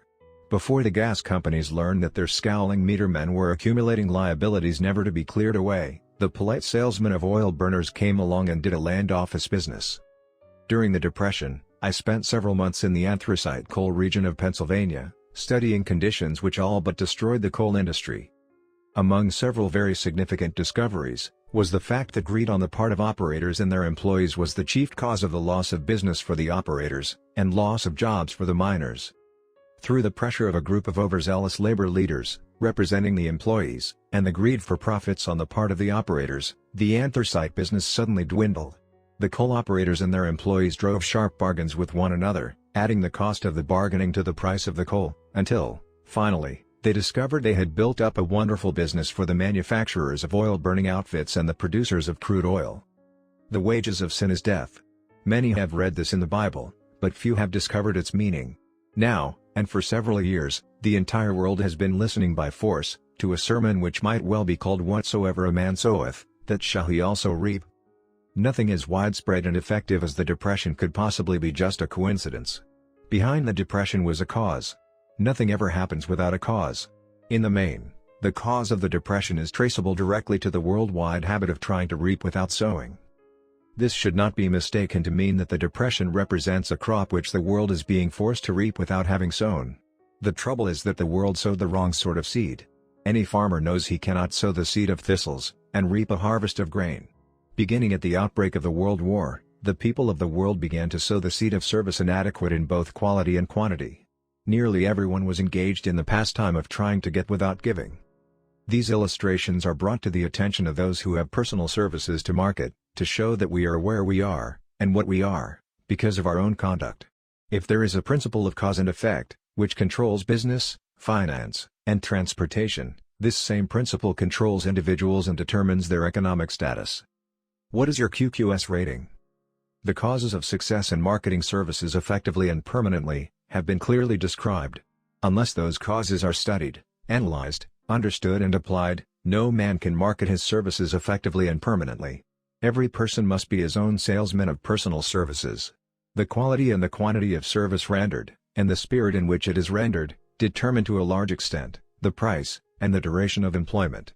To market personal services effectively, which means a permanent market, at a satisfactory price, under pleasant conditions, one must adopt and follow the QQS formula, which means that quality, plus quantity, plus the proper spirit of cooperation, equals perfect salesmanship of service. Remember the QQS formula, but do more, apply it as a habit. Let us analyze the formula to make sure we understand exactly what it means. 1. Quality of service shall be construed to mean the performance of every detail, in connection with your position, in the most efficient manner possible, with the object of greater efficiency always in mind. 2. Quantity of service shall be understood to mean the habit of rendering all the service of which you are capable, at all times, with the purpose of increasing the amount of service rendered as greater skill is developed through practice and experience. Emphasis is again placed on the word habit. 3. Spirit of service shall be construed to mean the habit of agreeable, harmonious conduct which will induce cooperation from associates and fellow employees. Adequacy of quality and quantity of service is not sufficient to maintain a permanent market for your services. The conduct, or the spirit in which you deliver service, is a strong determining factor in connection with both the price you receive, and the duration of employment. Andrew Carnegie stressed this point more than others in connection with his description of the factors which lead to success in the marketing of personal services. He emphasized again, and again, the necessity for harmonious conduct. He stressed the fact that he would not retain any man, no matter how great a quantity, or how efficient the quality of his work, unless he worked in a spirit of harmony. Mr. Carnegie insisted upon men being agreeable. To prove that he placed a high value upon this quality, he permitted many men who conformed to his standards to become very wealthy. Those who did not conform, had to make room for others. The importance of a pleasing personality has been stressed, because it is a factor which enables one to render service in the proper spirit. If one has a personality which pleases, and renders service in a spirit of harmony, these assets often make up for deficiencies in both the quality and the quantity of service one renders. Nothing, however, can be successfully substituted for pleasing conduct. The capital value of your services. The person whose income is derived entirely from the sale of personal services is no less a merchant than the man who sells commodities, and it might well be added, such a person is subject to exactly the same rules of conduct as the merchant who sells merchandise. This has been emphasized, because the majority of people who live by the sale of personal services make the mistake of considering themselves free from the rules of conduct, and the responsibilities attached to those who are engaged in marketing commodities. The new way of marketing services has practically forced both employer and employee into partnership alliances, through which both take into consideration the rights of the third party, the public they serve. The day of the go-getter has passed. He has been supplanted by the go-giver. High-pressure methods in business finally blew the lid off. There will never be the need to put the lid back on, because, in the future, business will be conducted by methods that will require no pressure. The actual capital value of your brains may be determined by the amount of income you can produce, by marketing your services. A fair estimate of the capital value of your services may be made by multiplying your annual income by 16 2/3, as it is reasonable to estimate that your annual income represents 6% of your capital value. Money rents for 6% per annum. Money is worth no more than brains. It is often worth much less. Competent brains, if effectively marketed, represent a much more desirable form of capital than that which is required to conduct a business dealing in commodities, because brains are a form of capital which cannot be permanently depreciated through depressions, nor can this form of capital be stolen or spent. Moreover, the money which is essential for the conduct of business is as worthless as a sand dune, until it has been mixed with efficient brains. The 30 major causes of failure. How many of these are holding you back? Life's greatest tragedy consists of men and women who earnestly try, and fail. The tragedy lies in the overwhelmingly large majority of people who fail, as compared to the few who succeed. I have had the privilege of analyzing several thousand men and women, 98% of whom were classed as failures. There is something radically wrong with the civilization, and a system of education, which permit 98% of the people to go through life as failures. But I did not write this book for the purpose of moralizing on the rights and wrongs of the world. That would require a book 100 times the size of this one. My analysis work proved that there are 30 major reasons for failure, and 13 major principles through which people accumulate fortunes. In this chapter, a description of the 30 major causes of failure will be given. As you go over the list, check yourself by it, point by point, for the purpose of discovering how many of these causes of failure stand between you and success. 1. Unfavorable hereditary background. There is but little, if anything, which can be done for people who are born with a deficiency in brain power. This philosophy offers but one method of bridging this weakness, through the aid of the mastermind. Observe with profit, however, that this is the only one of the 30 causes of failure which may not be easily corrected by any individual. 2. Lack of a well-defined purpose in life. There is no hope of success for the person who does not have a central purpose, or definite goal at which to aim. 98 out of every 100 of those whom I have analyzed, had no such aim. Perhaps this was the 3. Lack of ambition to aim above mediocrity. We offer no hope for the person who is so indifferent as not to want to get ahead in life, and who is not willing to pay the price. 4. Insufficient education. This is a handicap which may be overcome with comparative ease. Experience has proven that the best educated people are often those who are known as self-made, or self-educated. It takes more than a college degree to make one a person of education. Any person who is educated is one who has learned to get whatever he wants in life without violating the rights of others. Education consists, not so much of knowledge, but of knowledge effectively and persistently applied. Men are paid, not merely for what they know, but more particularly for what they do with that which they know. 5. Lack of self-discipline. Discipline comes through self-control. This means that one must control all negative qualities. Before you can control conditions, you must first control yourself. Self-mastery is the hardest job you will ever tackle. If you do not conquer self, you will be conquered by self.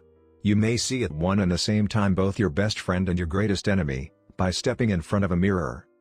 6. Ill health. No person may enjoy outstanding success without good health. Many of the causes of ill health are subject to mastery and control. These, in the main are: A. Overeating of foods not conducive to health. B. Wrong habits of thought, giving expression to negatives. C. Wrong use of, and overindulgence in sex. D. Lack of proper physical exercise. E. An inadequate supply of fresh air, due to improper breathing. 7. Unfavorable environmental influences during childhood. As the twig is bent, so shall the tree grow. Most people who have criminal tendencies acquire them as the result of bad environment, and improper associates during childhood. 8. Procrastination. This is one of the most common causes of failure. Old man procrastination stands within the shadow of every human being, waiting his opportunity to spoil one's chances of success. Most of us go through life as failures, because we are waiting for the time to be right to start doing something worthwhile. Do not wait. The time will never be just right. Start where you stand, and work with whatever tools you may have at your command, and better tools will be found as you go along. 9. Lack of persistence. Most of us are good starters but poor finishers of everything we begin. Moreover, people are prone to give up at the first signs of defeat. There is no substitute for persistence. The person who makes persistence his watchword, discovers that old man failure finally becomes tired, and makes his departure. Failure cannot cope with persistence. 10. Negative personality. There is no hope of success for the person who repels people through a negative personality. Success comes through the application of power, and power is attained through the cooperative efforts of other people. A negative personality will not induce cooperation. 11. Lack of controlled sexual urge. Sex energy is the most powerful of all the stimuli which move people into action. Because it is the most powerful of the emotions, it must be controlled, through transmutation, and converted into other channels. 12. Uncontrolled desire for something for nothing. The gambling instinct drives millions of people to failure. Evidence of this may be found in a study of the Wall Street crash of '29, during which millions of people tried to make money by gambling on stock margins. 13. Lack of a well-defined power of decision. Men who succeed reach decisions promptly, and change them, if at all, very slowly. Men who fail, reach decisions, if at all, very slowly, and change them frequently, and quickly. Indecision and procrastination are twin brothers. Where one is found, the other may usually be found also. Kill off this pair before they completely hogtie you to the treadmill of failure. 14. One or more of the 6 basic fears. These fears have been analyzed for you in a later chapter. They must be mastered before you can market your services effectively. 15. Wrong selection of a mate in marriage. This a most common cause of failure. The relationship of marriage brings people intimately into contact. Unless this relationship is harmonious, failure is likely to follow. Moreover, it will be a form of failure that is marked by misery and unhappiness, destroying all signs of ambition. 16. Overcaution. The person who takes no chances, generally has to take whatever is left when others are through choosing. Overcaution is as bad as undercaution. Both are extremes to be guarded against. Life itself is filled with the element of chance.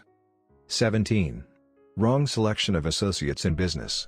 This is one of the most common causes of failure in business. In marketing personal services, one should use great care to select an employer who will be an inspiration, and who is, himself, intelligent and successful. We emulate those with whom we associate most closely. Pick an employer who is worth emulating. 18. Superstition and prejudice. Superstition is a form of fear. It is also a sign of ignorance. Men who succeed keep open minds and are afraid of nothing. 19. Wrong selection of a vocation. No man can succeed in a line of endeavor which he does not like. The most essential step in the marketing of personal services is that of selecting an occupation into which you can throw yourself wholeheartedly. 20. Lack of concentration of effort. The jack of all trades seldom is good at any. Concentrate all of your efforts on one definite chief aim. 21. The habit of indiscriminate spending.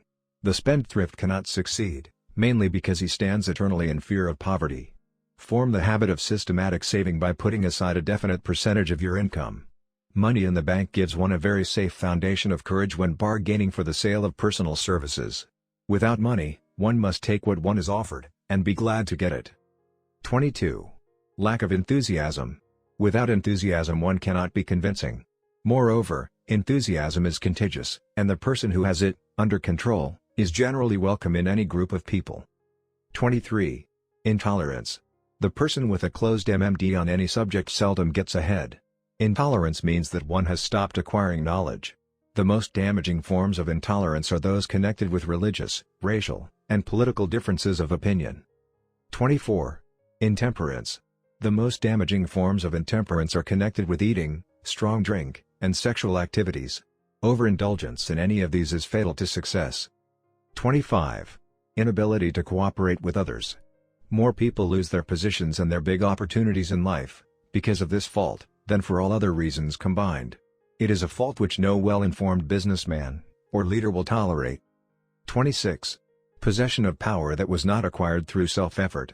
Sons and daughters of wealthy men, and others who inherit money which they did not earn.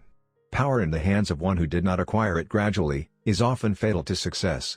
Quick riches are more dangerous than poverty. 27. Intentional dishonesty. There is no substitute for honesty.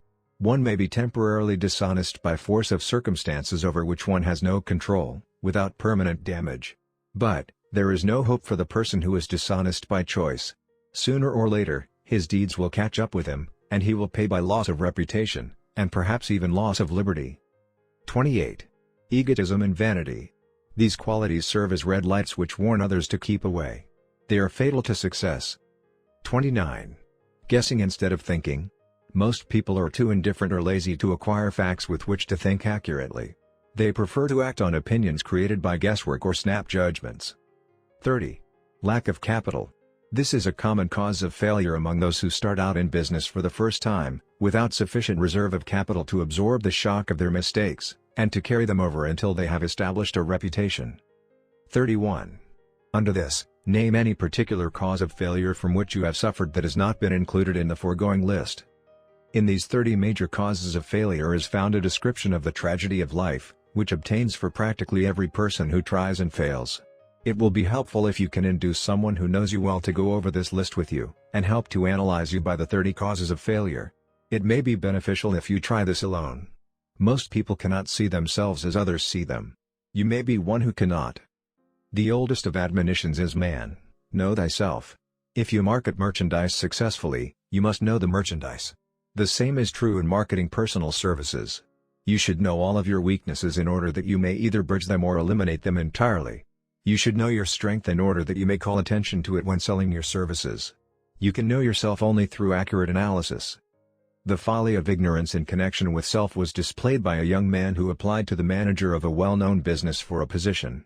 He made a very good impression until the manager asked him what salary he expected. He replied that he had no fixed sum in mind, lack of a definite aim. The manager then said, "We will pay you all you are worth, alter we try you out for a week." "I will not accept it," the applicant replied, "because I am getting more than that where I am now employed." Before you even start to negotiate for a readjustment of your salary in your present position, or to seek employment elsewhere, be sure that you are worth more than you now receive. It is one thing to want money, everyone wants more, but it is something entirely different to be worth more. Many people mistake their wants for their just dues. Your financial requirements or wants have nothing whatever to do with your worth. Your value is established entirely by your ability to render useful service or your capacity to induce others to render such service. Take inventory of yourself.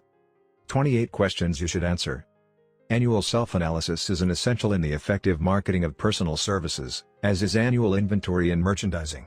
Moreover, the yearly analysis should disclose a decrease in faults, and an increase in virtues. One goes ahead, stands still, or goes backward in life. One's object should be, of course, to go ahead. Annual self-analysis will disclose whether advancement has been made, and if so, how much. It will also disclose any backward steps one may have made.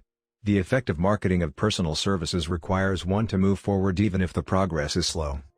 Your annual self-analysis should be made at the end of each year, so you can include in your New Year's resolutions any improvements which the analysis indicates should be made. Take this inventory by asking yourself the following questions, and by checking your answers with the aid of someone who will not permit you to deceive yourself as to their accuracy. Self-analysis questionnaire for personal inventory. 1. Have I attained the goal which I established as my objective for this year? You should work with a definite yearly objective to be attained as a part of your major life objective. 2. Have I delivered service of the best possible quality of which I was capable, or could I have improved any part of this service? 3. Have I delivered service in the greatest possible quantity of which I was capable? 4. Has the spirit of my conduct been harmonious and cooperative at all times? 5.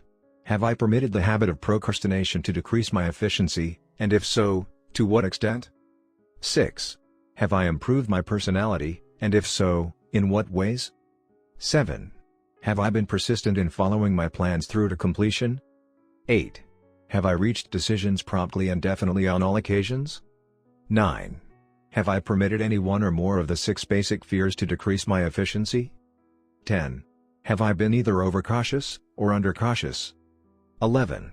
Has my relationship with my associates in work been pleasant, or unpleasant? If it has been unpleasant, has the fault been partly, or wholly mine? 12. Have I dissipated any of my energy through lack of concentration of effort? 13. Have I been open-minded and tolerant in connection with all subjects? 14. In what way have I improved my ability to render service? 15. Have I been intemperate in any of my habits? 16. Have I expressed, either openly or secretly, any form of egotism? 17. Has my conduct toward my associates been such that it has induced them to respect me? 18. Have my opinions and decisions been based upon guesswork, or accuracy of analysis and thought? 19. Have I followed the habit of budgeting my time, my expenses, and my income, and have I been conservative in these budgets? 20. How much time have I devoted to unprofitable effort which I might have used to better advantage? 21. How may I rebudget my time, and change my habits so I will be more efficient during the coming year? 22. Have I been guilty of any conduct which was not approved by my conscience? 23. In what ways have I rendered more service and better service than I was paid to render? 24. Have I been unfair to anyone, and if so, in what way? 25. If I had been the purchaser of my own services for the year, would I be satisfied with my purchase? 26. Am I in the right vocation, and if not, why not? 27. Has the purchaser of my services been satisfied with the service I have rendered, and if not, why not? 28. What is my present rating on the fundamental principles of success? Make this rating fairly, and frankly, and have it checked by someone who is courageous enough to do it accurately. Having read and assimilated the information conveyed through this chapter, you are now ready to create a practical plan for marketing your personal services. In this chapter will be found an adequate description of every principle essential in planning the sale of personal services, including the major attributes of leadership, the most common causes of failure in leadership, a description of the fields of opportunity for leadership, the main causes of failure in all walks of life, and the important questions which should be used in self-analysis. This extensive and detailed presentation of accurate information has been included, because it will be needed by all who must begin the accumulation of riches by marketing personal services. Those who have lost their fortunes, and those who are just beginning to earn money, have nothing but personal services to offer in return for riches, therefore it is essential that they have available the practical information needed to market services to best advantage. The information contained in this chapter will be of great value to all who aspire to attain leadership in any calling. It will be particularly helpful to those aiming to market their services as business or industrial executives. Complete assimilation and understanding of the information here conveyed will be helpful in marketing one's own services, and it will also help one to become more analytical and capable of judging people. The information will be priceless to personnel directors, employment managers, and other executives charged with the selection of employees, and the maintenance of efficient organizations. If you doubt this statement, test its soundness by answering and writing the 28 self-analysis questions. That might be both interesting and profitable, even though you do not doubt the soundness of the statement. Where and how one may find opportunities to accumulate riches. Now that we have analyzed the principles by which riches may be accumulated, we naturally ask, where may one find favorable opportunities to apply these principles? Very well, let us take inventory and see what the United States of America offer the person seeking riches, great or small. To begin with, let us remember, all of us, that we live in a country where every law-abiding citizen enjoys freedom of thought and freedom of deed unequaled anywhere in the world. Most of us have never taken inventory of the advantages of this freedom. We have never compared our unlimited freedom with the curtailed freedom in other countries. Here we have freedom of thought, freedom in the choice and enjoyment of education, freedom in religion, freedom in politics, freedom in the choice of a business, profession or occupation, freedom to accumulate and own without molestation, all the property we can accumulate, freedom to choose our place of residence, freedom in marriage, freedom through equal opportunity to all races, freedom of travel from one state to another, freedom in our choice of foods, and freedom to aim for any station in life for which we have prepared ourselves, even for the presidency of the United States. We have other forms of freedom, but this list will give a bird's-eye view of the most important, which constitute opportunity of the highest order. This advantage of freedom is all the more conspicuous because the United States is the only country guaranteeing to every citizen, whether native-born or naturalized, so broad and varied a list of freedom. Next, let us recount some of the blessings which our widespread freedom has placed within our hands. Take the average American family for example, meaning, the family of average income, and sum up the benefits available to every member of the family, in this land of opportunity and plenty. A. Food. Next to freedom of thought and deed comes food, clothing, and shelter, The three basic necessities of life. Because of our universal freedom, the average American family has available, at its very door, the choicest selection of food to be found anywhere in the world, and at prices within its financial range. A family of two, living in the heart of Times Square district of New York City, far removed from the source of production of foods, took careful inventory of the cost of a simple breakfast, with this astonishing result. Articles of food, cost at the breakfast table: grapefruit juice, from Florida, 2. Rippled wheat breakfast food, Kansas Farm, 0.2. Tea, from China, 0.2. Bananas, from South America, 0.2. Toasted bread, from Kansas Farm, 0.1. Fresh country eggs, from Utah, 0.7. Sugar, from Cuba, or Utah, 0.5. Butter and cream, from New England, 0.3.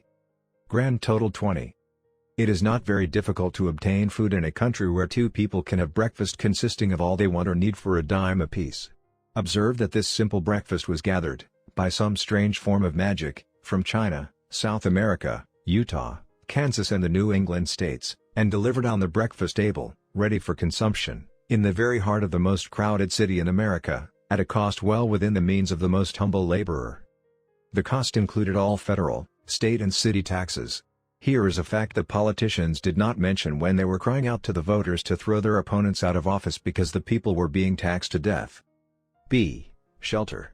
This family lives in a comfortable apartment, heated by steam, lighted with electricity, with gas for cooking, all for $65 a month. In a smaller city, or a more sparsely settled part of New York City, the same apartment could be had for as low as $20 a month.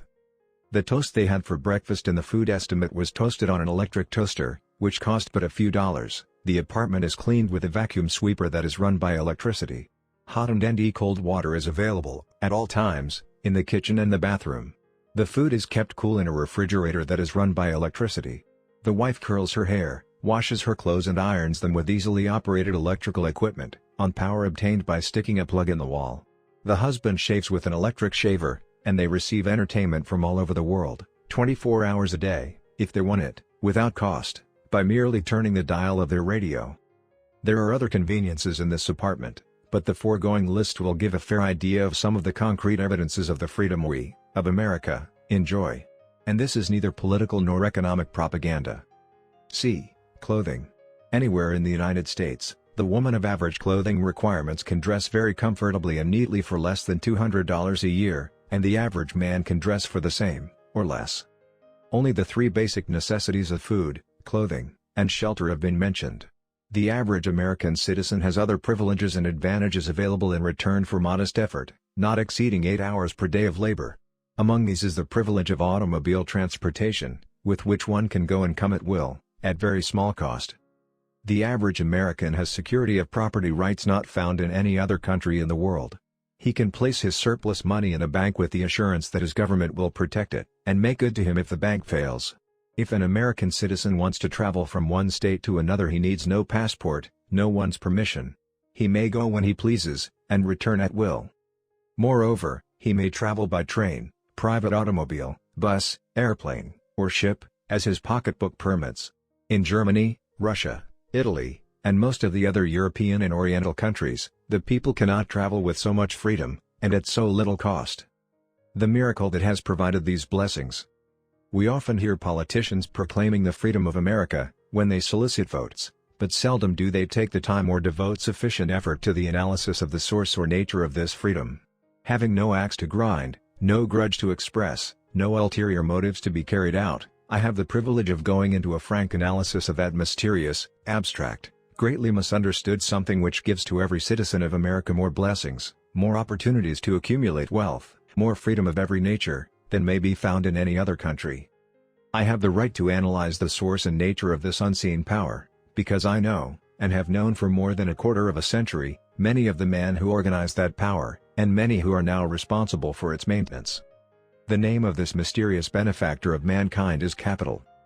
Capital consists not alone of money, but more particularly of highly organized, intelligent groups of men who plan ways and means of using money efficiently for the good of the public, and profitably to themselves. These groups consist of scientists, educators, chemists, inventors, business analysts, publicity men, Transportation experts, accountants, lawyers, doctors, and both men and women who have highly specialized knowledge in all fields of industry and business. They pioneer, experiment, and blaze trails in new fields of endeavor. They support colleges, hospitals, public schools, build good roads, publish newspapers, pay most of the cost of government, and take care of the multitudinous detail essential to human progress. Stated briefly, the capitalists are the brains of civilization, because they supply the entire fabric of which all education, enlightenment and human progress consists. Money, without brains, always is dangerous. Properly used, it is the most important essential of civilization. The simple breakfast here described could not have been delivered to the New York family at a dime each, or at any other price, if organized capital had not provided the machinery, the ships, the railroads, and the huge armies of trained men to operate them. Some slight idea of the importance of organized capital may be had by trying to imagine yourself burdened with the responsibility of collecting, without the aid of capital, and delivering to the New York City family, the simple breakfast described. To supply the tea, you would have to make a trip to China or India, both a very long way from America. Unless you were an excellent swimmer, you would become rather tired before making the round trip. Then, too, another problem would confront you. What would you use for money, even if you had the physical endurance to swim the ocean? To supply the sugar, you would have to take another long swim to Cuba, or a long walk to the sugar beet section of Utah. But even then, you might come back without the sugar, because organized effort and money are necessary to produce sugar, to say nothing of what is required to refine, transport, and deliver it to the breakfast table anywhere in the United States. The eggs, you could deliver easily enough from the barnyards near New York City, but you would have a very long walk to Florida and return, before you could serve the 2 glasses of grapefruit juice. You would have another long walk, to Kansas, or one of the other wheat-growing states, when you went after the 4 slices of wheat bread. The rippled wheat biscuits would have to be omitted from the menu, because they would not be available except through the labor of a trained organization of men and suitable machinery, all of which call for capital. While resting, you could take off for another little swim down to South America, where you would pick up a couple of bananas, and on your return, you could take a short walk to the nearest farm having a dairy and pick up some butter and cream. Then your New York City family would be ready to sit down and enjoy breakfast, and you could collect your 2 dimes for your labor. Seems absurd, doesn't it?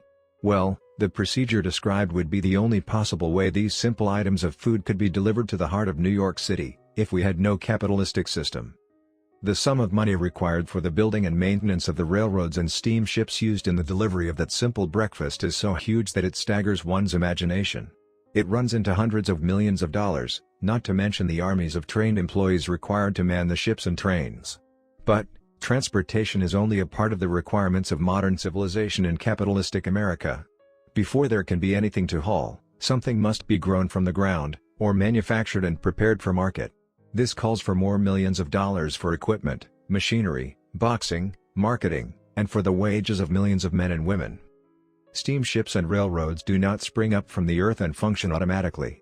They come in response to the call of civilization, through the labor and ingenuity and organizing ability of men who have imagination, faith, enthusiasm, decision, persistence. These men are known as capitalists. They are motivated by the desire to build, construct, achieve, render useful service, earn profits and accumulate riches.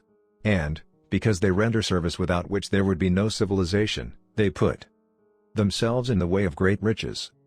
Just to keep the record simple and understandable, I will add that these capitalists are the self-same men of whom most of us have heard soapbox orators speak. They are the same men to whom radicals, racketeers, dishonest politicians and grafting labor leaders refer as the predatory interests, or Wall Street. I am not attempting to present a brief for or against any group of men or any system of economics. I am not attempting to condemn collective bargaining when I refer to grafting labor leaders, nor do I aim to give a clean bill of health to all individuals known as capitalists. The purpose of this book, a purpose to which I have faithfully devoted over a quarter of a century, is to present to all who want the knowledge, the most dependable philosophy through which individuals may accumulate riches in whatever amounts they desire. I have here analyzed the economic advantages of the capitalistic system for the twofold purpose of showing 1. That all who seek riches must recognize and adapt themselves to the system that controls all approaches to fortunes, large or small, and 2. To present the side of the picture opposite to that being shown by politicians and demagogues who deliberately becloud the issues they bring up, by referring to organized capital as if it were something poisonous. This is a capitalistic country. It was developed through the use of capital, and we who claim the right to partake of the blessings of freedom and opportunity, we who seek to accumulate riches here, may as well know that neither riches nor opportunity would be available to us if organized capital had not provided these benefits. For more than 20 years it has been a somewhat popular and growing pastime for radicals, self-seeking politicians, racketeers, crooked labor leaders, and on occasion religious leaders, to take potshots at Wall Street, the money changers, and big business. The practice became so general that we witnessed during the business depression, the unbelievable sight of high government officials lining up with the cheap politicians and labor leaders, with the openly avowed purpose of throttling the system which has made industrial America the richest country on earth. The lineup was so general and so well organized that it prolonged the worst depression America has ever known. It cost millions of men their jobs, because those jobs were inseparably a part of the industrial and capitalistic system which formed the very backbone of the nation. During this unusual alliance of government officials and self-seeking individuals who were endeavoring to profit by declaring open season on the American system of industry, a certain type of labor leader joined forces with the politicians and offered to deliver voters in return for legislation designed to permit men to take riches away from industry by organized force of numbers, instead of the better method of giving a fair day's work for a fair day's pay. Millions of men and women throughout the nation are still engaged in this popular pastime of trying to get without giving. Some of them are lined up with labor unions, where they demand shorter hours and more pay. Others do not take the trouble to work at all. They demand government relief and are getting it.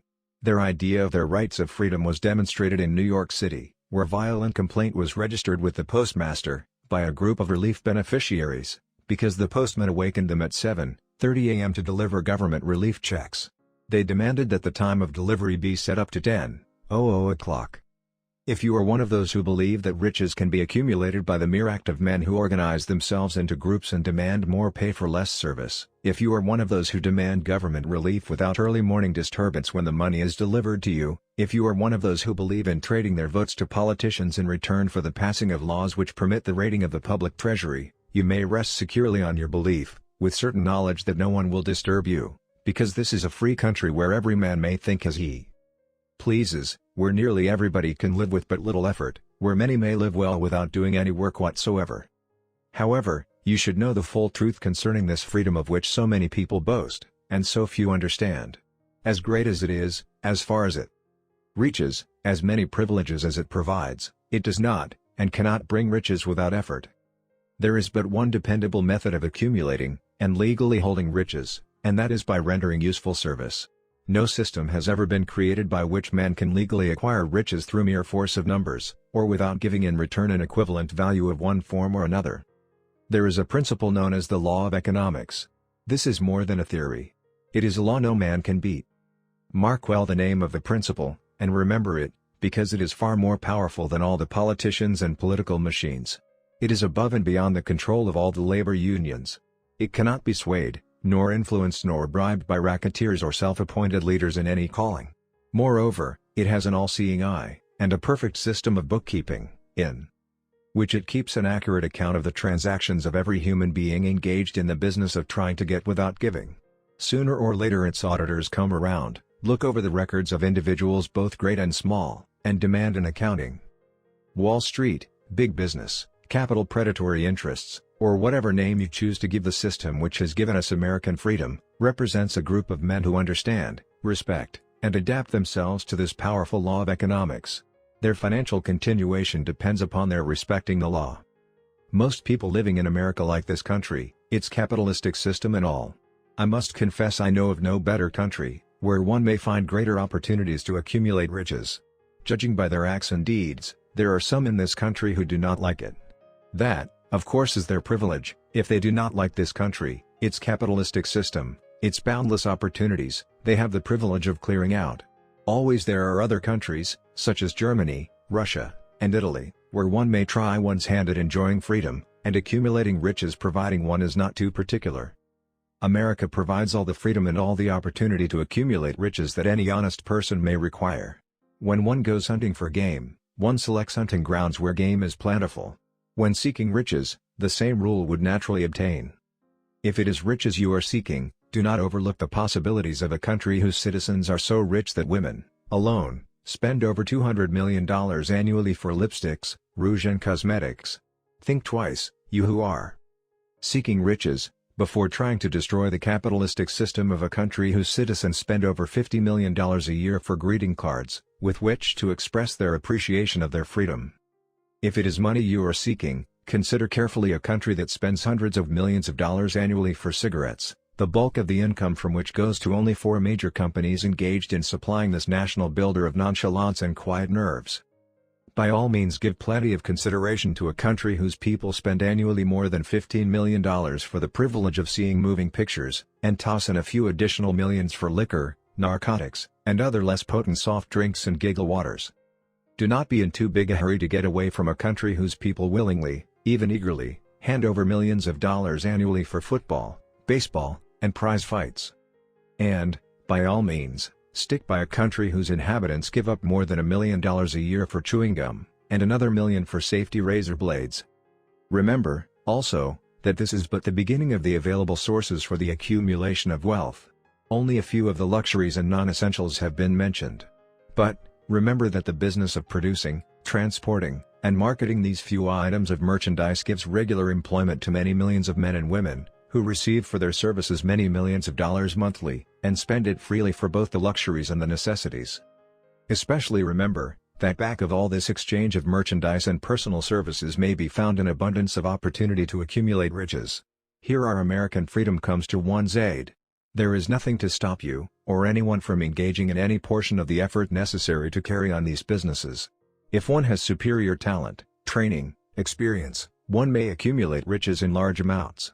Those not so fortunate may accumulate smaller amounts. Anyone may earn a living in return for a very nominal amount of labor. So, there you are.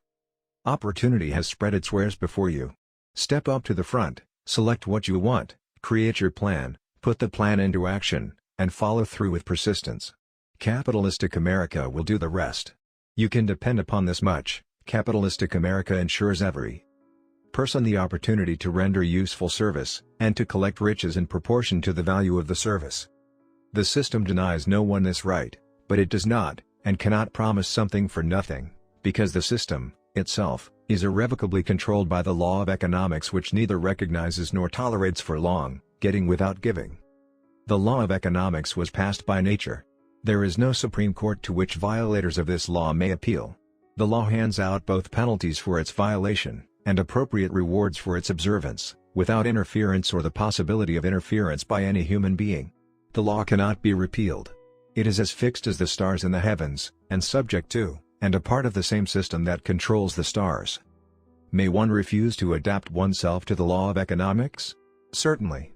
This is a free country, where all men are born with equal rights, including the privilege of ignoring the law of economics. What happens then? Well, nothing happens until large numbers of men join forces for the avowed purpose of ignoring the law, and taking what they want by force. Then comes the dictator, with well-organized firing squads and machine guns. We have not yet reached that stage in America. But we have heard all we want to know about how the system works. Perhaps we shall one be fortunate enough not to demand personal knowledge of so gruesome a reality. Doubtless we shall prefer to continue with our freedom of speech, freedom of deed, and freedom to render useful service in return for riches. The practice, by government officials, of extending to men and women the privilege of raiding the public treasury in return for votes, sometimes results in election, but as night follows day, the final payoff comes, when every penny wrongfully used must be repaid with compound interest on compound interest. If those who make the grab are not forced to repay, the burden falls on their children, and their children's children, even unto the third and fourth generations. There is no way to avoid the debt. Men can, and sometimes do, form themselves into groups for the purpose of crowding wages up, and working hours down. There is a point beyond which they cannot go. It is the point at which the law of economics steps in, and the sheriff gets both the employer and the employees. For 6 years, from 1929 to 1935, the people of America, both rich and poor, barely missed seeing the old man economics hand over to the sheriff all the businesses, and industries and banks. It was not a pretty sight. It did not increase our respect for mob psychology, through which men cast reason to the winds and start trying to get without giving. We who went through those 6 discouraging years, when fear was in the saddle, and faith was on the ground, cannot forget how ruthlessly the law of economics exacted its toll from both rich and poor, weak and strong, old and young. We shall not wish to go through another such experience. These observations are not founded upon short-time experience. They are the result of 25 years of careful analysis of the methods of both the most successful and the most unsuccessful men America has known. Chapter 8. Decision. The Mastery of Procrastination. The Seventh Step Toward Riches. Accurate analysis of over 25,000 men and women who had experienced failure disclosed the fact that lack of decision was near the head of the list of the 30 major causes of failure. This is no mere statement of a theory, it is a fact. Procrastination, the opposite of decision, is a common enemy which practically every man must conquer. You will have an opportunity to test your capacity to reach quick and definite decisions when you finish reading this book, and are ready to begin putting into action the principles which it describes. Analysis of several hundred people who had accumulated fortunes well beyond the $1 million mark disclosed the fact that every one of them had the habit of reaching decisions promptly, and of changing these decisions slowly, if and when they were changed. People who fail to accumulate money, without exception, have the habit of reaching decisions, if at all, very slowly, and of changing these decisions quickly and often. One of Henry Ford's most outstanding qualities is his habit of reaching decisions quickly and definitely, and changing them slowly. This quality is so pronounced in Mr. Ford, that it has given him the reputation of being obstinate. It was this quality which prompted Mr. Ford to continue to manufacture his famous Model T, the world's ugliest car, when all of his advisors, and many of the purchasers of the car, were urging him to change it. Perhaps, Mr. Ford delayed too long in making the change, but the other side of the story is, that Mr. Ford's firmness of decision yielded a huge fortune, before the change in model became necessary. There is but little doubt that Mr. Ford's habit of definiteness of decision assumes the proportion of obstinacy, but this quality is preferable to slowness in reaching decisions and quickness in changing them. The majority of people who fail to accumulate money sufficient for their needs, are, generally, easily influenced by the opinions of others. They permit the newspapers and the gossiping neighbors to do their thinking for them. Opinions are the cheapest commodities on earth. Everyone has a flock of opinions ready to be wished upon anyone who will accept them. If you are influenced by opinions when you reach decisions, you will not succeed in any undertaking, much less in that of transmuting your own desire into money. If you are influenced by the opinions of others, you will have no desire of your own. Keep your own counsel, when you begin to put into practice the principles described here, by reaching your own decisions and following them. Take no one into your confidence, except the members of your mastermind group, and be very sure in your selection of this group, that you choose only those who will be in complete sympathy and harmony with your purpose. Close friends and relatives, while not meaning to do so, often handicap one through opinions and sometimes through ridicule, which is meant to be humorous. Thousands of men and women carry inferiority complexes with them all through life, because some well-meaning, but ignorant person destroyed their confidence through opinions or ridicule. You have a brain and mind of your own. Use it, and reach your own decisions. If you need facts or information from other people, to enable you to reach decisions, as you probably will in many instances, acquire these facts or secure the information you need quietly, without disclosing your purpose. It is characteristic of people who have but a smattering or of an ear of knowledge to try to give the impression that they have much knowledge. Such people generally do too much talking, and too little listening. Keep your eyes and ears wide open, and your mouth closed, if you wish to acquire the habit of prompt decision. Those who talk too much do little else. If you talk more than you listen, you not only deprive yourself of many opportunities to accumulate useful knowledge, but you also disclose your plans and purposes to people who will take great delight in defeating you, because they envy you. Remember, also, that every time you open your mouth in the presence of a person who has an abundance of knowledge, you display to that person your exact stock of knowledge, or your lack of it. Genuine wisdom is usually conspicuous through modesty and silence. Keep in mind the fact that every person with whom you associate is, like yourself, seeking the opportunity to accumulate money. If you talk about your plans too freely, you may be surprised when you learn that some other person has beaten you to your goal by putting into action ahead of you the plans of which you talked unwisely. Let one of your first decisions be to keep a closed mouth and open ears and eyes. As a reminder to yourself to follow this advice, it will be helpful if you copy the following epigram in large letters and place it where you will see it daily. It. Most. Tell the world what you intend to do, but first show.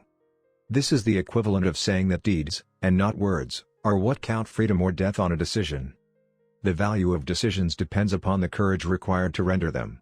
The great decisions, which served as the foundation of civilization, were reached by assuming great risks, which often meant the possibility of death.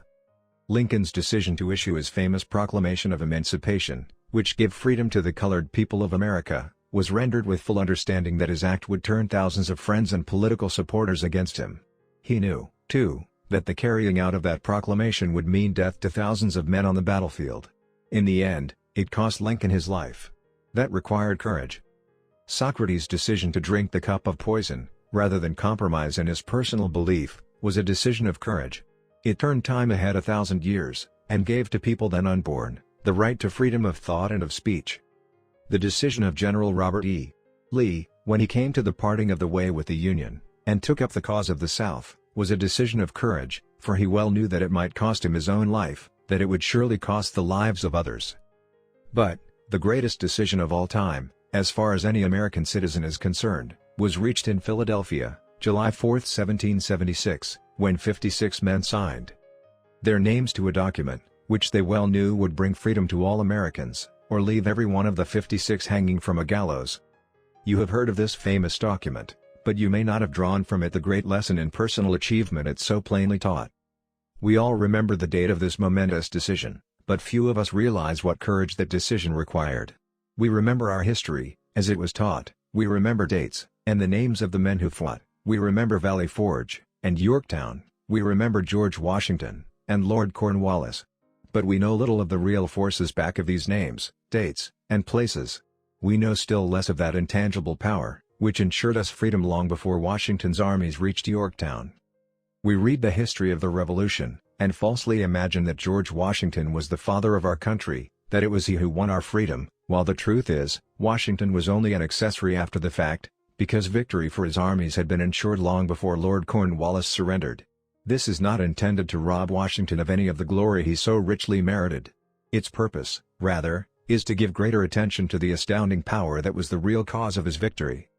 It is nothing short of tragedy that the writers of history have missed, entirely, even the slightest reference to the irresistible power, which gave birth and freedom to the nation destined to set up new standards of independence for all the peoples of the earth. I say it is a tragedy, because it is the selfsame power which must be used by every individual who surmounts the difficulties of life, and forces life to pay the price asked. Let us briefly review the events which gave birth to this power. The story begins with an incident in Boston, March 5, 1770. British soldiers were patrolling the streets, by their presence, openly threatening the citizens.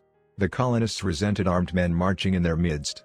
They began to express their resentment openly, hurling stones as well as epithets at the marching soldiers, until the commanding officer gave orders, "Fix bayonets. Charge." The battle was on. It resulted in the death and injury of many. The incident aroused such resentment that the Provincial Assembly, made up of prominent colonists, called a meeting for the purpose of taking definite action.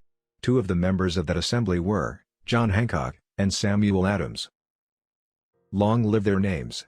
They spoke up courageously, and declared that a move must be made to eject all British soldiers from Boston. Remember this, a decision, in the minds of two men, might properly be called the beginning of the freedom which we, of the United States now enjoy. Remember, too, that the decision of these two men called for faith, and courage, because it was dangerous. Before the assembly adjourned, Samuel Adams was appointed to call on the governor of the province, Hutchinson, and demand the withdrawal of the British troops. The request was granted, the troops were removed from Boston, but the incident was not closed. It had caused a situation destined to change the entire trend of civilization. Strange, is it not, how the great changes, such as the American Revolution, and the World War, often have their beginnings in circumstances which seem unimportant. It is interesting, also, to observe that these important changes usually begin in the form of a definite decision in the minds of a relatively small number of people. Few of us know the history of our country well enough to realize that John Hancock, Samuel Adams, and Richard Henry Lee, of the province of Virginia, were the real fathers of our country. Richard Henry Lee became an important factor in this story by reason of the fact that he and Samuel Adams communicated frequently, by correspondence, sharing freely their fears and their hopes concerning the welfare of the people of their provinces. From this practice, Adams conceived the idea that a mutual exchange of letters between the 13 colonies might help to bring about the coordination of efforts so badly needed in connection with the solution of their problems. 2 years after the clash with the soldiers in Boston, March 72, Adams presented this idea to the Assembly, in the form of a motion that a correspondence committee be established among the colonies, with definitely appointed correspondents in each colony, for the purpose of friendly cooperation for the betterment of the colonies of British America. Mark well this incident. It was the beginning of the organization of the far-flung power destined to give freedom to you, and to me. The mastermind had already been organized. It consisted of Adams, Lee, and Hancock. I tell you further, that if two of you agree upon the earth concerning anything for which you ask, it will come to you from my Father, who is in heaven. The Committee of Correspondence was organized. Observe that this move provided the way for increasing the power of the mastermind by adding to it men from all the colonies. Take notice that this procedure constituted the first organized planning of the disgruntled colonists. In union there is strength. The citizens of the colonies had been waging disorganized warfare against the British soldiers, through incidents similar to the Boston riot, but nothing of benefit had been accomplished. Their individual grievances had not been consolidated under one mastermind. No group of individuals had put their hearts, minds, souls, and bodies together in one definite decision to settle their difficulty with the British once and for all, until Adams, Hancock, and Lee got together. Meanwhile, the British were not idle. They, too, were doing some planning and masterminding on their own account, with the advantage of having back of them money, and organized soldiery. The Crown appointed Gage to supplant Hutchinson as the governor of Massachusetts. One of the new governor's first acts was to send a messenger to call on Samuel Adams, for the purpose of endeavoring to stop his opposition, by fear. We can best understand the spirit of what happened by quoting the conversation between Call. Fenton, the messenger sent by Gage, and Adams. Call. Fenton, I have been authorized by Governor Gage, to assure you, Mr. Adams, that the governor has been empowered to confer upon you such benefits as would be satisfactory. Endeavor to win Adams by promise of bribes, upon the condition that you engage to cease in your opposition to the measures of the government. It is the governor's advice to you, sir, not to incur the further displeasure of his majesty. Your conduct has been such as makes you liable to penalties of amount of Henry VIII, by which persons can be sent to England for trial for treason, or misprision of treason, at the discretion of a governor of a province. But, by changing your political course, you will not only receive great personal advantages, but you will make your peace with the king. Samuel Adams had the choice of two decisions. He could cease his opposition, and receive personal bribes, or he could continue, and run the risk of being hanged. Clearly, the time had come when Adams was forced to reach instantly, a decision which could have cost his life. The majority of men would have found it difficult to reach such a decision. The majority would have sent back an evasive reply, but not Adams. He insisted upon Call. Fenton's word of honor, that the colonel would deliver to the governor the answer exactly as Adams would give it to him. Adams' answer, then you may tell Governor Gage that I trust I have long since made my peace with the King of Kings. No personal consideration shall induce me to abandon the righteous cause of my country. And, tell Governor Gage it is the advice of Samuel Adams to him, no longer to insult the feelings of an exasperated people. Comment as to the character of this man seems unnecessary. It must be obvious to all who read this astounding message that its sender possessed loyalty of the highest order. This is important. Racketeers and dishonest politicians have prostituted the honor for which such men as Adams died. When Governor Gage received Adams' caustic reply, he flew into a rage, and issued a proclamation which read, I do, hereby, in His Majesty's name, offer and promise His most gracious pardon to all persons who shall forthwith lay down their arms, and return to the duties of peaceable subjects, excepting only from the benefit of such pardon, Samuel Adams and John Hancock, whose offenses are of too flagitious a nature to admit of any other consideration but that of condign punishment. As one might say, in modern slang, Adams and Hancock were on the spot. The threat of the irate governor forced the two men to reach another decision, equally as dangerous. They hurriedly called a secret meeting of their staunchest followers. Here the mastermind began to take on momentum. After the meeting had been called to order, Adams locked the door, placed the key in his pocket, and informed all present that it was imperative that a Congress of the colonists be organized, and that no man should leave the room until the decision for such a Congress had been reached. Great excitement followed. Some weighed the possible consequences of such radicalism. Old man fear. Some expressed grave doubt as to the wisdom of so definite a decision in defiance of the Crown. Locked in that room were two men immune to fear, blind to the possibility of failure. Hancock and Adams. Through the influence of their minds, the others were induced to agree that, Through the Correspondence Committee, arrangements should be made for a meeting of the First Continental Congress, to be held in Philadelphia, September 5, 1774. Remember this date. It is more important than July 4, 1776. If there had been no decision to hold a Continental Congress, there could have been no signing of the Declaration of Independence. Before the first meeting of the new Congress, another leader, in a different section of the country, was deep in the throes of publishing a summary view of the rights of British America. He was Thomas Jefferson, of the province of Virginia, whose relationship to Lord Dunmore, representative of the Crown in Virginia, was as strained as that of Hancock and Adams with their governor. Shortly after his famous Summary of Rights was published, Jefferson was informed that he was subject to prosecution for high treason against His Majesty his government. Inspired by the threat, one of Jefferson's colleagues, Patrick Henry, boldly spoke his mind, concluding his remarks with a sentence which shall remain forever a classic: "If this be treason, then make the most of it." It was such men as these who, without power, without authority, without military strength, without money, sat in solemn consideration of the destiny of the colonies, beginning at the opening of the First Continental Congress, and continuing at intervals for 2 years, until on June 7, 1776, Richard Henry Lee arose, addressed the chair, and to the startled assembly made this motion: "Gentlemen, I make the motion that these united colonies are, and of right ought to be free and independent states, that they be absolved from all allegiance to the British Crown, and that all political connection between them and the state of Great Britain is, and ought to be totally dissolved." Lee's astounding motion was discussed fervently, and at such length that he began to lose patience. Finally, after days of argument, he again took the floor, and declared, in a clear, firm voice, "Mr. President, we have discussed this issue for days. It is the only course for us to follow. Why, then, sir, do we longer delay? Why still deliberate? Let this happy day give birth to an American Republic. Let her rise, not to devastate and to conquer, but to re-establish the reign of peace, and of law. The eyes of Europe are fixed upon us. She demands of us a living example of freedom, that may exhibit a contrast, in the felicity of the citizen, to the ever-increasing tyranny." Before his motion was finally voted upon, Lee was called back to Virginia, because of serious family illness, but before leaving, he placed his cause in the hands of his friend, Thomas Jefferson, who promised to fight until favorable action was taken. Shortly thereafter, the President of the Congress, Hancock, appointed Jefferson as chairman of a committee to draw up a Declaration of Independence. Long and hard the committee labored, on a document which would mean, when accepted by the Congress, that every man who signed it, would be signing his own death warrant, should the colonies lose in the fight with Great Britain, which was sure to follow. The document was drawn, and on June 28, the original draft was read before the Congress. For several days it was discussed, altered, and made ready. On July 4, 1776, Thomas Jefferson stood before the assembly, and fearlessly read the most momentous decision ever placed upon paper.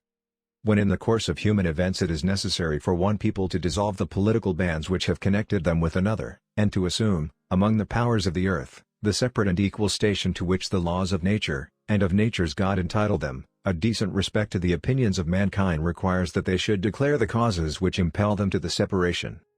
When Jefferson finished, the document was voted upon, accepted, and signed by the 56 men, everyone staking his own life upon his decision to write his name. By that decision came into existence a nation destined to bring to mankind forever, the privilege of making decisions. By decisions made in a similar spirit of faith, and only by such decisions, can men solve their personal problems, and win for themselves high estates of material and spiritual wealth. Let us not forget this. Analyze the events which led to the Declaration of Independence, and be convinced that this nation, which now holds a position of commanding respect and power among all nations of the world, was born of a decision created by a mastermind, consisting of 56 men. Note well, the fact that it was their decision which ensured the success of Washington's armies, because the spirit of that decision was in the heart of every soldier who fought with him, and served as a spiritual power which recognizes no such thing as failure. Note, also, with great personal benefit, that the power which gave this nation its freedom, is the selfsame power that must be used by every individual who becomes self-determining.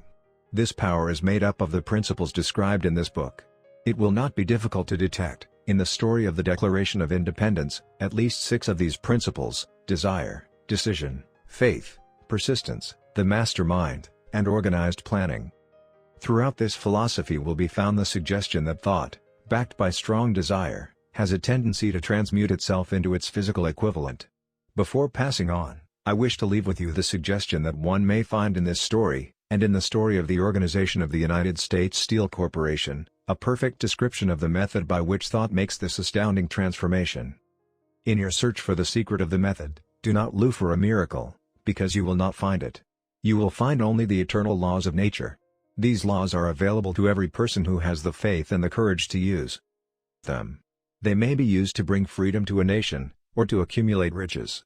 There is no charge save the time necessary to understand and appropriate them. Those who reach decisions promptly and definitely, know what they want, and generally get it. The leaders in every walk of life decide quickly, and firmly. That is the major reason why they are leaders.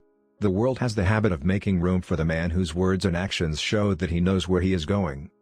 Indecision is a habit which usually begins in youth.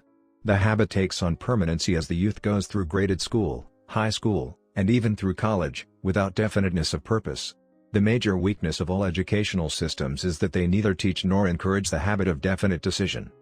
It would be beneficial if no college would permit the enrollment of any student, unless and until the student declared his major purpose in matriculating. It would be of still greater benefit, if every student who enters the graded schools were compelled to accept training in the habit of decision, and forced to pass a satisfactory examination on this subject before being permitted to advance in the grades. The habit of indecision acquired because of the deficiencies of our school systems, goes with a student into the occupation he chooses, if, in fact, he chooses his occupation. Generally, the youth just out of school seeks any job that can be found. He takes the first place he finds, because he has fallen into the habit of indecision. 98 out of every 100 people working for wages today, are in the positions they hold, because they lack the definiteness of decision to plan a definite position, and the knowledge of how to choose an employer. Definiteness of decision always requires courage, sometimes very great courage. The 56 men who signed the Declaration of Independence staked their lives on the decision to affix their signatures to the document. The person who reaches a definite decision to procure the particular job, and make life pay the price he asks, does not stake his life on that decision, he stakes his economic freedom. Financial independence, riches, desirable business and professional positions are not within reach of the person who neglects or refuses to expect, plan, and demand these things. The person who desires riches in the same spirit that Samuel Adams desired freedom for the colonies, is sure to accumulate wealth. In the chapter on organized planning, you will find complete instructions for marketing every type of personal services. You will find also detailed information on how to choose the employer you prefer, and the particular job you desire. These instructions will be of no value to you unless you definitely decide to organize them into a plan of action. Chapter 9. Persistence. The sustained effort necessary to induce faith. The 8th step toward riches. Persistence is an essential factor in the procedure of transmuting desire into its monetary equivalent. The basis of persistence is the power of will. Willpower and desire, when properly combined, make an irresistible pair. Men who accumulate great fortunes are generally known as cold-blooded, and sometimes ruthless. Often they are misunderstood. What they have is willpower, which they mix with persistence, and place back of their desires to ensure the attainment of their objectives. Henry Ford has been generally misunderstood to be ruthless and cold-blooded. This misconception grew out of Ford's habit of following through in all of his plans with persistence. The majority of people are ready to throw their aims and purposes overboard, and give up at the first sign of opposition or misfortune. A few carry on despite all opposition, until they attain their goal. These few are the Fords, Carnegies, Rockefellers, and Edisons. There may be no heroic connotation to the word persistence, but the quality is to the character of man what carbon is to steel. The building of a fortune, generally, involves the application of the entire 13 factors of this philosophy. These principles must be understood, they must be applied with persistence by all who accumulate money. If you are following this book with the intention of applying the knowledge it conveys, your first test as to your persistence will come when you begin to follow the 6 steps described in the 2nd chapter.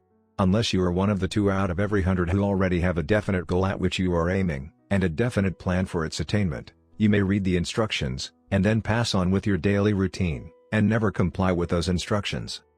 The author is checking you up at this point, because lack of persistence is one of the major causes of failure. Moreover, experience with thousands of people has proved that lack of persistence is a weakness common to the majority of men. It is a weakness which may be overcome by effort. The ease with which lack of persistence may be conquered will depend entirely upon the intensity of one's desire. The starting point of all achievement is desire. Keep this constantly in mind. Weak desires bring weak results, just as a small amount of fire makes a small amount of heat. If you find yourself lacking in persistence, this weakness may be remedied by building a stronger fire under your desires. Continue to read through to the end, then go back to Chapter 2, and start immediately to carry out the instructions given in connection with the 6 steps. The eagerness with which you follow these instructions will indicate clearly how much, or how little you really desire to accumulate money. If you find that you are indifferent, you may be sure that you have not yet acquired the money consciousness which you must possess, before you can be sure of accumulating a fortune. Fortunes gravitate to men whose minds have been prepared to attract them, just as surely as water gravitates to the ocean. In this book may be found all the stimuli necessary to attune any normal mind to the vibrations which will attract the object of one's desires. If you find you are weak in persistence, center your attention upon the instructions contained in the chapter on power, surround yourself with a mastermind group, and through the cooperative efforts of the members of this group, you can develop persistence. You will find additional instructions for the development of persistence in the chapters on autosuggestion and the subconscious mind. Follow the instructions outlined in these chapters until your habit nature hands over to your subconscious mind a clear picture of the object of your desire. From that point on, you will not be handicapped by lack of persistence. Your subconscious mind works continuously, while you are awake, and while you are asleep. Spasmodic, or occasional effort to apply the rules will be of no value to you. To get results, you must apply all of the rules until their application becomes a fixed habit with you. In no other way can you develop the necessary money consciousness. Poverty is attracted to the one whose mind is favorable to it, as money is attracted to him whose mind has been deliberately prepared to attract it, and through the same laws. Poverty consciousness will voluntarily seize the mind which is not occupied with the money consciousness. A poverty consciousness develops without conscious application of habits favorable to it. The money consciousness must be created to order, unless one is born with such a consciousness. Catch the full significance of the statements in the preceding paragraph, and you will understand the importance of persistence in the accumulation of a fortune. Without persistence, you will be defeated, even before you start. With persistence you will win. If you have ever experienced a nightmare, you will realize the value of persistence. You are lying in bed, half awake, with a feeling that you are about to smother. You are unable to turn over, or to move a muscle. You realize that you must begin to regain control over your muscles. Through persistent effort of willpower, you finally manage to move the fingers of one hand. By continuing to move your fingers, you extend your control to the muscles of one arm, until you can lift it. Then you gain control of the other arm in the same manner. You finally gain control over the muscles of one leg, and then extend it to the other leg. Then, with one supreme effort of will, you regain complete control over your muscular system, and snap out of your nightmare. The trick has been turned step by step. You may find it necessary to snap out of your mental inertia, through a similar procedure, moving slowly at first, then increasing your speed, until you gain complete control over your will. Be persistent no matter how slowly you may, at first, have to move. With persistence will come success. If you select your mastermind group with care, you will have in it, at least one person who will aid you in the development of persistence. Some men who have accumulated great fortunes, did so because of necessity. They developed the habit of persistence, because they were so closely driven by circumstances, that they had to become persistent. There is no substitute for persistence. It cannot be supplanted by any other quality. Remember this, and it will hearten you, in the beginning, when the going may seem difficult and slow. Those who have cultivated the habit of persistence seem to enjoy insurance against failure. No matter how many times they are defeated, they finally arrive up toward the top of the ladder. Sometimes it appears that there is a hidden guide whose duty is to test men through all sorts of discouraging experiences. Those who pick themselves up after defeat and keep on trying, arrive, and the world cries, "Bravo! I knew you could do it." The hidden guide lets no one enjoy great achievement without passing the persistence test. Those who can't take it, simply do not make the grade. Those who can take it are bountifully rewarded for their persistence. They receive, as their compensation, whatever goal they are pursuing. That is not all. They receive something infinitely more important than material compensation, the knowledge that every failure brings with it the seed of an equivalent advantage. There are exceptions to this rule. A few people know from experience the soundness of persistence. They are the ones who have not accepted defeat as being anything more than temporary. They are the ones whose desires are so persistently applied that defeat is finally changed into victory. We who stand on the sidelines of life see the overwhelmingly large number who go down in defeat, never to rise again. We see the few who take the punishment of defeat as an urge to greater effort. These, fortunately, never learn to accept life's reverse gear. But what we do not see, what most of us never suspect of existing, is the silent but irresistible power which comes to the rescue of those who fight on in the face of discouragement. If we speak of this power at all, we call it persistence, and let it go at that. One thing we all know: if one does not possess persistence, one does not achieve noteworthy success in any calling. As these lines are being written, I look up from my work, and see before me, less than a block away, the great mysterious Broadway, the graveyard of dead hopes, and the front porch of opportunity. From all over the world people have come to Broadway, seeking fame, fortune, power, love, or whatever it is that human beings call success. Once in a great while someone steps out from the long procession of seekers, and the world hears that another person has mastered Broadway. But Broadway is not easily nor quickly conquered. She acknowledges talent, recognizes genius, pays off in money, only after one has refused to quit. Then we know he has discovered the secret of how to conquer Broadway.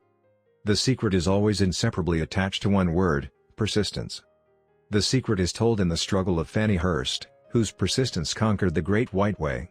She came to New York in 1915, to convert writing into riches. The conversion did not come quickly, but it came. For 4 years Miss Hurst learned about the sidewalks of New York from first-hand experience. She spent her days laboring, and her nights hoping. When hope grew dim, she did not say, "All right Broadway, you win." She said, "Very well, Broadway, you may whip some, but not me. I'm going to force you to give up." One publisher, the Saturday Evening Post, sent her 36 rejection slips, before she broke the ice and got a story across. The average writer, like the average in other walks of life, would have given up the job when the first rejection slip came. She pounded the pavements for 4 years to the tune of the publisher's no, because she was determined to win. Then came the payoff. The spell had been broken, the unseen guide had tested Fannie Hurst, and she could take it. From that time on publishers made a beaten path to her door. Money came so fast she hardly had time to count it. Then the moving picture men discovered her, and money came not in small change, but in floods. The moving picture rights to her latest novel, Great Laughter, brought $100,000, said to be the highest price ever paid for a story before publication. Her royalties from the sale of the book probably will run much more. Briefly, you have a description of what persistence is capable of achieving. Fannie Hurst is no exception. Wherever men and women accumulate great riches, you may be sure they first acquired persistence. Broadway will give any beggar a cup of coffee and a sandwich, but it demands persistence of those who go after the big stakes. Kate Smith will say amen when she reads this. For years she sang, without money, and without price, before any microphone she could reach. Broadway said to her, "Come and get it, if you can take it." She did take it until one happy day Broadway got tired and said, "Ah, what's the use? You don't know when you're whipped, so name your price, and go to work in earnest." Miss Smith named her price. It was plenty. Away up in figures so high that 1 week's salary is far more than most people make in a whole year. Verily it pays to be persistent. And here is an encouraging statement which carries with it a suggestion of great significance: thousands of singers who excel Kate Smith are walking up and down Broadway looking for a break. Without success. Countless others have come and gone, many of them sang well enough, but they failed to make the grade because they lacked the courage to keep on keeping on, until Broadway became tired of turning them away. Persistence is a state of mind, therefore it can be cultivated. Like all states of mind, persistence is based upon definite causes, among them these. A. Definiteness of purpose.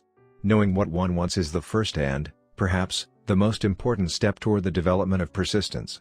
A strong motive forces one to surmount many difficulties. B. Desire. It is comparatively easy to acquire and to maintain persistence in pursuing the object of intense desire. C. Self-reliance. Belief in one's ability to carry out a plan encourages one to follow the plan through with persistence.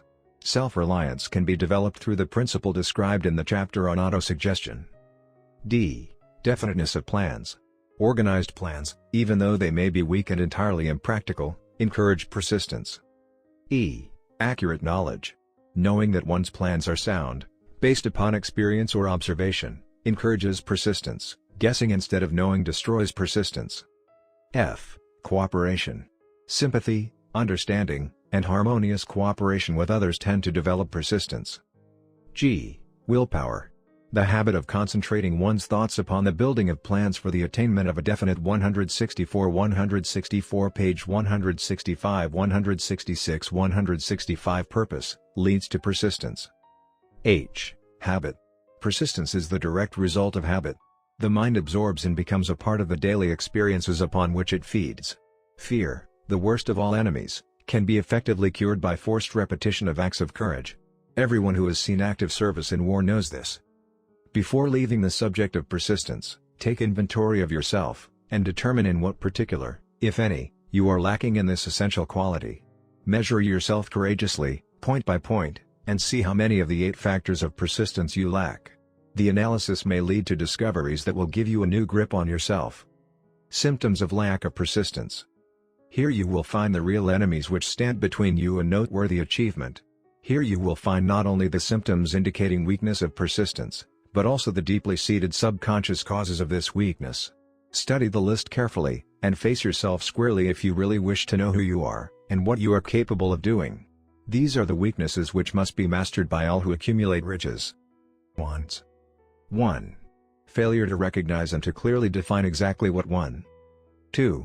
Procrastination, with or without cause. Usually backed up with a formidable array of alibis and excuses. 3. Lack of interest in acquiring specialized knowledge. 4. Indecision, the habit of passing the buck on all occasions, instead of facing issues squarely. Also backed by alibis. 5. The habit of relying upon alibis instead of creating definite plans for the solution of problems. 6. Self-satisfaction. There is but little remedy for this affliction, and no hope for those who suffer from it.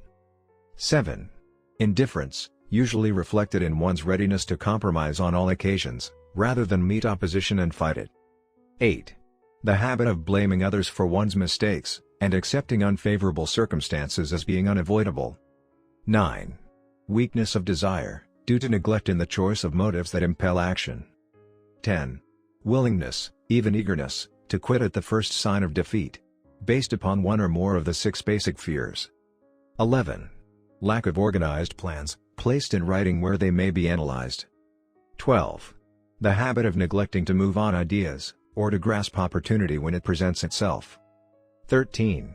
Wishing instead of willing. 14. The habit of compromising with poverty instead of aiming at riches. General absence of ambition to be, to do, and to own. 15. Searching for all the shortcuts to riches, trying to get without giving a fair equivalent, usually reflected in the habit of gambling, endeavoring to drive sharp bargains. 16. Fear of criticism, failure to create plans and to put them into action, because of what other people will think, do, or say. This enemy belongs at the head of the list, because it generally exists in one's subconscious mind, where its presence is not recognized. See the 6 basic fears in a later chapter. Let us examine some of the symptoms of the fear of criticism. The majority of people permit relatives, friends, and the public at large to so influence them that they cannot live their own lives, because they fear criticism. Huge numbers of people make mistakes in marriage, stand by the bargain, and go through life miserable and unhappy, because they fear criticism which may follow if they correct the mistake.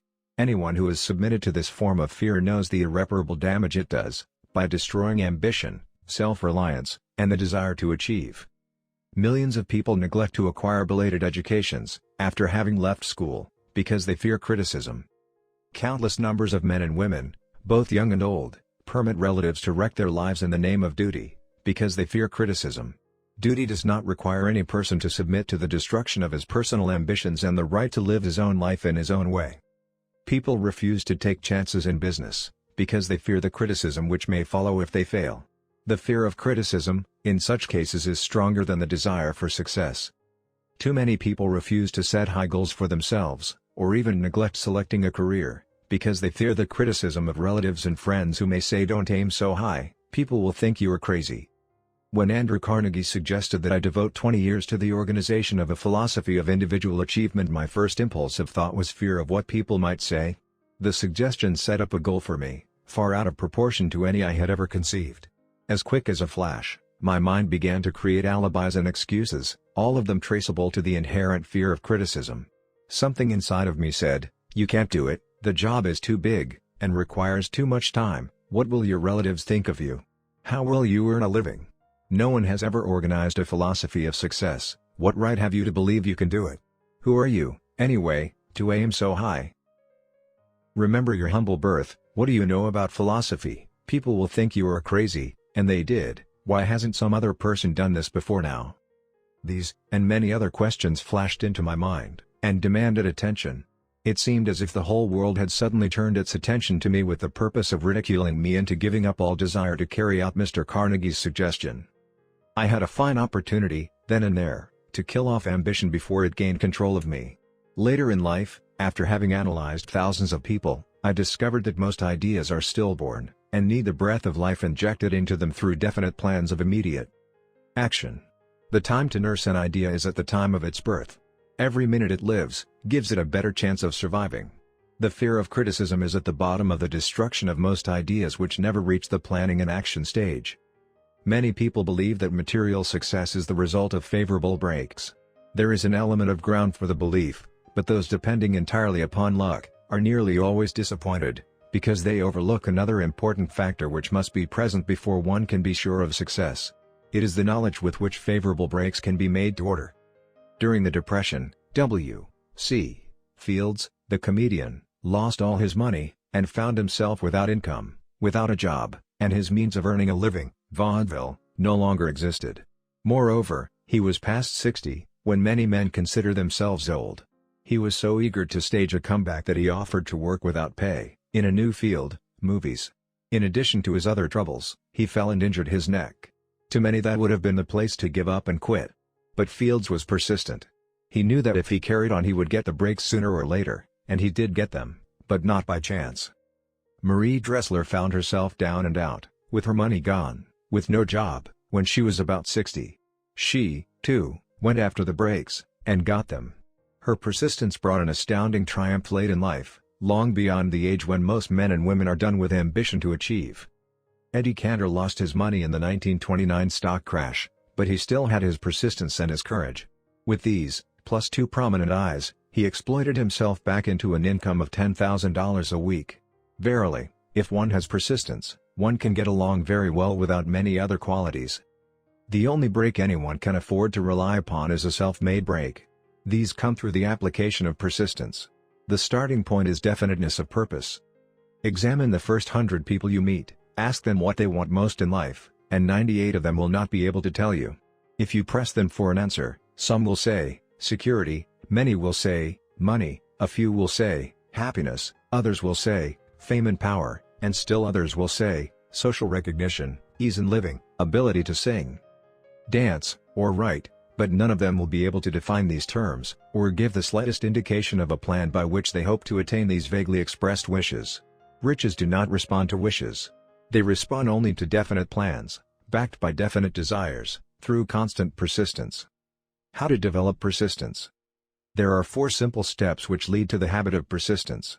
They call for no great amount of intelligence, no particular amount of education, and but little time or effort. The necessary steps are: 1. A definite purpose backed by burning desire for its fulfillment. 2. A definite plan, expressed in continuous action. 3. A mind closed tightly against all negative and discouraging influences, including negative suggestions of relatives, friends and acquaintances. 4. A friendly alliance with one or more persons who will encourage one to follow through with both plan and purpose. These 4 steps are essential for success in all walks of life.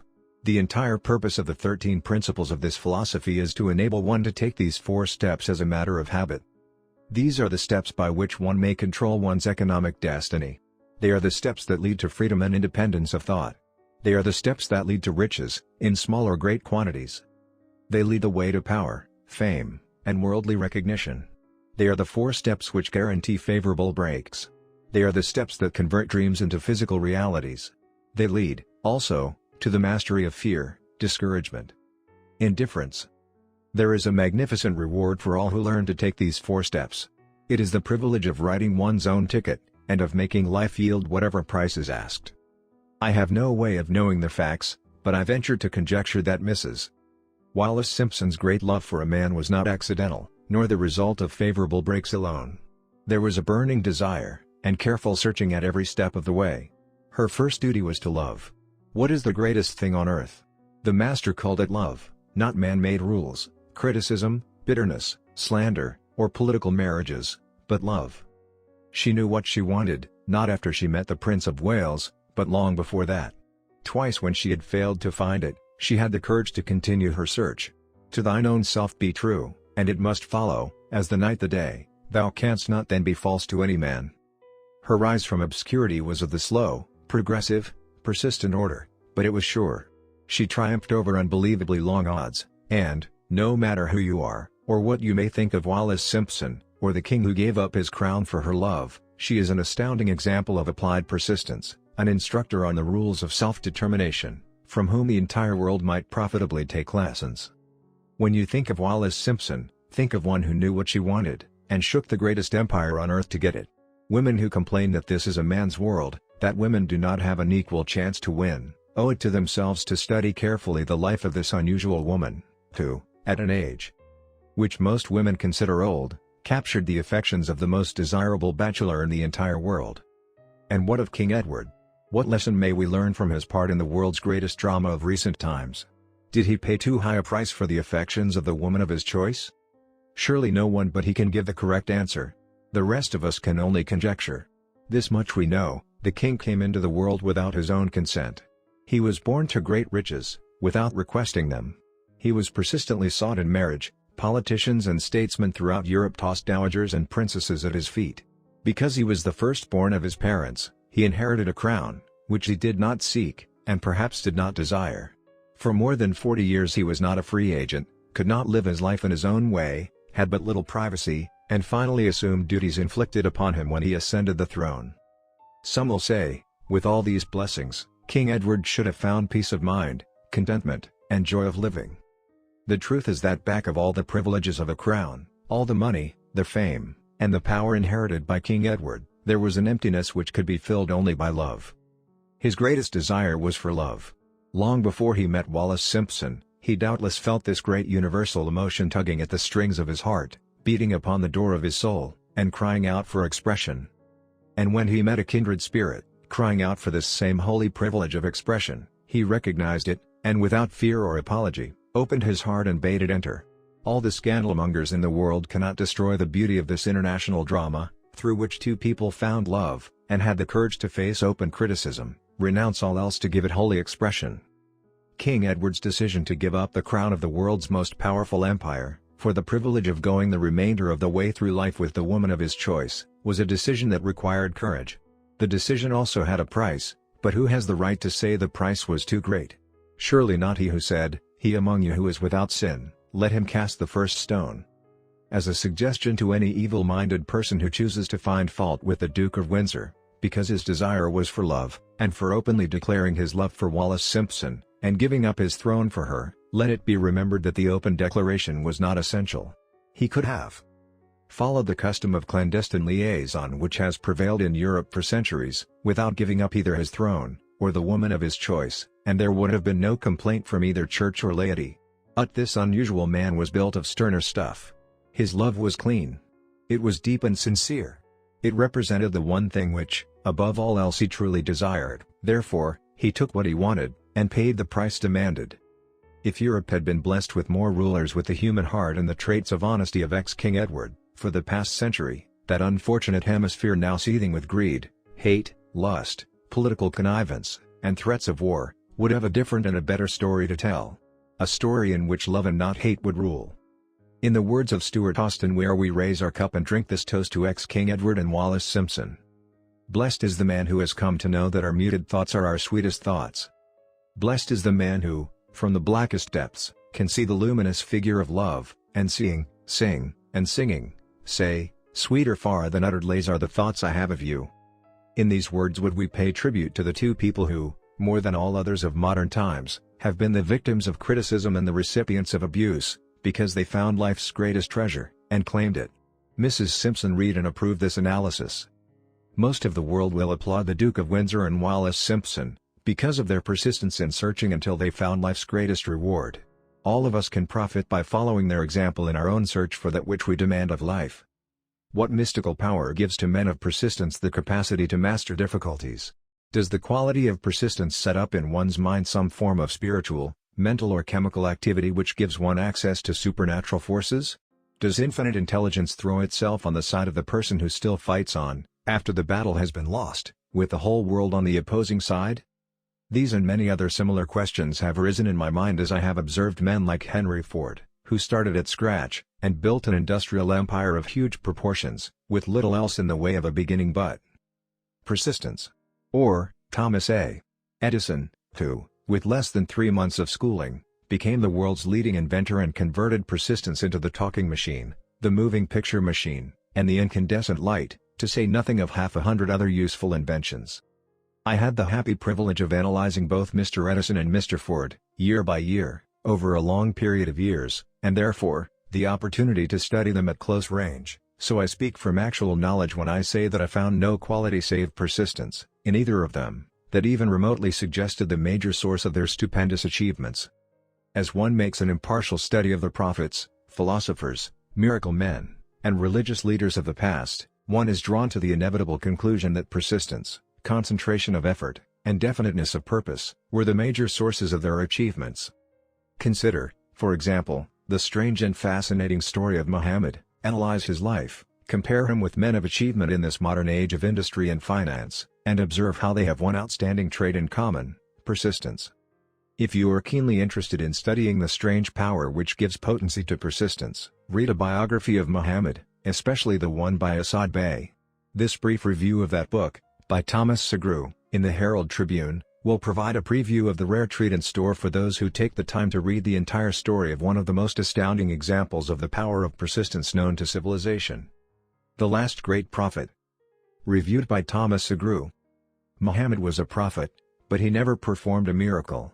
He was not a mystic, he had no formal schooling, he did not begin his mission until he was 40. When he announced that he was the messenger of God, bringing word of the true religion, he was ridiculed and labeled a lunatic. Children tripped him and women threw filth upon him.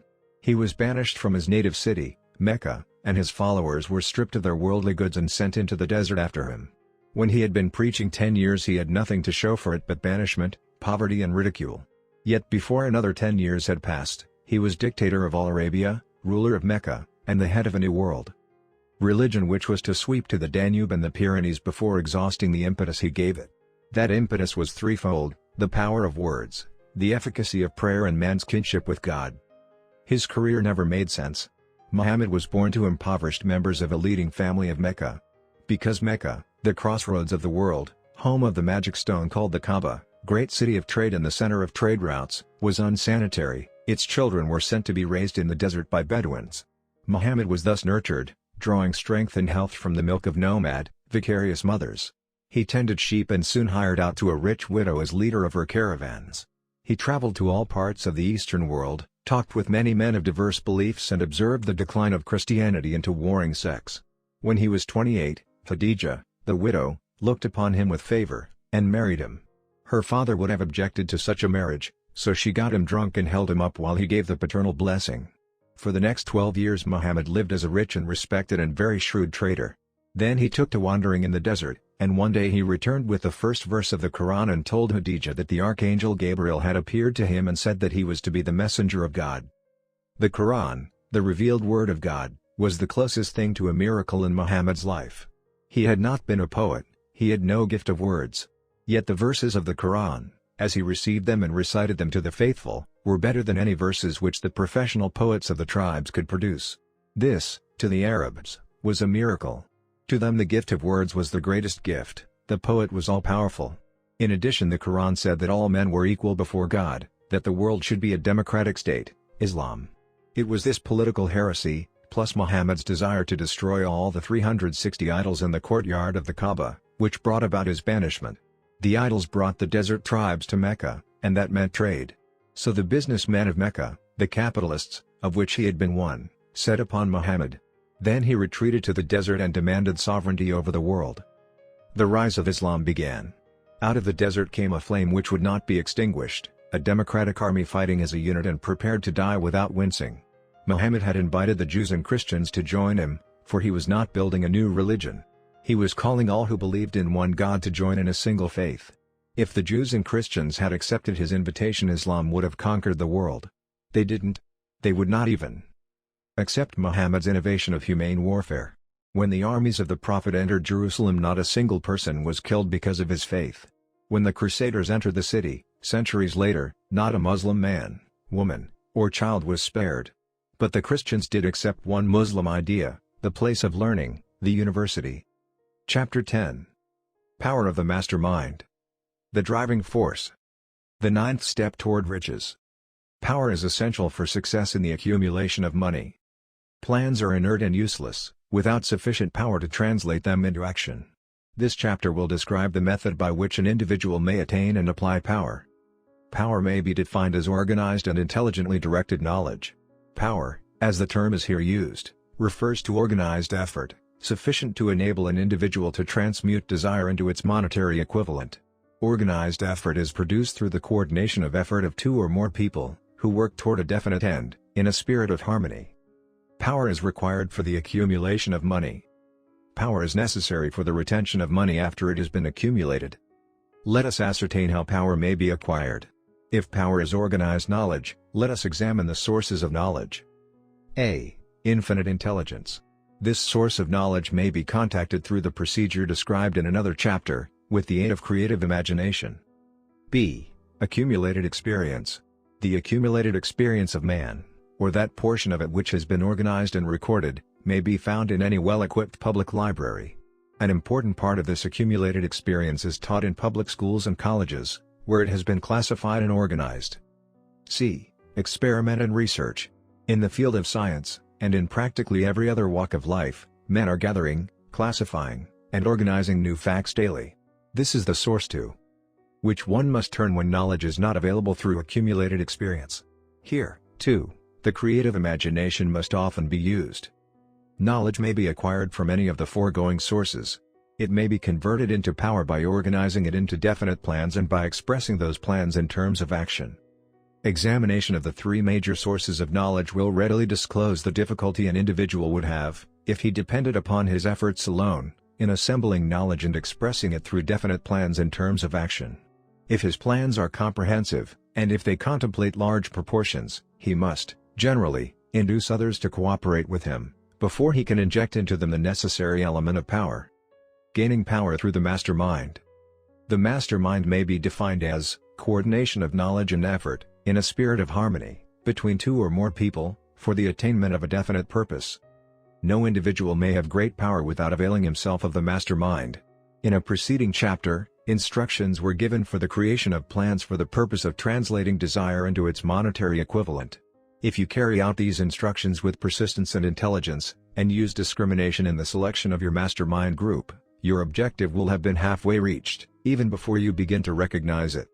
So you may better understand the intangible potentialities of power available to you, through a properly chosen mastermind group, we will here explain the two characteristics of the mastermind principle, one of which is economic in nature, and the other psychic. The economic feature is obvious. Economic advantages may be created by any person who surrounds himself with the advice, counsel, and personal cooperation of a group of men who are willing to lend him wholehearted aid, in a spirit of perfect harmony. This form of cooperative alliance has been the basis of nearly every great fortune. Your understanding of this great truth may definitely determine your financial status. The psychic phase of the mastermind principle is much more abstract, much more difficult to comprehend, because it has reference to the spiritual forces with which the human race, as a whole, is not well acquainted. You may catch a significant suggestion from this statement: no two minds ever come together without, thereby, creating a third, invisible, intangible force which may be likened to a third mind. Keep in mind the fact that there are only two known elements in the whole universe, energy and matter. It is a well-known fact that matter may be broken down into units of molecules, atoms, and electrons. There are units of matter which may be isolated, separated, and analyzed. Likewise, there are units of energy. The human mind is a form of energy, a part of it being spiritual in nature. When the minds of two people are coordinated in a spirit of harmony, The spiritual units of energy of each mind form an affinity, which constitutes the psychic phase of the mastermind. The mastermind principle, or rather the economic feature of it, was first called to my attention by Andrew Carnegie, over 25 years ago. Discovery of this principle was responsible for the choice of my life's work. Mr. Carnegie's mastermind group consisted of a staff of approximately 50 men, with whom he surrounded himself, for the definite purpose of manufacturing and marketing steel. He attributed his entire fortune to the power he accumulated through this mastermind. Analyze the record of any man who has accumulated a great fortune, and many of those who have accumulated modest fortunes, and you will find that they have either consciously, or unconsciously employed the mastermind principle. Great power can be accumulated through no other principle. Energy is nature's universal set of building blocks, out of which she constructs every material thing in the universe, including man, and every form of animal and vegetable life. Through a process which only nature completely understands, she translates energy into matter. Nature's building blocks are available to man, in the energy involved in thinking. Man's brain may be compared to an electric battery. It absorbs energy from the ether, which permeates every atom of matter, and fills the entire universe. It is a well-known fact that a group of electric batteries will provide more energy than a single battery. It is also a well-known fact that an individual battery will provide energy in proportion to the number and capacity of the cells it contains. The brain functions in a similar fashion. This accounts for the fact that some brains are more efficient than others, and leads to this significant statement. A group of brains coordinated, or connected, in a spirit of harmony, will provide more thought energy than a single brain, just as a group of electric batteries will provide more energy than a single battery. Through this metaphor it becomes immediately obvious that the mastermind principle holds the secret of the power wielded by men who surround themselves with other men of brains. There follows, now, another statement which will lead still nearer to an understanding of the psychic phase of the mastermind principle. When a group of individual brains are coordinated and function in harmony, the increased energy created through that alliance becomes available to every individual brain in the group. It is a well-known fact that Henry Ford began his business career under the handicap of poverty, illiteracy, and ignorance. It is an equally well-known fact that, within the inconceivably short period of 10 years, Mr. Ford mastered these three handicaps, and that within 25 years he made himself one of the richest men in America.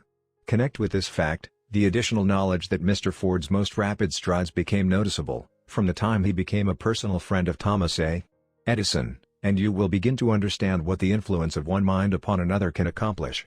Go a step farther, and consider the fact that Mr. Ford's most outstanding achievements began from the time that he formed the acquaintances of Harvey Firestone, John Burroughs, and Luther Burbank, each a man of great brain capacity, and you will have further evidence that power may be produced through friendly alliance of minds. There is little if any doubt that Henry Ford is one of the best informed men in the business and industrial world. The question of his wealth needs no discussion. Analyze Mr. Ford's intimate personal friends, some of whom have already been mentioned, and you will be prepared to understand the following statement: men take on the nature and the habits and the power of thought of those with whom they associate in a spirit of sympathy and harmony. Henry Ford whipped poverty, illiteracy, and ignorance by allying himself with great minds, whose vibrations of thought he absorbed into his own mind.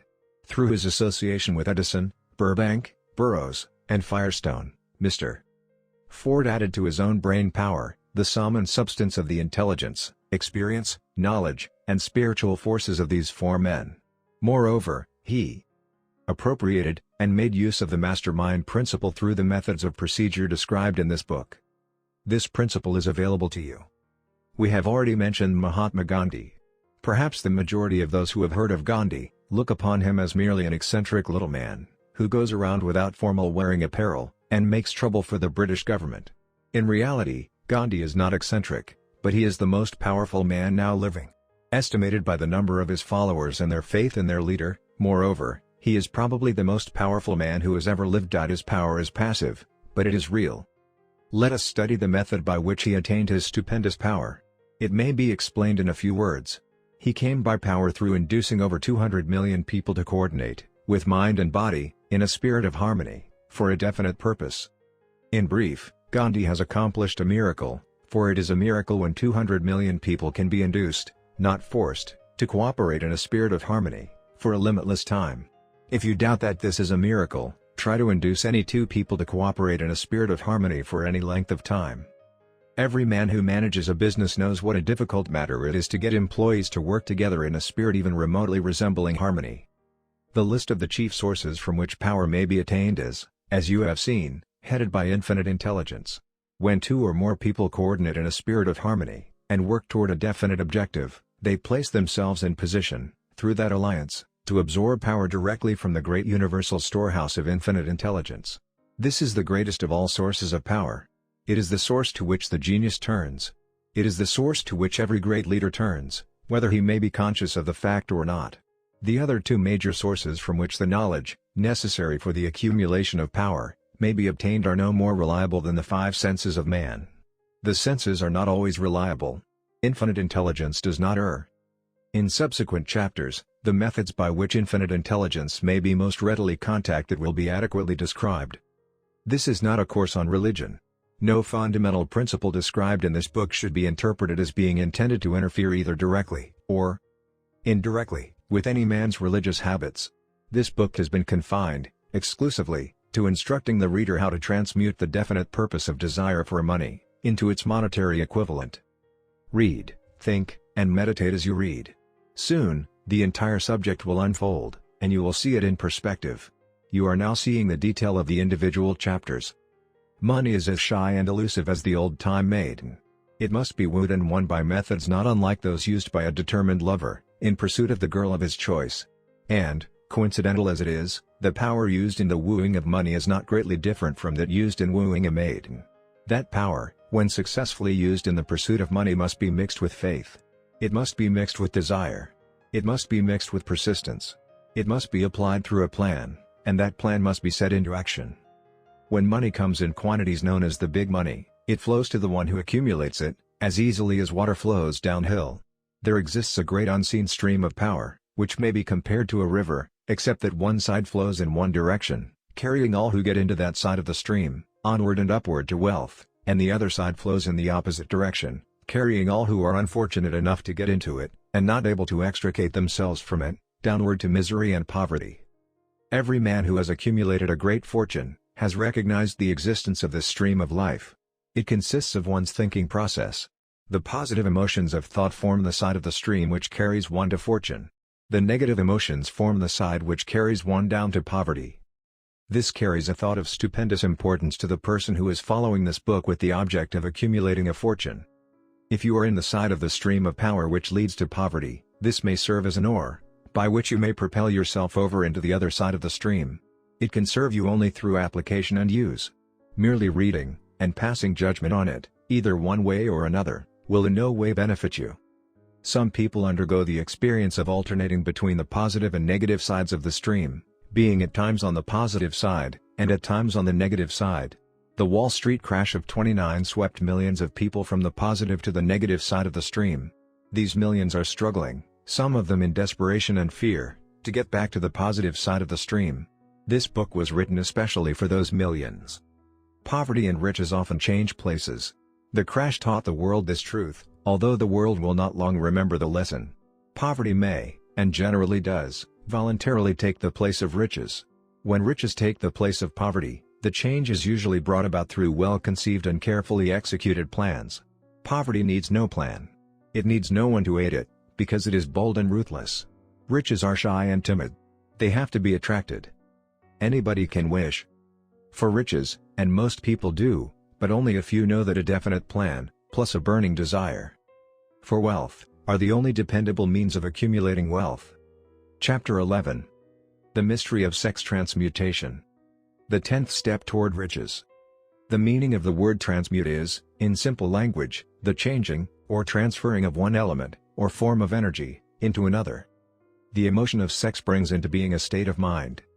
Because of ignorance on the subject, this state of mind is generally associated with the physical, and because of improper influences, to which most people have been subjected, in acquiring knowledge of sex, things essentially physical have highly biased the mind. The emotion of sex has back of it the possibility of three constructive potentialities. They are: 1. The perpetuation of mankind. 2. The maintenance of health. As a therapeutic agency, it has no equal. 3. The transformation of mediocrity into genius through transmutation. Sex transmutation is simple and easily explained. It means the switching of the mind from thoughts of physical expression to thoughts of some other nature. Sex desire is the most powerful of human desires. When driven by this desire, men develop keenness of imagination, courage, willpower, persistence, and creative ability unknown to them at other times. So strong and impelling is the desire for sexual contact that men freely run the risk of life and reputation to indulge it. When harnessed, and redirected along other lines, this motivating force maintains all of its attributes of keenness of imagination, courage, etc., which may be used as powerful creative forces in literature, art, or in any other profession or calling, including, of course, the accumulation of riches. The transmutation of sex energy calls for the exercise of willpower, to be sure, but the reward is worth the effort. The desire for sexual expression is inborn and natural. The desire cannot, and should not be submerged or eliminated. But it should be given an outlet through forms of expression which enrich the body, mind, and spirit of man. If not given this form of outlet, through transmutation, it will seek outlets through purely physical channels. A river may be dammed, and its water controlled for a time, but eventually, it will force an outlet. The same is true of the emotion of sex. It may be submerged and controlled for a time, but its very nature causes it to be ever seeking means of expression. If it is not transmuted into some creative effort, it will find a less worthy outlet. Fortunate, indeed, is the person who has discovered how to give sex emotion an outlet through some form of creative effort, for he has, by that discovery, lifted himself to the status of a genius.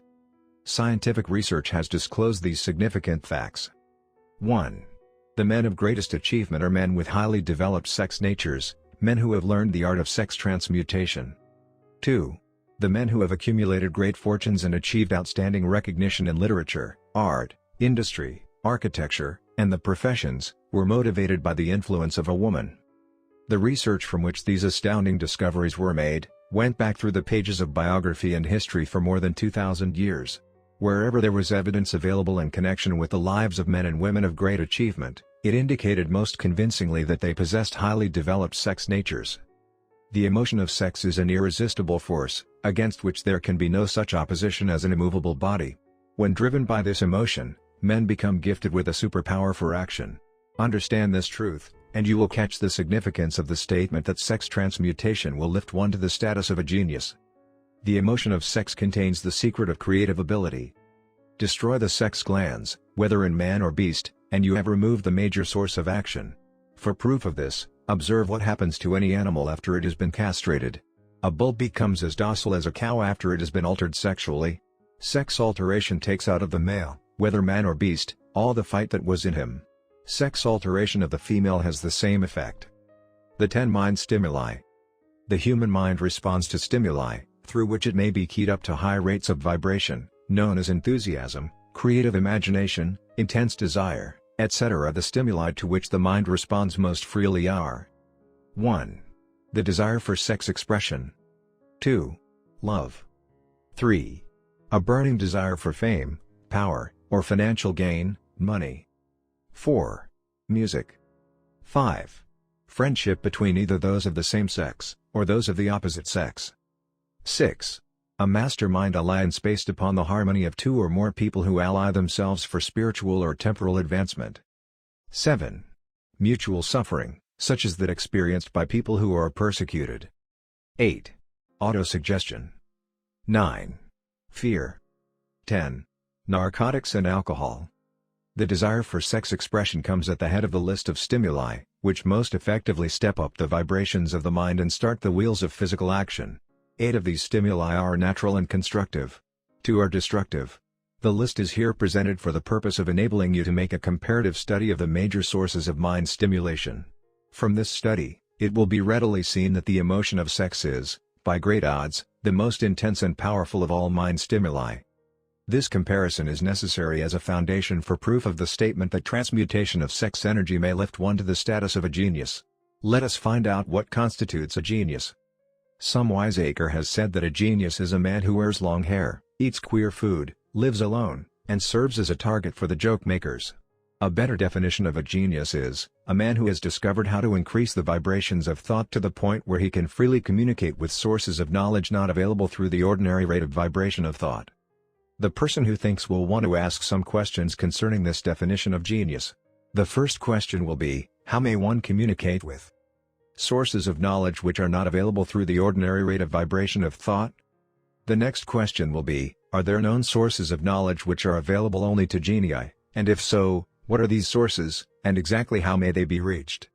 We shall offer proof of the soundness of some of the more important statements made in this book, or at least we shall offer evidence through which you may secure your own proof through experimentation, and in doing so, we shall answer both of these questions. Genius is developed through the sixth sense. The reality of a sixth sense has been fairly well established.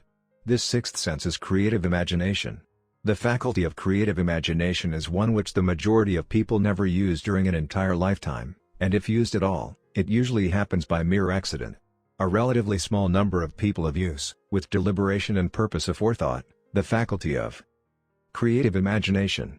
Those who use this faculty voluntarily, and with understanding of its functions, are genii. The faculty of creative imagination is the direct link between the finite mind of man and infinite intelligence. Also called revelations, referred to in the realm of religion, and all discoveries of basic or new principles in the field of invention, take place through the faculty of creative imagination. When ideas or concepts flash into one's mind, through what is popularly called a hunch, they come from one or more of the following sources. 1. Infinite intelligence. 2. One's subconscious mind, wherein is stored every sense impression and thought impulse which ever reached the brain through any of the five senses. 3. From the mind of some other person who has just released the thought, or picture of the idea or concept, through conscious thought, or 4. From the other person's subconscious storehouse. There are no other known sources from which inspired ideas or hunches may be received. The creative imagination functions best when the mind is vibrating, due to some form of mind stimulation, at an exceedingly high rate. That is, when the mind is functioning at a rate of vibration higher than that of ordinary, normal thought. When brain action has been stimulated, through one or more of the 10 mind stimulants, it has the effect of lifting the individual far above the horizon of ordinary thought, and permits him to envision distance, scope, and quality of thoughts not available on the lower plane, such as that occupied while one is engaged in the solution of the problems of business and professional routine. When lifted to this higher level of thought, through any form of mind stimulation, an individual occupies, relatively, the same position as one who has ascended in an airplane to a height from which he may see over and beyond the horizon line which limits his vision, while on the ground. Moreover, while on this higher level of thought, the individual is not hampered or bound by any of the stimuli which circumscribe and limit his vision while wrestling with the problems of gaining the 3 basic necessities of food, clothing, and shelter. He is in a world of thought in which the ordinary, workaday thoughts have been as effectively removed as are the hills and valleys and other limitations of physical vision, when he rises in an airplane. While on this exalted plane of thought, the creative faculty of the mind is given freedom for action. The way has been cleared for the sixth sense to function, it becomes receptive to ideas which could not reach the individual under any other circumstances. The sixth sense is the faculty which marks the difference between a genius and an ordinary individual.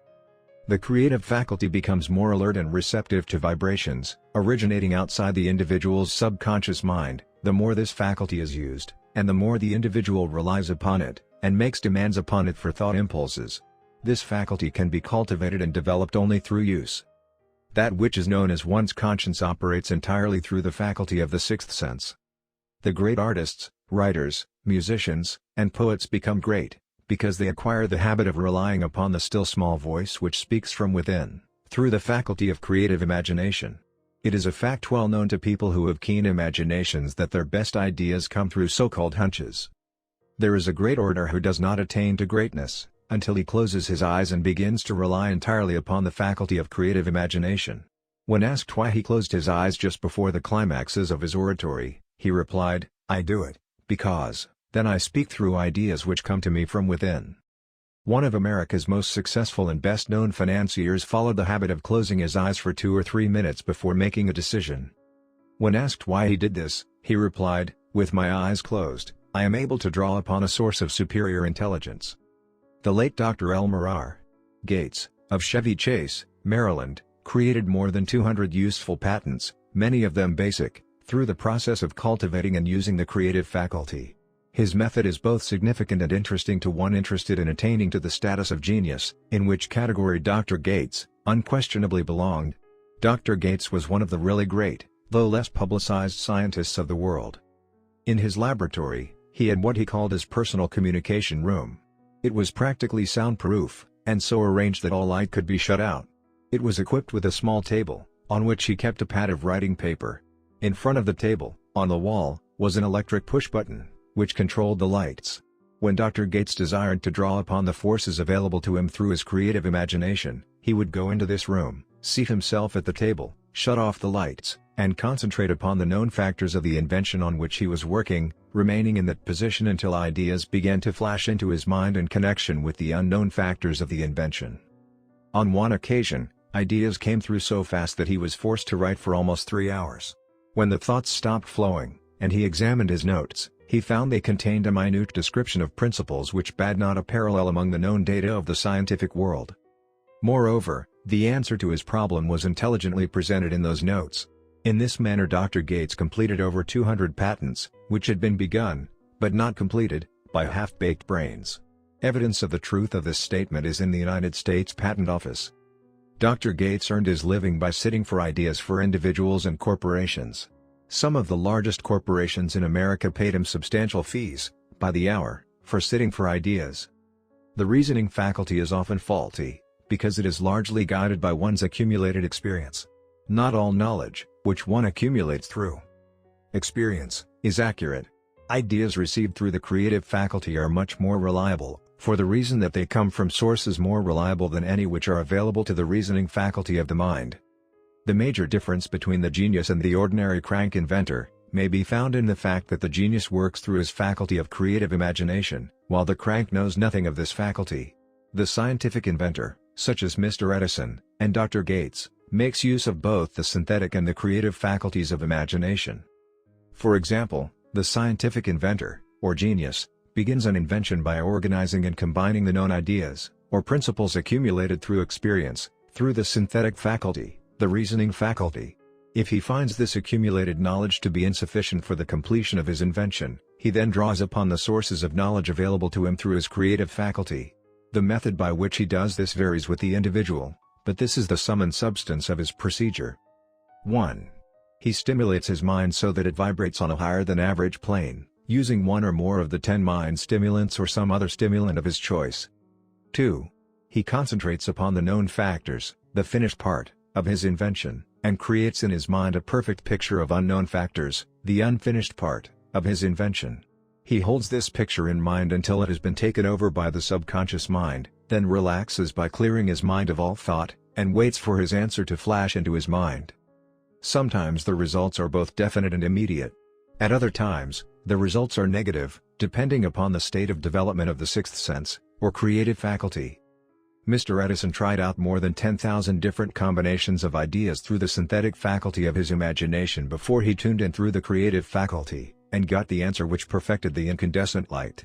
His experience was similar when he produced the talking machine. There is plenty of reliable evidence that the faculty of creative imagination exists. This evidence is available through accurate analysis of men who have become leaders in their respective callings, without having had extensive educations. Lincoln was a notable example of a great leader who achieved greatness, through the discovery, and use of his faculty of creative imagination. He discovered, and began to use this faculty as the result of the stimulation of love which he experienced after he met Anne Rutledge, a statement of the highest significance, in connection with the study of the source of genius. The pages of history are filled with the records of great leaders whose achievements may be traced directly to the influence of women who aroused the creative faculties of their minds, through the stimulation of sex desire. Napoleon Bonaparte was one of these.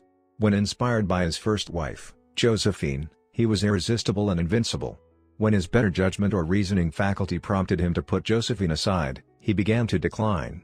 His defeat and Street Helena were not far distant. If good taste would permit, we might easily mention scores of men, well known to the American people, who climbed to great heights of achievement under the stimulating influence of their wives, only to drop back to destruction after money and power went to their heads, and they put aside the old wife for a new one.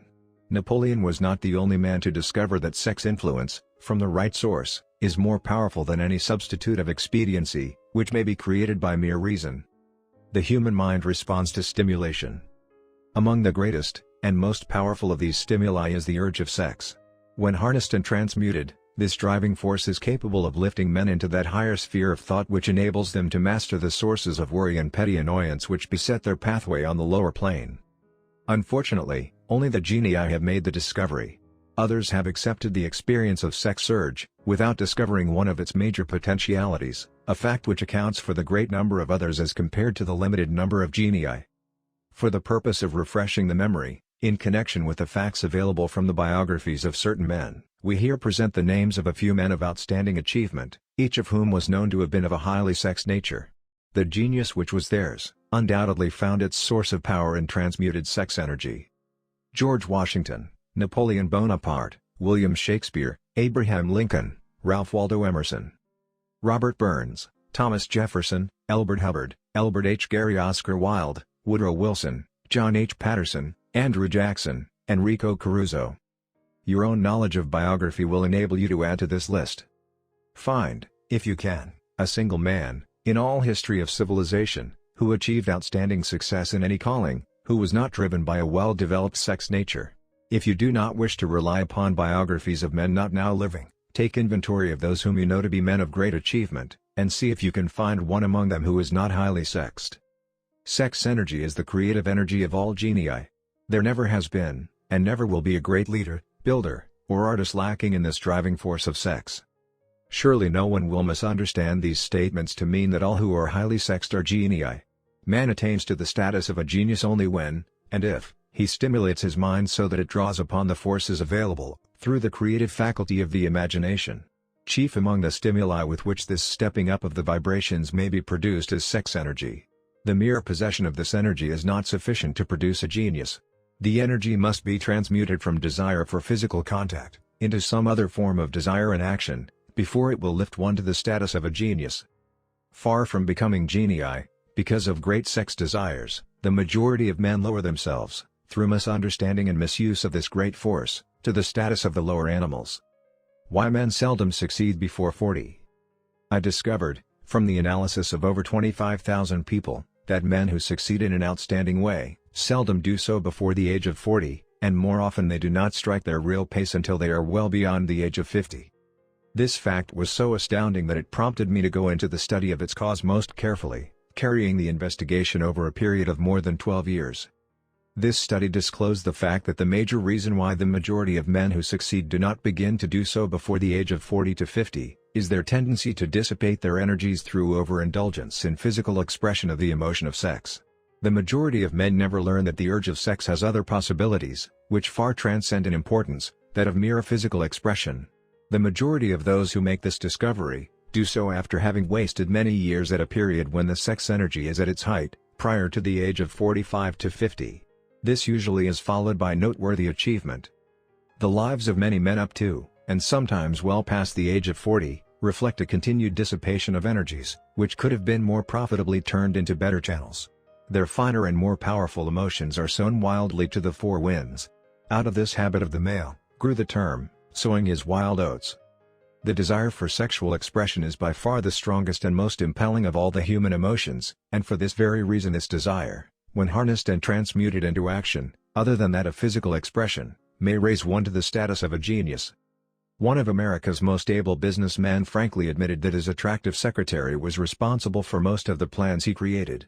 He admitted that her presence lifted him to heights of creative imagination, such as he could experience under no other stimulus. One of the most successful men in America owes most of his success to the influence of a very charming young woman, who has served as his source of inspiration for more than 12 years. Everyone knows the man to whom this reference is made, but not everyone knows the real source of his achievements. History is not lacking in examples of men who attained to the status of genii, as the result of the use of artificial mind stimulants in the form of alcohol and narcotics. Edgar Allan Poe wrote The Raven while under the influence of liquor, dreaming dreams that mortal never dared to dream before. James Whitcomb Riley did his best writing while under the influence of alcohol. Perhaps it was thus he saw the ordered intermingling of the real and the dream, the mill above the river, and the mist above the stream. Robert Burns wrote best. When intoxicated, for auld lang syne, my dear, we'll take a cup of kindness yet, for auld lang syne. But let it be remembered that many such men have destroyed themselves in the end. Nature has prepared her own potions with which men may safely stimulate their minds so they vibrate on a plane that enables them to tune into fine and rare thoughts which come from, no man knows where. No satisfactory substitute for nature's stimulants has ever been found. It is a fact well known to psychologists that there is a very close relationship between sex desires and spiritual urges, a fact which accounts for the peculiar behavior of people who participate in the orgies known as religious revivals, common among the primitive types. The world is ruled, and the destiny of civilization is established, by the human emotions. People are influenced in their actions, not by reason so much as by feelings. The creative faculty of the mind is set into action entirely by emotions, and not by cold reason. The most powerful of all human emotions is that of sex. There are other mind stimulants, some of which have been listed, but no one of them, nor all of them combined, can equal the driving power of sex. A mind stimulant is any influence which will either temporarily, or permanently, increase the vibrations of thought. The 10 major stimulants, described, are those most commonly resorted to. Through these sources one may commune with infinite intelligence, or enter, at will, the storehouse of the subconscious mind, either one's own, or that of another person, a procedure which is all there is of genius.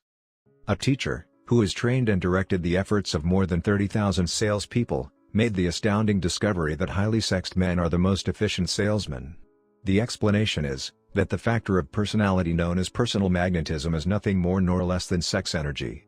Highly sexed people always have a plentiful supply of magnetism.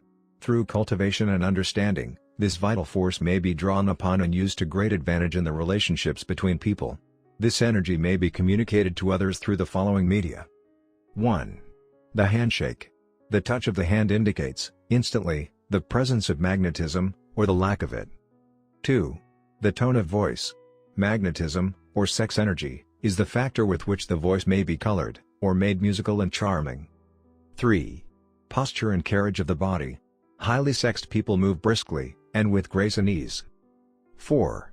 The vibrations of thought.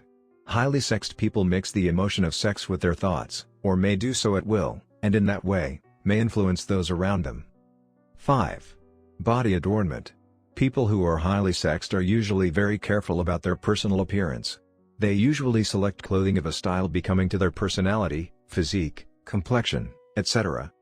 When employing salesmen, the more capable sales manager looks for the quality of personal magnetism as the first requirement of a salesman. People who lack sex energy will never become enthusiastic nor inspire others with enthusiasm, and enthusiasm is one of the most important requisites in salesmanship, no matter what one is selling. The public speaker, orator, preacher, lawyer, or salesman who is lacking in sex energy is a flop, as far as being able to influence others is concerned.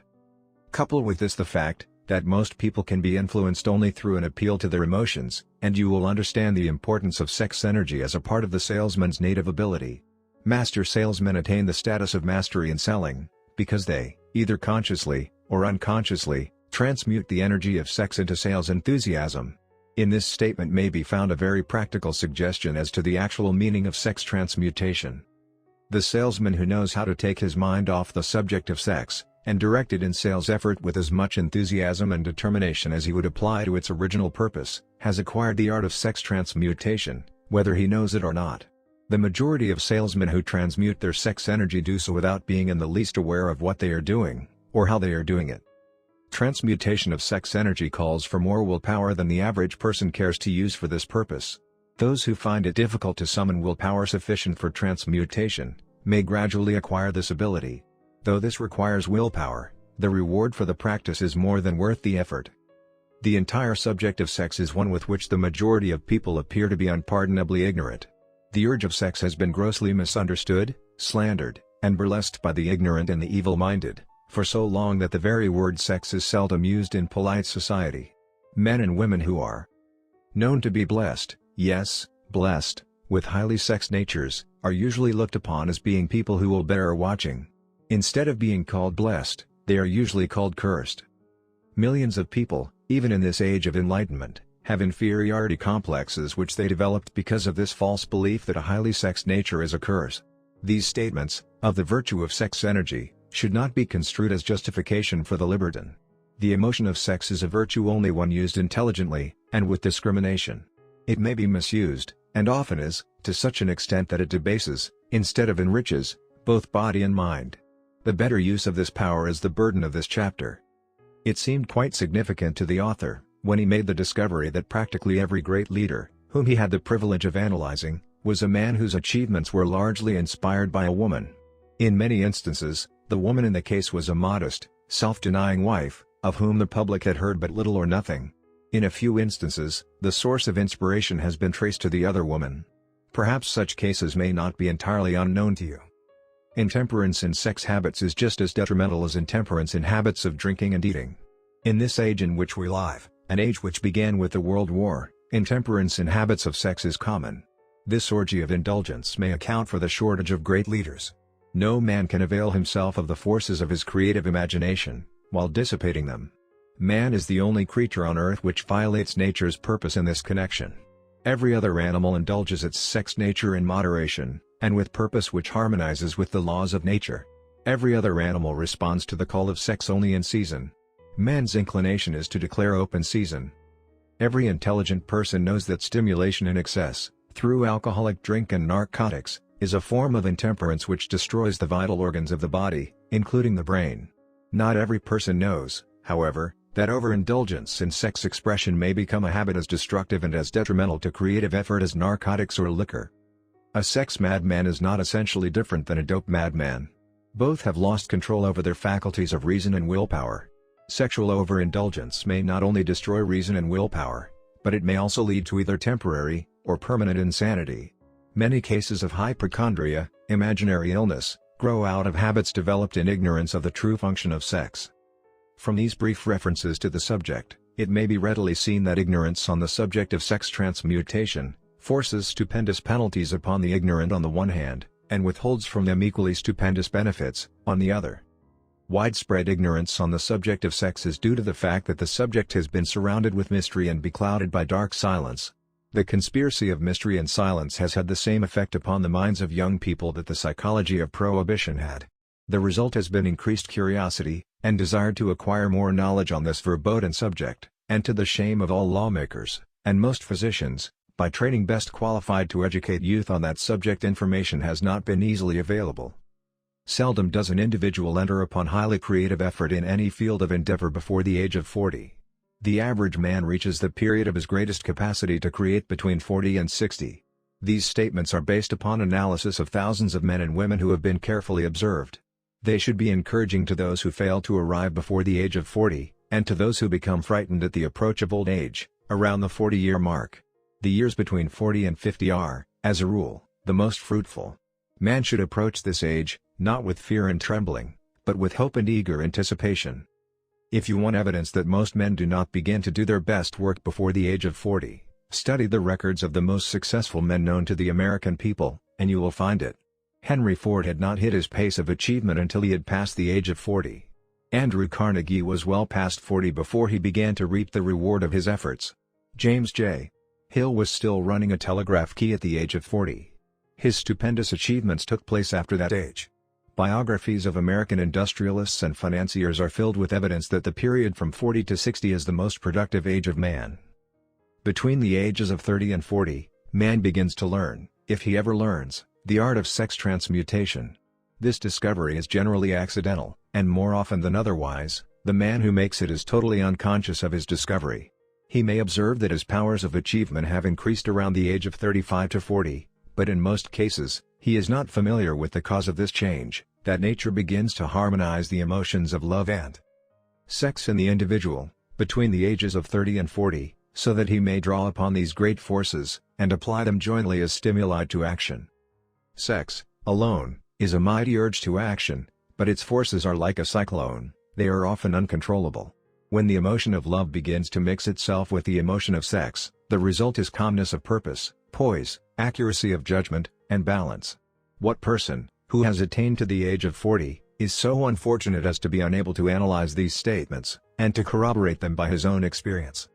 When driven by his desire to please a woman, based solely upon the emotion of sex, a man may be, and usually is, capable of great achievement, but his actions may be disorganized, distorted, and totally destructive. When driven by his desire to please a woman, based upon the motive of sex alone, a man may steal, cheat, and even commit murder. But when the emotion of love is mixed with the emotion of sex, that same man will guide his actions with more sanity, balance, and reason. Criminologists have discovered that the most hardened criminals can be reformed through the influence of a woman's love. There is no record of a criminal having been reformed solely through the sex influence. These facts are well known, but their cause is not.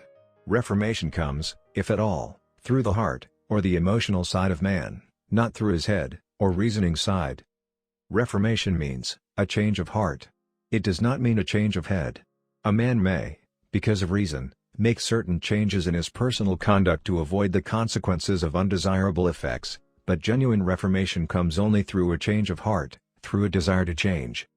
Love, romance, and sex are all emotions capable of driving men to heights of superachievement.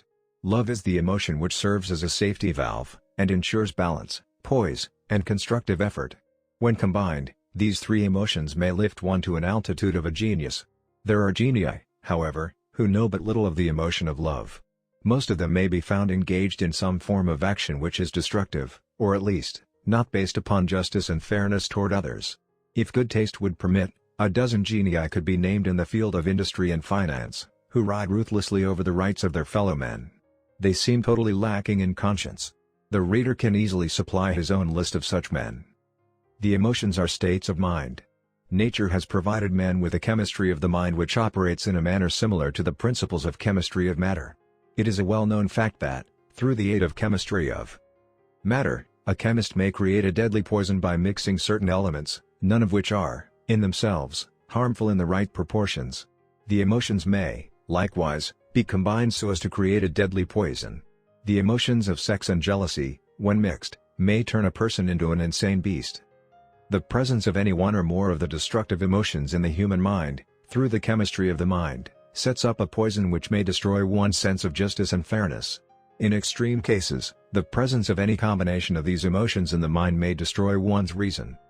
The road to genius consists of the development, control, and use of sex, love, and romance. Briefly, the process may be stated as follows. Encourage the presence of these emotions as the dominating thoughts in one's mind, and discourage the presence of all the destructive emotions. The mind is a creature of habit. It thrives upon the dominating thoughts fed it. Through the faculty of willpower, one may discourage the presence of any emotion, and encourage the presence of any other. Control of the mind, through the power of will, is not difficult. Control comes from persistence, and habit. The secret of control lies in understanding the process of transmutation.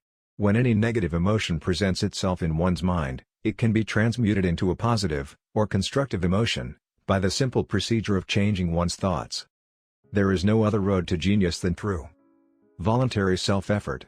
A man may attain to great heights of financial or business achievement, solely by the driving force of sex energy, but history is filled with evidence that he may, and usually does, carry with him certain traits of character which rob him of the ability to either hold, or enjoy his fortune. This is worthy of analysis, thought, and meditation, for it states a truth, the knowledge of which may be helpful to women as well as men. Ignorance of this has cost thousands of people their privilege of happiness, even though they possessed riches. The emotions of love and sex leave their unmistakable marks upon the features. Moreover, these signs are so visible, that all who wish may read them. The man who is driven by the storm of passion, based upon sex desires alone, plainly advertises that fact to the entire world, by the expression of his eyes, and the lines of his face. The emotion of love, when mixed with the emotion of sex, softens, modifies, and beautifies the facial expression. No character analyst is needed to tell you this, you may observe it for yourself. The emotion of love brings out, and develops, the artistic and the aesthetic nature of man. It leaves its impress upon one's very soul, even after the fire has been subdued by time and circumstance. Memories of love never pass. They linger, guide, and influence long after the source of stimulation has faded. There is nothing new in this. Every person, who has been moved by genuine love, knows that it leaves enduring traces upon the human heart. The effect of love endures, because love is spiritual in nature. The man who cannot be stimulated to great heights of achievement by love, is hopeless, he is dead, though he may seem to live.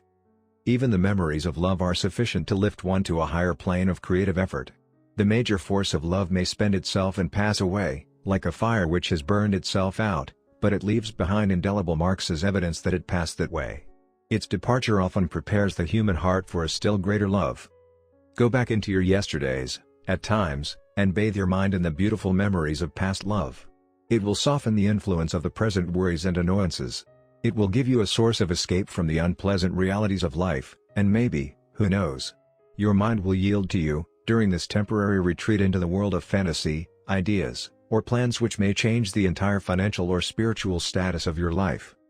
If you believe yourself unfortunate, because you have loved and lost, perish the thought. One who has loved truly, can never lose entirely. Love is whimsical and temperamental. Its nature is ephemeral, and transitory.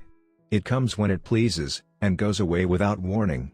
Accept and enjoy it while it remains, but spend no time worrying about its departure. Worry will never bring it back. Dismiss, also, the thought that love never comes but once. Love may come and go, times without number, but there are no two love experiences which affect one in just the same way. There may be, and there usually is, one love experience which leaves a deeper imprint on the heart than all the others, but all love experiences are beneficial, except to the person who becomes resentful and cynical when love makes its departure. There should be no disappointment over love, and there would be none if people understood the difference between the emotions of love and sex. The major difference is that love is spiritual, while sex is biological. No experience, which touches the human heart with a spiritual force, can possibly be harmful, except through ignorance, or jealousy. Love is, without question, life's greatest experience. It brings one into communion with infinite intelligence. When mixed with the emotions of romance and sex, it may lead one far up the ladder of creative effort. The emotions of love, sex, and romance are sides of the eternal triangle of achievement-building genius. Nature creates genii through no other force. Love is an emotion with many sides, shades, and colors. The love which one feels for parents, or children is quite different from that which one feels for one's sweetheart. The one is mixed with the emotion of sex, while the other is not. The love which one feels in true friendship is not the same as that felt for one's sweetheart, parents, or children, but it, too, is a form of love. Then, there is the emotion of love for things inanimate, such as the love of nature's handiwork. But the most intense and burning of all these various kinds of love, is that experienced in the blending of the emotions of love and sex. Marriages, not blessed with the eternal affinity of love, properly balanced in proportion, with sex, cannot be happy ones, and seldom endure. Love, alone, will not bring happiness in marriage, nor will sex alone. When these two beautiful emotions are blended, marriage may bring about a state of mind, closest to the spiritual that one may ever know on this earthly plane. When the emotion of romance is added to those of love and sex, the obstructions between the finite mind of man and infinite intelligence are removed. Then a genius has been born. What a different story is this, than those usually associated with the emotion of sex. Here is an interpretation of the emotion which lifts it out of the commonplace, and makes of it potter's clay in the hands of God, from which he fashions all that is beautiful and inspiring. It is an interpretation which would, when properly understood, bring harmony out of the chaos which exists in too many marriages. The disharmonies often expressed in the form of nagging, may usually be traced to lack of knowledge on the subject of sex. Where love, romance and the proper understanding of the emotion and function of sex abide, there is no disharmony between married people. Fortunate is the husband whose wife understands the true relationship between the emotions of love, sex, and romance.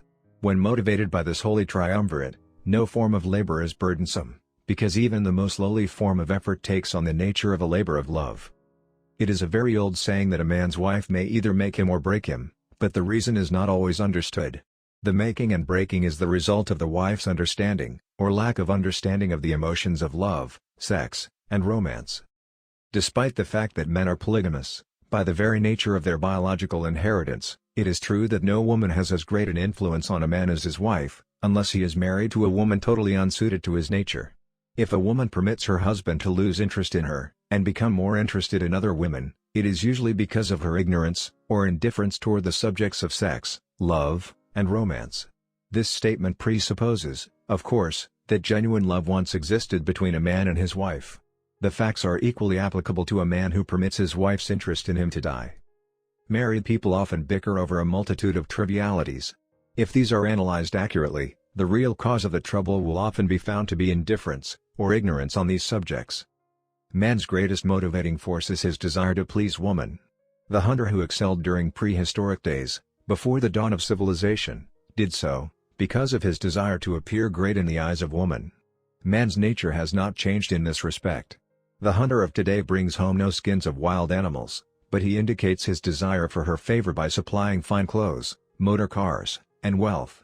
Man has the same desire to please woman that he had before the dawn of civilization. The only thing that has changed is his method of pleasing. Men who accumulate large fortunes, and attain to great heights of power and fame, do so, mainly, to satisfy their desire to please women. Take women out of their lives, and great wealth would be useless to most men.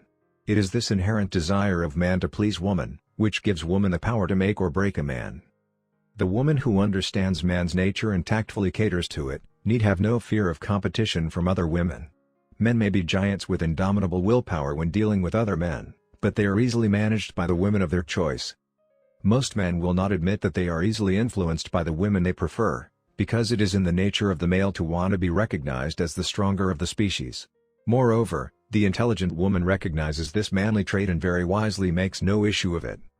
Some men know that they are being influenced by the women of their choice, their wives, sweethearts, mothers or sisters, but they tactfully refrain from rebelling against the influence because they are intelligent enough to know that no man is happy or complete without the modifying influence of the right woman. The man who does not recognize this important truth deprives himself of the power which has done more to help men achieve success than all other forces combined. Chapter 12. The Subconscious Mind. The Connecting Link. The 11th Step Toward Riches.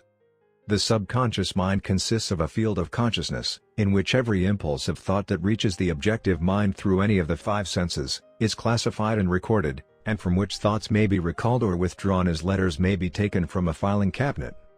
It receives, and files, sense impressions or thoughts, regardless of their nature. You may voluntarily plant in your subconscious mind any plan, thought, or purpose which you desire to translate into its physical or monetary equivalent.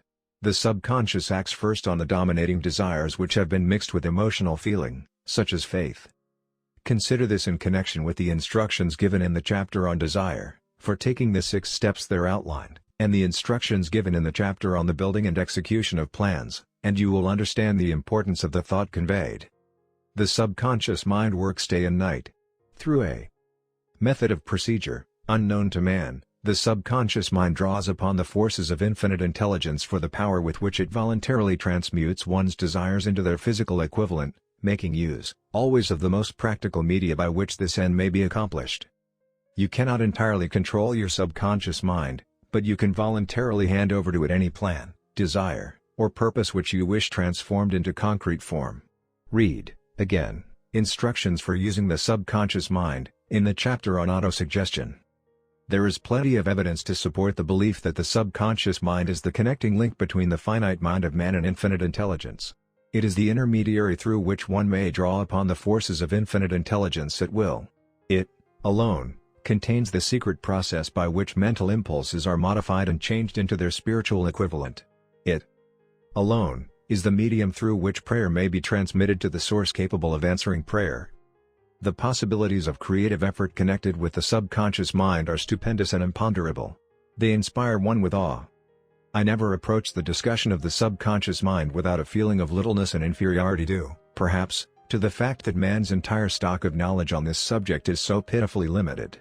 The very fact that the subconscious mind is the medium of communication between the thinking mind of man and infinite intelligence is, of itself, a thought which almost paralyzes one's reason. After you have accepted, as a reality, the existence of the subconscious mind, and understand its possibilities, as a medium for transmuting your desires into their physical or monetary equivalent, you will comprehend the full significance of the instructions given in the chapter on desire. You will also understand why you have been repeatedly admonished to make your desires clear, and to reduce them to writing. You will also understand the necessity of persistence in carrying out instructions. The 13 principles are the stimuli with which you acquire the ability to reach, and to influence your subconscious mind. Do not become discouraged, if you cannot do this upon the first attempt. Remember that the subconscious mind may be voluntarily directed only through habit, under the directions given in the chapter on faith. You have not yet had time to master faith. Be patient. Be persistent.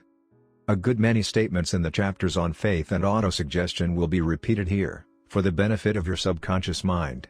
Remember, your subconscious mind functions voluntarily, whether you make any effort to influence it or not. This, naturally, suggests to you that thoughts of fear and poverty, and all negative thoughts serve as stimuli to your subconscious mind, unless you master these impulses and give it more desirable food upon which it may feed. The subconscious mind will not remain idle. If you fail to plant desires in your subconscious mind, it will feed upon the thoughts which reach it as the result of your neglect. We have already explained that thought impulses, both negative and positive, are reaching the subconscious mind continuously, from the 4 sources which were mentioned in the chapter on sex transmutation. For the present, it is sufficient if you remember that you are living daily in the midst of all manner of thought impulses which are reaching your subconscious mind, without your knowledge. Some of these impulses are negative, some are positive. You are now engaged in trying to help shut off the flow of negative impulses, and to aid in voluntarily influencing your subconscious mind, through positive impulses of desire. When you achieve this, you will possess the key which unlocks the door to your subconscious mind.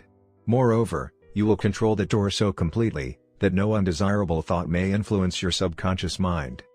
Everything which man creates, begins in the form of a thought impulse. Man can create nothing which he does not first conceive in thought. Through the aid of the imagination, thought impulses may be assembled into plans. The imagination, when under control, may be used for the creation of plans or purposes that lead to success in one's chosen occupation. All thought impulses, intended for transmutation into their physical equivalent, voluntarily planted in the subconscious mind, must pass through the imagination, and be mixed with faith. The mixing of faith with a plan, or purpose, intended for submission to the subconscious mind, may be done only through the imagination. From these statements, you will readily observe that voluntary use of the subconscious mind calls for coordination and application of all the principles. Ella Wheeler Wilcox gave evidence of her understanding of the power of the subconscious mind when she wrote, "You never can tell what a thought will do in bringing you hate or love. For thoughts are things, and their airy wings are swifter than carrier doves. They follow the law of the universe, each thing creates its kind. And they speed o'er the track to bring you back whatever went out from your mind." Mrs. Wilcox understood the truth, that thoughts which go out from one's mind, also embed themselves deeply in one's subconscious mind, where they serve as a magnet, pattern, or blueprint by which the subconscious mind is influenced while translating them into their physical equivalent. Thoughts are truly things, for the reason that every material thing begins in the form of thought energy. The subconscious mind is more susceptible to influence by impulses of thought mixed with feeling or emotion, than by those originating solely in the reasoning portion of the mind. In fact, there is much evidence to support the theory, that only emotionalized thoughts have any action influence upon the subconscious mind. It is a well-known fact that emotion or feeling rules the majority of people. If it is true that the subconscious mind responds more quickly to, and is influenced more readily by thought impulses which are well mixed with emotion, it is essential to become familiar with the more important of the emotions. There are 7 major positive emotions, and 7 major negative emotions. The negatives voluntarily inject themselves into the thought impulses, which ensure passage into the subconscious mind. The positives must be injected, through the principle of autosuggestion, into the thought impulses which an individual wishes to pass on to his subconscious mind. Instructions have been given in the chapter on autosuggestion. These emotions, or feeling impulses, may be likened to yeast in a loaf of bread, because they constitute the action element, which transforms thought impulses from the passive to the active state. Thus may one understand why thought impulses, which have been well mixed with emotion, are acted upon more readily than thought impulses originating in cold reason. You are preparing yourself to influence and control the inner audience of your subconscious mind, in order to hand over to it the desire for money, which you wish transmuted into its monetary equivalent. It is essential, therefore, that you understand the method of approach to this inner audience. You must speak its language, or it will not heed your call. It understands best the language of emotion or feeling. Let us, therefore, describe here the 7 major positive emotions, and the 7 major negative emotions, so that you may draw upon the positives, and avoid the negatives, when giving instructions to your subconscious mind. The 7 major positive emotions. The emotion of desire, the emotion of faith, the emotion of love, the emotion of sex, the emotion of enthusiasm, the emotion of romance, the emotion of hope. There are other positive emotions, but these are the 7 most powerful, and the ones most commonly used in creative effort. Master these 7 emotions, they can be mastered only by use, and the other positive emotions will be at your command when you need them.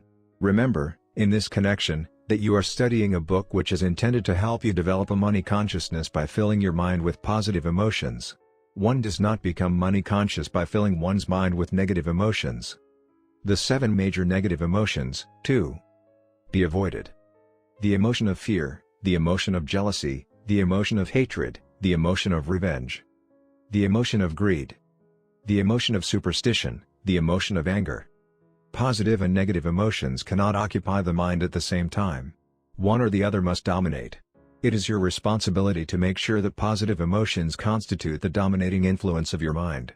Here the law of habit will come to your aid. Form the habit of applying and using the positive emotions. Eventually, they will dominate your mind so completely, that the negatives cannot enter it. Only by following these instructions literally, and continuously, can you gain control over your subconscious mind. The presence of a single negative in your conscious mind is sufficient to destroy all chances of constructive aid from your subconscious mind. If you are an observing person, you must have noticed that most people resort to prayer only after everything else has failed. Or else they pray by a ritual of meaningless words.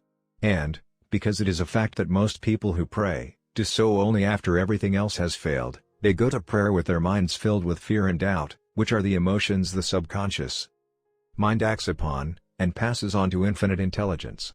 Likewise, that is the emotion which infinite intelligence receives, and acts upon. If you pray for a thing, but have fear as you pray, that you may not receive it, or that your prayer will not be acted upon by infinite intelligence, your prayer will have been in vain. Prayer does, sometimes, result in the realization of that for which one prays. If you have ever had the experience of receiving that for which you prayed, go back in your memory, and recall your actual state of mind, while you were praying, and you will know, for sure, that the theory here described is more than a theory. The time will come when the schools and educational institutions of the country will teach the science of prayer. Moreover, then prayer may be, and will be reduced to a science. When that time comes, it will come as soon as mankind is ready for it, and demands it. No one will approach the universal mind in a state of fear, for the very good reason that there will be no such emotion as fear. Ignorance, superstition, and false teaching will have disappeared, and man will have attained his true status as a child of infinite intelligence. A few have already attained this blessing. If you believe this prophecy is far-fetched, take a look at the human race in retrospect. Less than 100 years ago, men believed the lightning to be evidence of the wrath of God, and feared it. Now, thanks to the power of faith, men have harnessed the lightning and made it turn the wheels of industry. Much less than 100 years ago, men believed the space between the planets to be nothing but a great void, a stretch of dead nothingness. Now, thanks to this same power of faith, men know that far from being either dead or a void, the space between the planets is very much alive, that it is the highest form of vibration known, excepting, perhaps, the vibration of thought.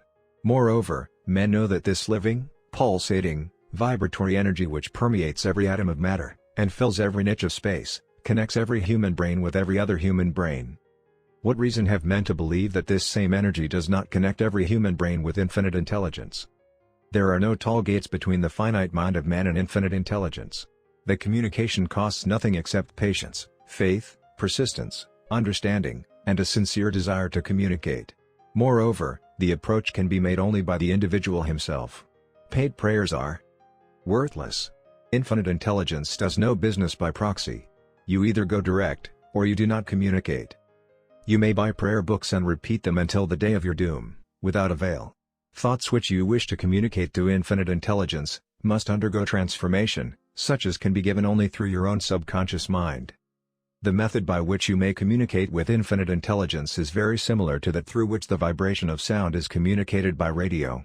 If you understand the working principle of radio, you of course, know that sound cannot be communicated through the ether until it has been stepped up, or changed into a rate of vibration which the human ear cannot detect.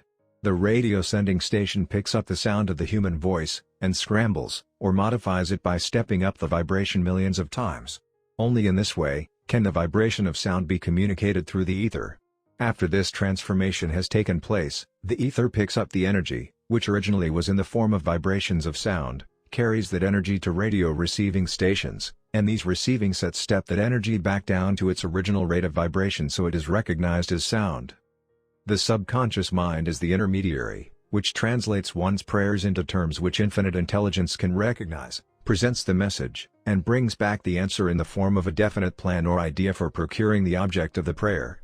Understand this principle, and you will know why mere words read from a prayer book cannot, and will never serve as an agency of communication between the mind of man and infinite intelligence.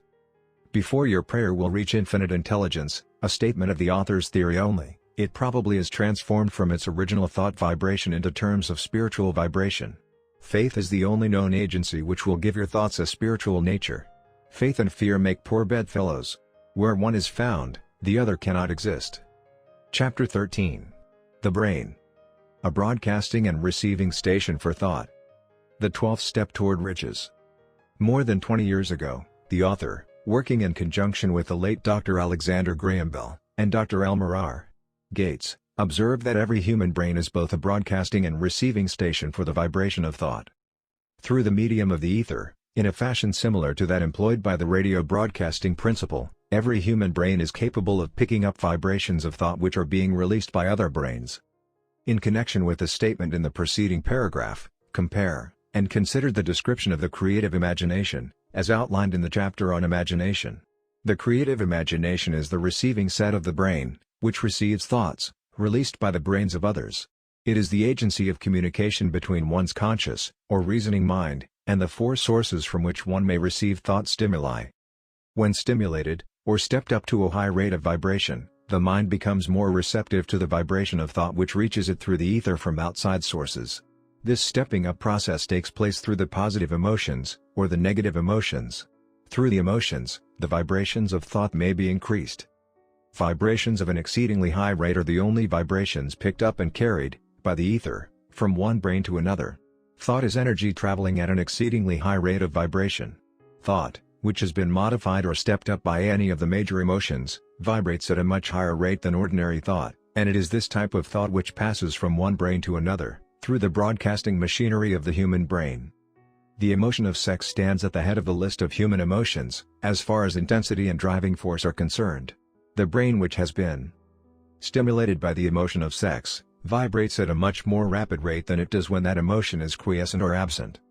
The result of sex transmutation is the increase of the rate of vibration of thoughts to such a pitch that the creative imagination becomes highly receptive to ideas, which it picks up from the ether. On the other hand, when the brain is vibrating at a rapid rate, it not only attracts thoughts and ideas released by other brains through the medium of the ether, but it gives to one's own thoughts that feeling which is essential before those thoughts will be picked up and acted upon by one's subconscious mind. Thus, you will see that the broadcasting principle is the factor through which you mix feeling, or emotion with your thoughts and pass them on to your subconscious mind. The subconscious mind is the sending station of the brain, through which vibrations of thought are broadcast. The creative imagination is the receiving set, through which the vibrations of thought are picked up from the ether. Along with the important factors of the subconscious mind, and the faculty of the creative imagination, which constitute the sending and receiving sets of your mental broadcasting machinery, consider now the principle of autosuggestion, which is the medium by which you may put into operation your broadcasting station. Through the instructions described in the chapter on autosuggestion, you were definitely informed of the method by which desire may be transmuted into its monetary equivalent. Operation of your mental broadcasting station is a comparatively simple procedure. You have but three principles to bear in mind, and to apply, when you wish to use your broadcasting station: the subconscious mind, creative imagination, and autosuggestion. The stimuli through which you put these three principles into action have been described. The procedure begins with desire. The greatest forces are intangible. The Depression brought the world to the very borderline of understanding of the forces which are intangible and unseen. Through the ages which have passed, man has depended too much upon his physical senses and has limited his knowledge to physical things, which he could see, touch, weigh, and measure. We are now entering the most marvelous of all ages, an age which will teach us something of the intangible forces of the world about us. Perhaps we shall learn, as we pass through this age, that the other self is more powerful than the physical self we see when we look into a mirror. Sometimes men speak lightly of the intangibles, the things which they cannot perceive through any of their five senses, and when we hear them, it should remind us that all of us are controlled by forces which are unseen and intangible. The whole of mankind has not the power to cope with, nor to control the intangible force wrapped up in the rolling waves of the oceans. Man has not the capacity to understand the intangible force of gravity, which keeps this little earth suspended in midair, and keeps man from falling from it, much less the power to control that force. Man is entirely subservient to the intangible force which comes with a thunderstorm, and he is just as helpless in the presence of the intangible force of electricity. Nay, he does not even know what electricity is, where it comes from, or what is its purpose. Nor is this by any means the end of man's ignorance in connection with things unseen and intangible. He does not understand the intangible force and intelligence wrapped up in the soil of the earth, the force which provides him with every morsel of food he eats, every article of clothing he wears, every dollar he carries in his pockets. The dramatic story of the brain. Last, but not least, man, with all of his boasted culture and education, understands little or nothing of the intangible force, the greatest of all the intangibles, of thought. He knows but little concerning the physical brain, and its vast network of intricate machinery through which the power of thought is translated into its material equivalent, but he is now entering an age which shall yield enlightenment on the subject. Already men of science have begun to turn their attention to the study of this stupendous thing called a brain, and, while they are still in the kindergarten stage of their studies, they have uncovered enough knowledge to know that the central switchboard of the human brain, the number of lines which connect the brain cells one with another, equal the figure 1, followed by 15 million ciphers. The figure is so stupendous, said Dr. C. Judson Herrick, of the University of Chicago, that astronomical figures dealing with hundreds of millions of light-years become insignificant by comparison. It has been determined that there are from 10 billion to 14 billion nerve cells in the human cerebral cortex, and we know that these are arranged in definite patterns. These arrangements are not haphazard. They are orderly. Recently developed methods of electrophysiology draw off action currents from very precisely located cells, or fibers with microelectrodes, amplify them with radio tubes, and record potential differences to a millionth of a volt. It is inconceivable that such a network of intricate machinery should be in existence for the sole purpose of carrying on the physical functions incidental to growth and maintenance of the physical body. Is it not likely that the same system, which gives billions of brain cells the media for communication one with another, provides also the means of communication with other intangible forces? After this book had been written, just before the manuscript went to the publisher, there appeared in the New York Times an editorial showing that at least one great university, and one intelligent investigator in the field of mental phenomena, are carrying on an organized research through which conclusions have been reached that parallel many of those described in this and the following chapter. The editorial briefly analyzed the work carried on by Dr. Ryan and his associates at Duke University, viz., what is telepathy? A month ago we cited on this page some of the remarkable results achieved by Professor Ryan and his associates in Duke University from more than 100,000 tests to determine the existence of telepathy and clairvoyance. These results were summarized in the first two articles in Harper's Magazine. In the second, which has now appeared, the author, E. H. Wright, attempts to summarize what has been learned, or what it seems reasonable to infer, regarding the exact nature of these extrasensory modes of perception. The actual existence of telepathy and clairvoyance now seems to some scientists enormously probable as the result of Ryan's experiments. Various percipients were asked to name as many cards in a special pack as they could without looking at them and without other sensory access to them. About a score of men and women were discovered who could regularly name so many of the cards correctly that there was not one chance in many a million of their having done their feats by luck or accident. But how did they do them? These powers, assuming that they exist, do not seem to be sensory. There is no known organ for them. The experiments worked just as well at distances of several hundred miles as they did in the same room. These facts also dispose, in Mr. Wright's opinion, of the attempt to explain telepathy or clairvoyance through any physical theory of radiation. All known forms of radiant energy decline inversely as the square of the distance traversed. Telepathy and clairvoyance do not. But they do vary through physical causes as our other mental powers do. Contrary to widespread opinion, they do not improve when the percipient is asleep or half asleep, but, on the contrary, when he is most wide awake and alert. Ryan discovered that a narcotic will invariably lower a percipient's score, while a stimulant will always send it higher. The most reliable performer apparently cannot make a good score unless he tries to do his best. One conclusion that Wright draws with some confidence is that telepathy and clairvoyance are really one and the same gift. That is, the faculty that sees a card face down on a table seems to be exactly the same one that reads a thought residing only in another mind. There are several grounds for believing this. So far, for example, the two gifts have been found in every person who enjoys either of them. In every one so far the two have been of equal vigor, almost exactly. Screens, walls, distances, have no effect at all on either. Wright advances from this conclusion to express what he puts forward as no more than the mere hunch that other extrasensory experiences, prophetic dreams, premonitions of disaster, and the like, may also prove to be part of the same faculty. The reader is not asked to accept any of these conclusions unless he finds it necessary, but the evidence that Ryan has piled up must remain impressive. In view of Dr. Ryan's announcement in connection with the conditions under which the mind responds to what he terms extra-sensory modes of perception, I now feel privileged to add to his testimony by stating that my associates and I have discovered what we believe to be the ideal conditions under which the mind can be stimulated so that the sixth sense described in the next chapter can be made to function in a practical way. The conditions to which I refer consist of a close working alliance between myself and 2 members of my staff. Through experimentation and practice, we have discovered how to stimulate our minds, by applying the principle used in connection with the invisible counselors described in the next chapter, so that we can, by a process of blending our 3 minds into one, find the solution to a great variety of personal problems which are submitted by my clients. The procedure is very simple. We sit down at a conference table, clearly state the nature of the problem we have under consideration, then begin discussing it. Each contributes whatever thoughts that may occur.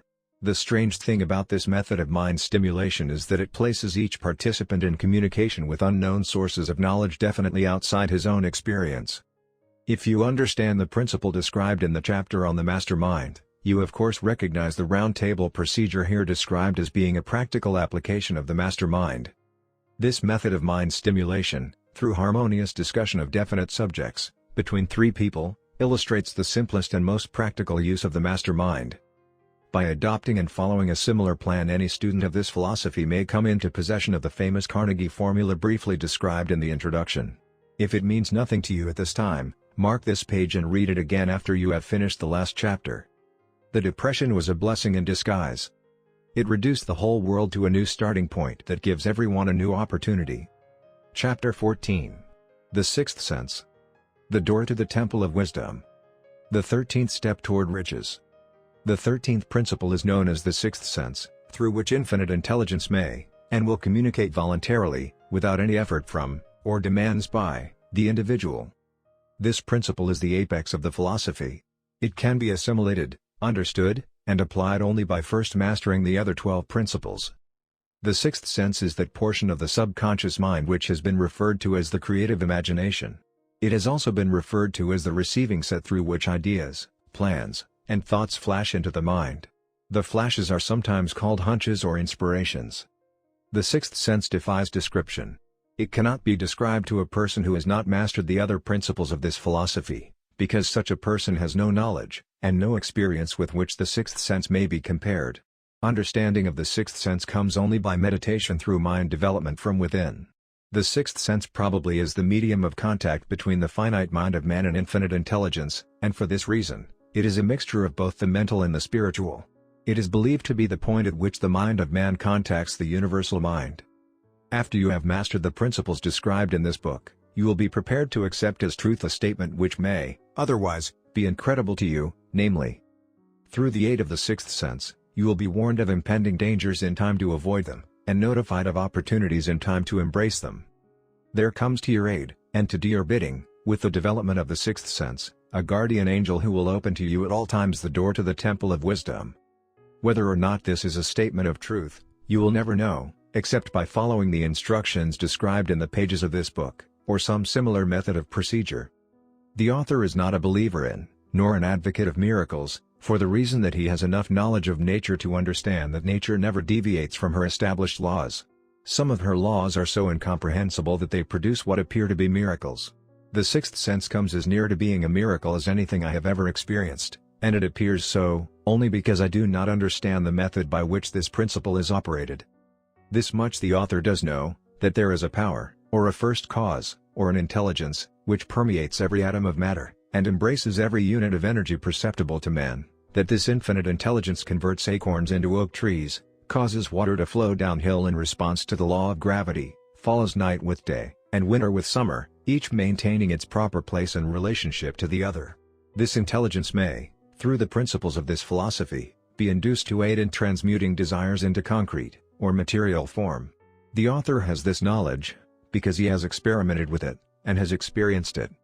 Step by step, Through the preceding chapters, you have been led to this, the last principle. If you have mastered each of the preceding principles, you are now prepared to accept, without being skeptical, the stupendous claims made here. If you have not mastered the other principles, you must do so before you may determine, definitely, whether or not the claims made in this chapter are fact or fiction. While I was passing through the age of hero worship, I found myself trying to imitate those whom I most admired. Moreover, I discovered that the element of faith, with which I endeavored to imitate my idols, gave me great capacity to do so quite successfully. I have never entirely divested myself of this habit of hero worship, although I have passed the age commonly given over to such. My experience has taught me that the next best thing to being truly great, is to emulate the great, by feeling and action, as nearly as possible. Long before I had ever written a line for publication, or endeavored to deliver a speech in public, I followed the habit of reshaping my own character, by trying to imitate the 9 men whose lives and life works had been most impressive to me. These 9 men were, Emerson, Paine, Edison, Darwin, Lincoln, Burbank, Napoleon, Ford, and Carnegie. Every night, over a long period of years, I held an imaginary council meeting with this group whom I called my invisible counselors. The procedure was this. Just before going to sleep at night, I would shut my eyes, and see, in my imagination, this group of men seated with me around my council table. Here I had not only an opportunity to sit among those whom I considered to be great, but I actually dominated the group, by serving as the chairman. I had a very definite purpose in indulging my imagination through these nightly meetings. My purpose was to rebuild my own character so it would represent a composite of the characters of my imaginary counselors. Realizing, as I did, early in life, that I had to overcome the handicap of birth in an environment of ignorance and superstition, I deliberately assigned myself the task of voluntary rebirth through the method here described. Building character through autosuggestion. Being an earnest student of psychology, I knew, of course, that all men have become what they are, because of their dominating thoughts and desires. I knew that every deeply seated desire has the effect of causing one to seek outward expression through which that desire may be transmuted into reality. I knew that self-suggestion is a powerful factor in building character, that it is, in fact, the sole principle through which character is builded. With this knowledge of the principles of mind operation, I was fairly well armed with the equipment needed in rebuilding my character. In these imaginary council meetings I called on my cabinet members for the knowledge I wished each to contribute, addressing myself to each member in audible words, as follows. Mr. Emerson, I desired to acquire from you the marvelous understanding of nature which distinguished your life. I ask that you make an impress upon my subconscious mind, of whatever qualities you possessed, which enabled you to understand and adapt yourself to the laws of nature. I ask that you assist me in reaching and drawing upon whatever sources of knowledge are available to this end. Mr. Burbank, I request that you pass on to me the knowledge which enabled you to so harmonize the laws of nature that you caused the cactus to shed its thorns, and become an edible food. Give me access to the knowledge which enabled you to make 2 blades of grass grow where but one grew before, and helped you to blend the coloring of the flowers with more splendor and harmony, for you, alone, have successfully gilded the lily. Napoleon, I desired to acquire from you, by emulation, the marvelous ability you possess to inspire men, and to arouse them to greater and more determined spirit of action. Also to acquire the spirit of enduring faith, which enabled you to turn defeat into victory, and to surmount staggering obstacles. Emperor of fate, king of chance, man of destiny, I salute you. Mr. Paine, I desire to acquire from you the freedom of thought and the courage and clarity with which to express convictions, which so distinguished you. Mr. Darwin, I wish to acquire from you the marvelous patience, and ability to study cause and effect, without bias or prejudice, so exemplified by you in the field of natural science. Mr. Lincoln, I desire to build into my own character the keen sense of justice, the untiring spirit of patience, the sense of humor, the human understanding, and the tolerance, which were your distinguishing characteristics. Mr. Carnegie, I am already indebted to you for my choice of a life work, which has brought me great happiness and peace of mind. I wish to acquire a thorough understanding of the principles of organized effort, which you used so effectively in the building of a great industrial enterprise. Mr. Ford, you have been among the most helpful of the men who have supplied much of the material essential to my work.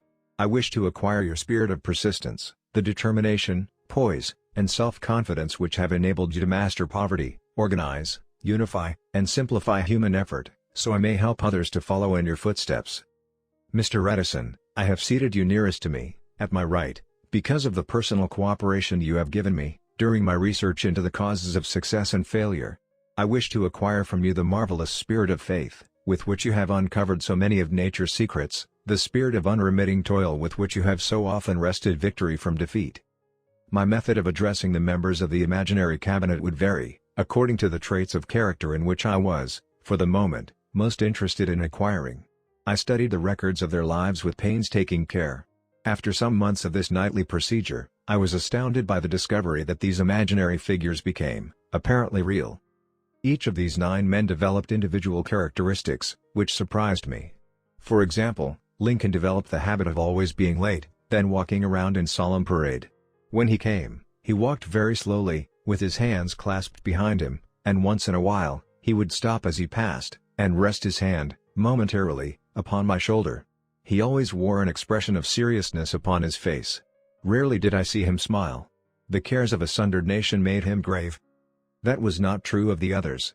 Burbank and Payne often indulged in witty repartee which seemed, at times, to shock the other members of the cabinet.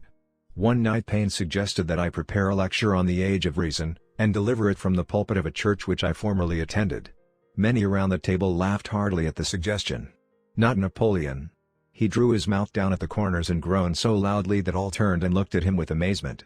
To him the church was but a pawn of the state, not to be reformed, but to be used, as a convenient inciter to mass activity by the people. On one occasion Burbank was late. When he came, he was excited with enthusiasm, and explained that he had been late, because of an experiment he was making, through which he hoped to be able to grow apples on any sort of tree. Payne chided him by reminding him that it was an apple which started all the trouble between man and woman. Darwin chuckled heartily as he suggested that Payne should watch out for little serpents, when he went into the forest to gather apples, as they had the habit of growing into big snakes. Emerson observed, "No serpents, no apples," and Napoleon remarked, "No apples, no state." Lincoln developed the habit of always being the last one to leave the table after each meeting. On one occasion, he leaned across the end of the table, his arms folded, and remained in that position for many minutes. I made no attempt to disturb him. Finally, he lifted his head slowly, got up and walked to the door, then turned around, came back, and laid his hand on my shoulder and said, "My boy, you will need much courage if you remain steadfast in carrying out your purpose in life. But remember, when difficulties overtake you, the common people have common sense. Adversity will develop it." One evening Edison arrived ahead of all the others. He walked over and seated himself at my left, where Emerson was accustomed to sit, and said, "You are destined to witness the discovery of the secret of life. When the time comes, you will observe that life consists of great swarms of energy, or entities, each as intelligent as human beings think themselves to be. These units of life group together like hives of bees, and remain together until they disintegrate, through lack of harmony. These units have differences of opinion, the same as human beings, and often fight among themselves. These meetings which you are conducting will be very helpful to you.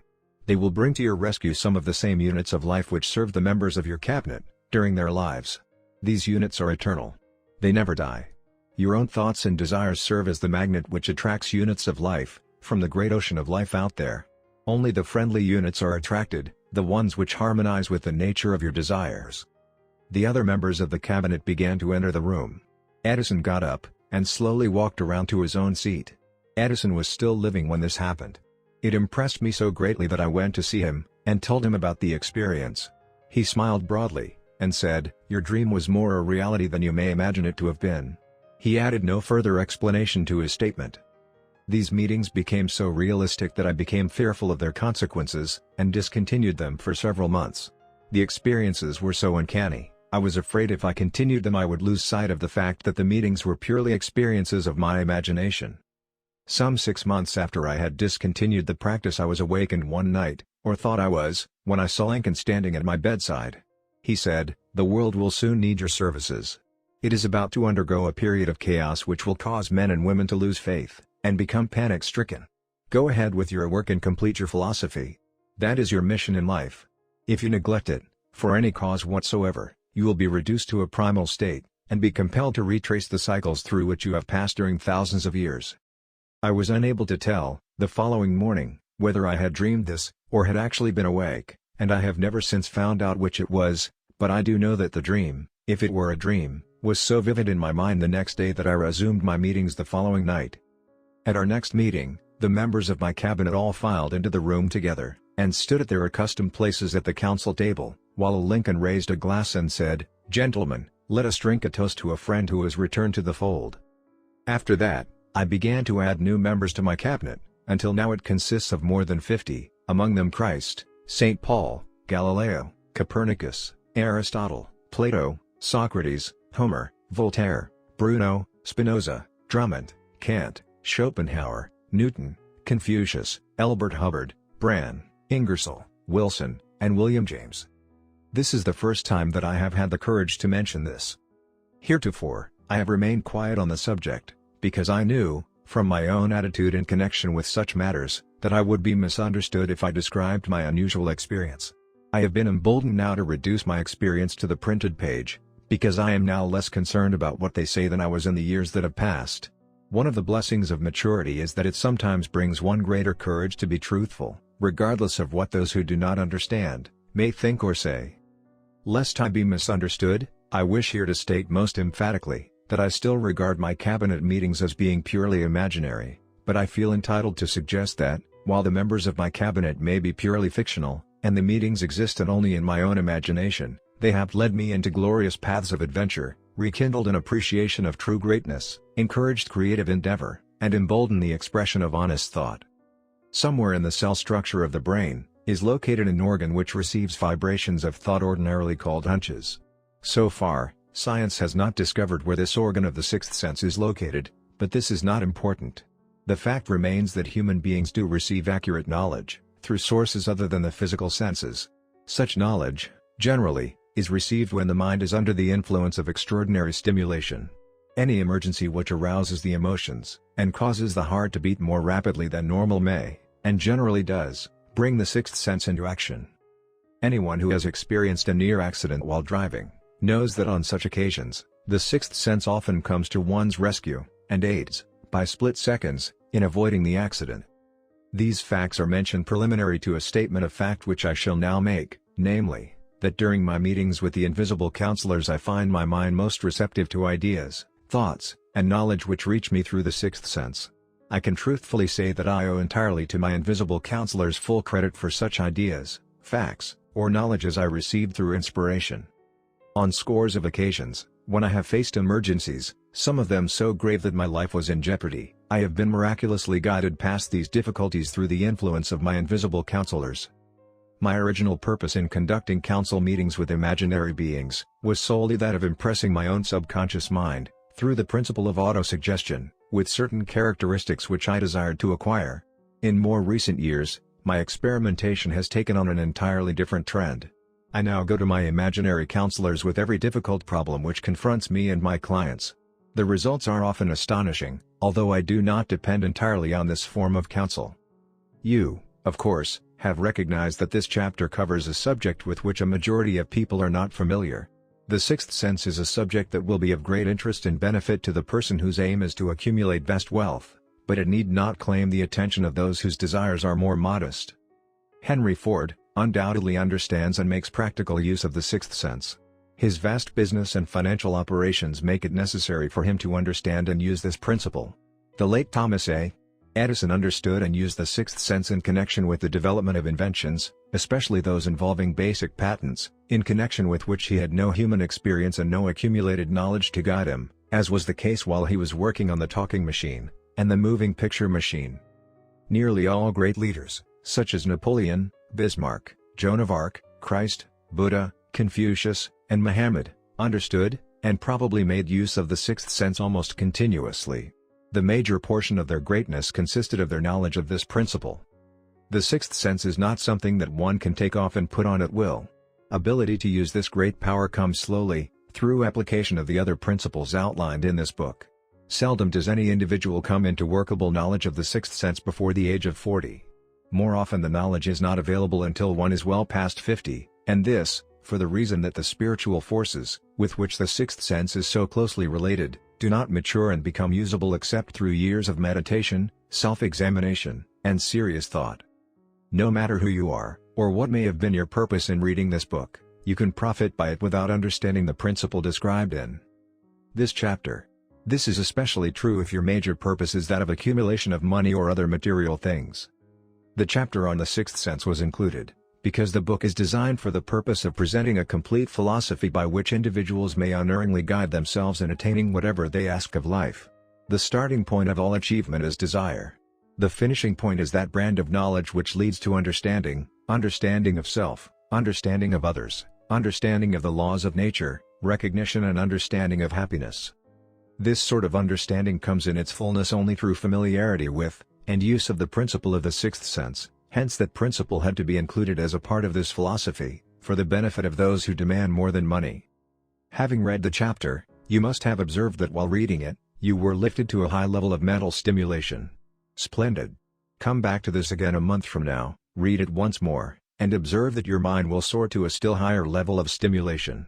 Repeat this experience from time to time, giving no concern as to how much or how little you learn at the time, and eventually you will find yourself in possession of a power that will enable you to throw off discouragement, master fear, overcome procrastination, and draw freely upon your imagination.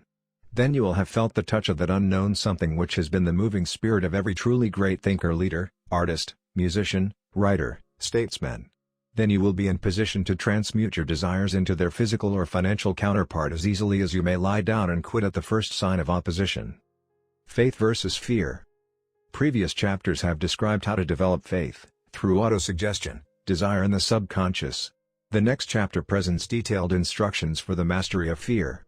Here will be found a full description of the 6 fears which are the cause of all discouragement, timidity, procrastination, indifference, indecision, and the lack of ambition, self-reliance, initiative, self-control, and enthusiasm.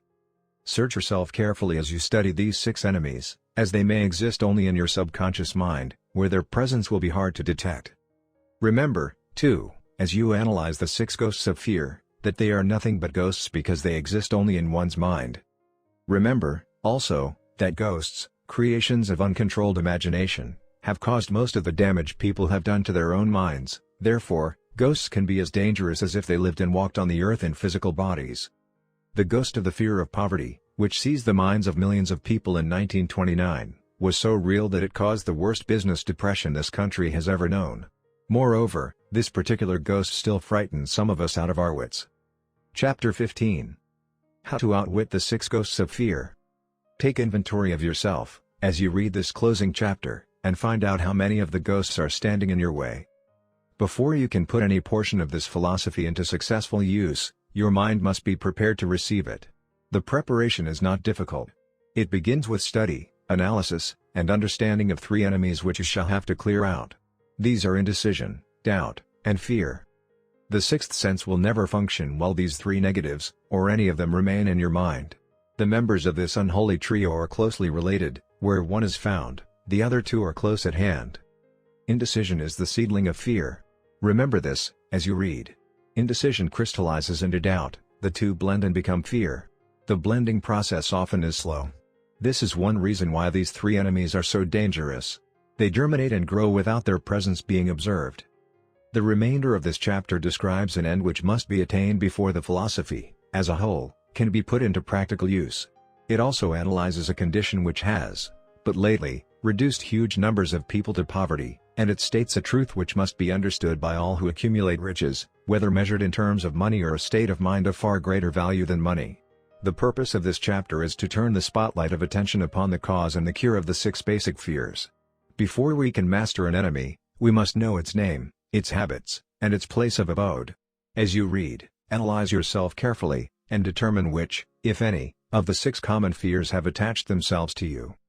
Do not be deceived by the habits of these subtle enemies. Sometimes they remain hidden in the subconscious mind, where they are difficult to locate, and still more difficult to eliminate. The 6 basic fears. There are 6 basic fears, with some combination of which every human suffers at one time or another. Most people are fortunate if they do not suffer from the entire 6. Named in the order of their most common appearance, they are: the fear of poverty, the fear of criticism, the fear of ill health, the fear of loss of love of someone, the fear of old age, the fear of death. All other fears are of minor importance. They can be grouped under these 6 headings. The prevalence of these fears, as a curse to the world, runs in cycles. For almost 6 years, while the Depression was on, we floundered in the cycle of fear of poverty. During the World War, we were in the cycle of fear of death. Just following the war, we were in the cycle of fear of ill health, as evidenced by the epidemic of disease which spread itself all over the world. Fears are nothing more than states of mind. One state of mind is subject to control and direction. Physicians, as everyone knows, are less subject to attack by disease than ordinary laymen, for the reason that physicians do not fear disease. Physicians, without fear or hesitation, have been known to physically contact hundreds of people, daily, who were suffering from such contagious diseases as smallpox, without becoming infected. Their immunity against the disease consisted, largely, if not solely, in their absolute lack of fear. Man can create nothing which he does not first conceive in the form of an impulse of thought. Following this statement, comes another of still greater importance, namely, man's thought impulses begin immediately to translate themselves into their physical equivalent, whether those thoughts are voluntary or involuntary. Thought impulses which are picked up through the ether, by mere chance, thoughts which have been released by other minds, may determine one's financial, business, professional, or social destiny just as surely as do the thought impulses which one creates by intent and design. We are here laying the foundation for the presentation of a fact of great importance to the person who does not understand why some people appear to be lucky while others of equal or greater ability, training, experience, and brain capacity, seem destined to ride with misfortune. This fact may be explained by the statement that every human being has the ability to completely control his own mind, and with this control, obviously, every person may open his mind to the tramp thought impulses which are being released by other brains, or close the doors tightly and admit only thought impulses of his own choice. Nature has endowed man with absolute control over but one thing, and that is thought. This fact, coupled with the additional fact that everything which man creates, begins in the form of a thought, leads one very near to the principle by which fear may be mastered. If it is true that all thought has a tendency to clothe itself in its physical equivalent, and this is true, beyond any reasonable room for doubt, it is equally true that thought impulses of fear and poverty cannot be translated into terms of courage and financial gain. The people of America began to think of poverty, following the Wall Street crash of 1929. Slowly, but surely that mass thought was crystallized into its physical equivalent, which was known as a depression. This had to happen, it is in conformity with the laws of nature. The fear of poverty. There can be no compromise between poverty and riches. The two roads that lead to poverty and riches travel in opposite directions.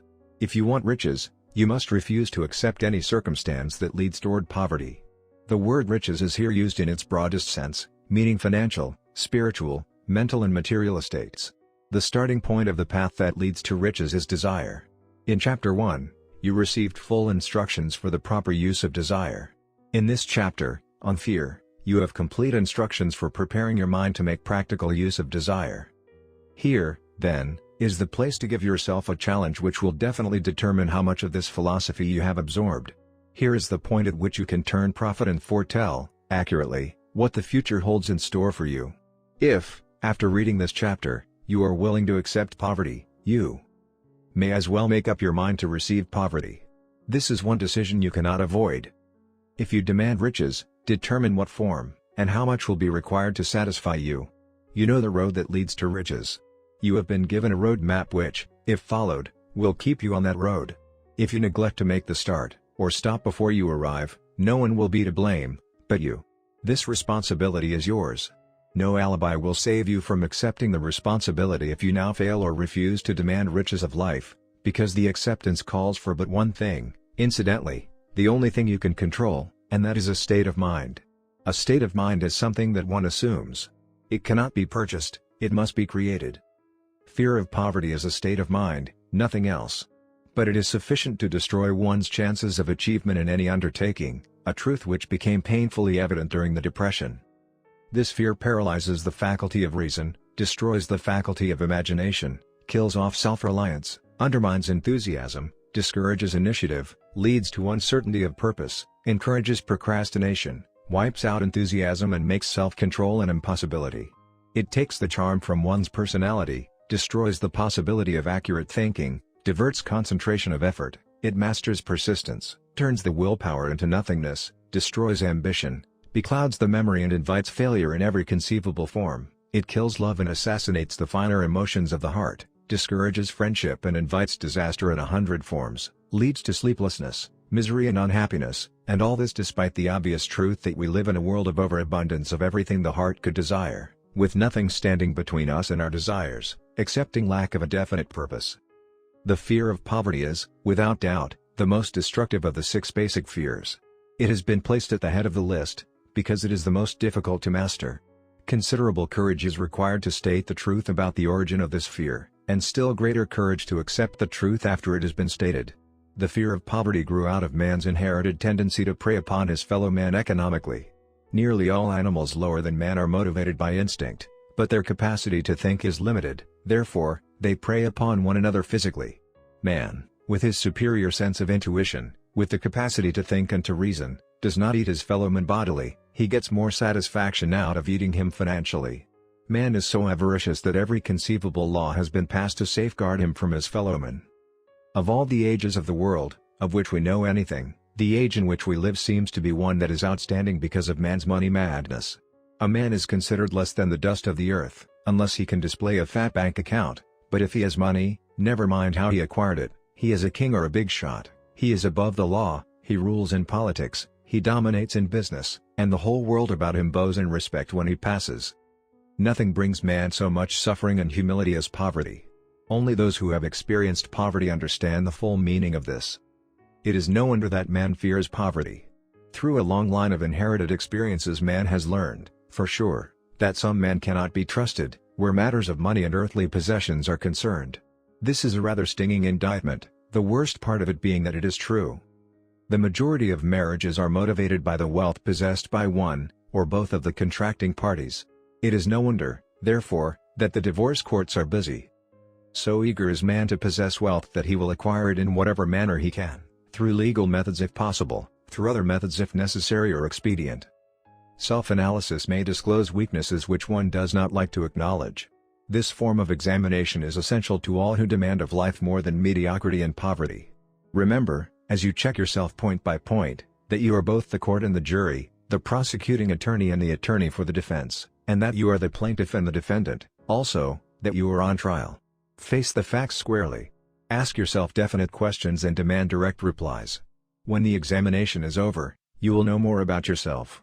If you do not feel that you can be an impartial judge in this self-examination, call upon someone who knows you well to serve as judge while you cross-examine yourself.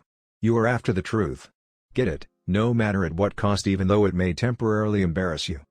The majority of people, if asked what they fear most, would reply, "I fear nothing." The reply would be inaccurate, because few people realize that they are bound, handicapped, whipped spiritually and physically through some form of fear. So subtle and deeply seated is the emotion of fear that one may go through life burdened with it, never recognizing its presence. Only a courageous analysis will disclose the presence of this universal enemy. When you begin such an analysis, search deeply into your character. Here is a list of the symptoms for which you should look. Symptoms of the fear of poverty. Indifference. Commonly expressed through lack of ambition, willingness to tolerate poverty, acceptance of whatever compensation life may offer without protest, mental and physical laziness, lack of initiative, imagination, enthusiasm and self-control. Indecision. The habit of permitting others to do one's thinking. Staying on the fence. Doubt. Generally expressed through alibis and excuses designed to cover up, explain away, or apologize for one's failures, sometimes expressed in the form of envy of those who are successful, or by criticizing them. Worry. Usually expressed by finding fault with others, a tendency to spend beyond one's income, neglect of personal appearance, scowling and frowning, intemperance in the use of alcoholic drink, sometimes through the use of narcotics, nervousness, lack of poise, self-consciousness and lack of self-reliance. Overcaution. The habit of looking for the negative side of every circumstance, thinking and talking of possible failure instead of concentrating upon the means of succeeding. Knowing all the roads to disaster, but never searching for the plans to avoid failure. Waiting for the right time to begin putting ideas and plans into action, until the waiting becomes a permanent habit. Remembering those who have failed, and forgetting those who have succeeded. Seeing the hole in the donut, but overlooking the donut. Pessimism, leading to indigestion, poor elimination, auto-intoxication, bad breath and bad disposition. Procrastination. The habit of putting off until tomorrow that which should have been done last year. spending enough time in creating alibis and excuses to have done the job. This symptom is closely related to overcaution, doubt and worry. Refusal to accept responsibility when it can be avoided. Willingness to compromise rather than put up a stiff fight. Compromising with difficulties instead of harnessing and using them as stepping stones to advancement. Bargaining with life for a penny, instead of demanding prosperity, opulence, riches, contentment and happiness. Planning what to do if and when. Overtaken by failure, instead of burning all bridges and making retreat impossible. Weakness of, and often total lack of self-confidence, definiteness of purpose, self-control, initiative, enthusiasm, ambition, thrift and sound reasoning ability. Expecting poverty instead of demanding riches. Association with those who accept poverty instead of seeking the company of those who demand and receive riches. Money talks. Some will ask, why did you write a book about money? Why measure riches in dollars, alone? Some will believe, and rightly so, that there are other forms of riches more desirable than money. Yes, there are riches which cannot be measured in terms of dollars, but there are millions of people who will say, give me all the money I need, and I will find everything else I want. The major reason why I wrote this book on how to get money is the fact that the world has but lately passed through an experience that left millions of men and women paralyzed with the fear of poverty. What this sort of fear does to one was well described by Westbrook Pegler, in the New York World Telegram, viz. Money is only clamshells or metal discs or scraps of paper, and there are treasures of the heart and soul which money cannot buy, but most people, being broke, are unable to keep this in mind and sustain their spirits. When a man is down and out and on the street, unable to get any job at all, something happens to his spirit which can be observed in the droop of his shoulders, the set of his hat, his walk and his gaze. He cannot escape a feeling of inferiority among people with regular employment, even though he knows they are definitely not his equals in character, intelligence or ability. These people, even his friends, feel, on the other hand, a sense of superiority and regard him, perhaps unconsciously, as a casualty. He may borrow for a time, but not enough to carry on in his accustomed way, and he cannot continue to borrow very long. But borrowing in itself, when a man is borrowing merely to live, is a depressing experience, and the money lacks the power of earned money to revive his spirits. Of course, none of this applies to bums or habitual ne'er-do-wells, but only to men of normal ambitions and self-respect. Women conceal despair. Women in the same predicament must be different. We somehow do not think of women at all in considering the down and outers. They are scarce in the breadlines, they rarely are seen begging on the streets, and they are not recognizable in crowds by the same plain signs which identify busted men.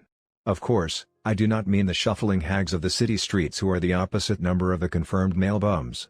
I mean reasonably young, decent and intelligent women. There must be many of them, but their despair is not apparent. Maybe they kill themselves. When a man is down and out he has time on his hands for brooding. He may travel miles to see a man about a job and discover that the job is filled or that it is one of those jobs with no base pay but only a commission on the sale of some useless knick-knack which nobody would buy, except out of pity. Turning that down, he finds himself back on the street with nowhere to go but just anywhere. So he walks and walks. He gazes into store windows at luxuries which are not for him, and feels inferior and gives way to people who stop to look with an active interest. He wanders into the railroad station or puts himself down in the library to ease his legs and soak up a little heat, but that isn't looking for a job, so he gets going again. He may not know it, but his aimlessness would give him away even if the very lines of his figure did not. He may be well dressed in the clothes left over from the days when he had a steady job, but the clothes cannot disguise the droop. Money makes difference. He sees thousands of other people, bookkeepers or clerks or chemists or wagon hands, busy at their work and envies them from the bottom of his soul. They have their independence, their self-respect and manhood, and he simply cannot convince himself that he is a good man, too, though he argue it out and arrive at a favorable verdict hour after hour. It is just money which makes this difference in him. With a little money he would be himself again. Some employers take the most shocking advantage of people who are down and out. The agencies hang out little colored cards offering miserable wages to busted men, $12 a week, $15 a week. An $18 a week job is a plum, and anyone with $25 a week to offer does not hang the job in front of an agency on a colored card. I have a want ad clip from a local paper demanding a clerk, a good, clean penman, to take telephone orders for a sandwich shop from 11 a.m. to 2 p.m. for $8 a month, not $8 a week but $8 a month. The ad says also, state religion. Can you imagine the brutal effrontery of anyone who demands a good, clean penman for 11 cents an hour inquiring into the victim's religion? But that is what busted people are offered. The fear of criticism. Just how man originally came by this fear, no one can state definitely, but one thing is certain, he has it in a highly developed form. Some believe that this fear made its appearance about the time that politics became a profession. Others believe it can be traced to the age when women first began to concern themselves with styles in wearing apparel.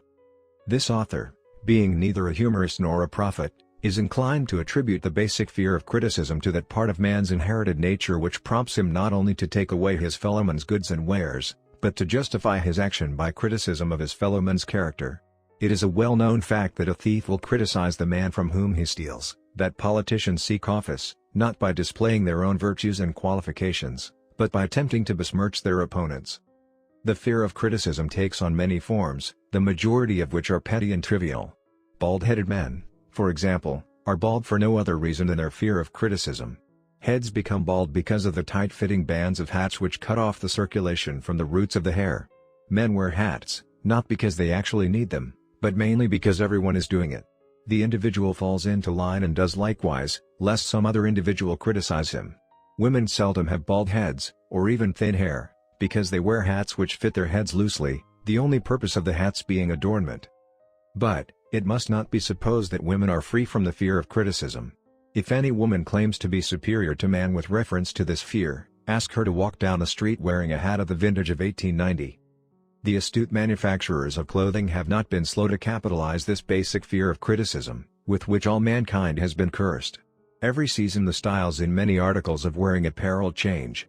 Who establishes the styles? Certainly not the purchaser of clothing, but the manufacturer. Why does he change the styles so often? The answer is obvious. He changes the styles so he can sell more clothes. For the same reason the manufacturers of automobiles, with a few rare and very sensible exceptions, change styles of models every season.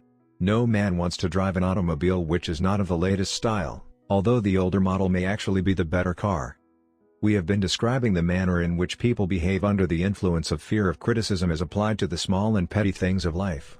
Let us now examine human behavior when this fear affects people in connection with the more important events of human relationship. Take for example practically any person who has reached the age of mental maturity, from 35 to 40 years of age, as a general average, and if you could read the secret thoughts of his mind, you would find a very decided disbelief in most of the fables taught by the majority of the dogmatists and theologians a few decades back. Not often, however, will you find a person who has the courage to openly state his belief on this subject. Most people will, if pressed far enough, tell a lie rather than admit that they do not believe the stories associated with that form of religion which held people in bondage prior to the age of scientific discovery and education. Why does the average person, even in this day of enlightenment, shy away from denying his belief in the fables which were the basis of most of the religions a few decades ago? The answer is, because of the fear of criticism. Men and women have been burned at the stake for daring to express disbelief in ghosts. It is no wonder we have inherited a consciousness which makes us fear criticism. The time was, and not so far in the past, when criticism carried severe punishments. It still does in some countries. The fear of criticism robs man of his initiative, destroys his power of imagination, limits his individuality, takes away his self-reliance, and does him damage in 100 other ways. Parents often do their children irreparable injury by criticizing them. The mother of one of my boyhood chums used to punish him with a switch almost daily, always completing the job with the statement, "You'll land in the penitentiary before you're 20. He was sent to a reformatory at the age of 17. Criticism is the one form of service, of which everyone has too much. Everyone has a stock of it which is handed out, gratis, whether called for or not. One's nearest relatives often are the worst offenders. It should be recognized as a crime. In reality it is a crime of the worst nature, for any parent to build inferiority complexes in the mind of a child, through unnecessary criticism. Employers who understand human nature, get the best there is in men, not by criticism, but by constructive suggestion. Parents may accomplish the same results with their children. Criticism will plant fear in the human heart, or resentment, but it will not build love or affection. Symptoms of the fear of criticism. This fear is almost as universal as the fear of poverty, and its effects are just as fatal to personal achievement, mainly because this fear destroys initiative, and discourages the use of imagination. The major symptoms of the fear are self-consciousness. Generally expressed through nervousness, timidity in conversation and in meeting strangers, awkward movement of the hands and limbs, shifting of the eyes. Lack of poise. Expressed through lack of voice control, nervousness in the presence of others, poor posture of body, poor memory. Personality. Lacking in firmness of decision, personal charm, and ability to express opinions definitely. The habit of sidestepping issues instead of meeting them squarely. Agreeing with others without careful examination of their opinions. Inferiority complex. The habit of expressing self-approval by word of mouth and by actions, as a means of covering up a feeling of inferiority. Using big words to impress others, often without knowing the real meaning of the words. Imitating others in dress, speech and manners. Boasting of imaginary achievements. This sometimes gives a surface appearance of a feeling of superiority. Extravagance. The habit of trying to keep up with the Joneses, spending beyond one's income. Lack of initiative. Failure to embrace opportunities for self-advancement, fear to express opinions, lack of confidence in one's own ideas, giving evasive answers to questions asked by superiors, hesitancy of manner and speech, deceit in both words and deeds. Lack of ambition. Mental and physical laziness, lack of self-assertion, slowness in reaching decisions, easily influenced by others, the habit of criticizing others behind their backs and flattering them to their faces, the habit of accepting defeat without protest, quitting an undertaking when opposed by others, suspicious of other people without cause, lacking in tactfulness of manner and speech, unwillingness to accept the blame for mistakes. The fear of ill health. This fear may be traced to both physical and social heredity.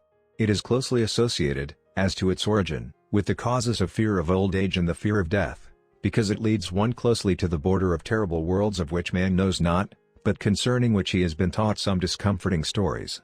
The opinion is somewhat general, also, that certain unethical people engaged in the business of selling health have had not a little to do with keeping alive the fear of ill health. In the main, man fears ill health because of the terrible pictures which have been planted in his mind of what may happen if death should overtake him. He also fears it because of the economic toll which it may claim. A reputable physician estimated that 75% of all people who visit physicians for professional service are suffering with hypochondria, imaginary illness. It has been shown most convincingly that the fear of disease, even where there is not the slightest cause for fear, often produces the physical symptoms of the disease feared. Powerful and mighty is the human mind. It builds or it destroys. Playing upon this common weakness of fear of ill health, dispensers of patent medicines have reaped fortunes. This form of imposition upon credulous humanity became so prevalent some 20 years ago that Collier's Weekly magazine conducted a bitter campaign against some of the worst offenders in the patent medicine business. During the flu epidemic which broke out during the World War, the mayor of New York City took drastic steps to check the damage which people were doing themselves through their inherent fear of ill health. He called in the newspapermen and said to them, "Gentlemen, I feel it necessary to ask you not to publish any scare headlines concerning the flu epidemic. Unless you cooperate with me, we will have a situation which we cannot control."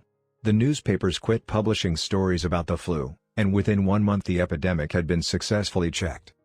Through a series of experiments conducted some years ago, it was proved that people may be made ill by suggestion. We conducted this experiment by causing 3 acquaintances to visit the victims, each of whom asked the question, "What ails you? You look terribly ill."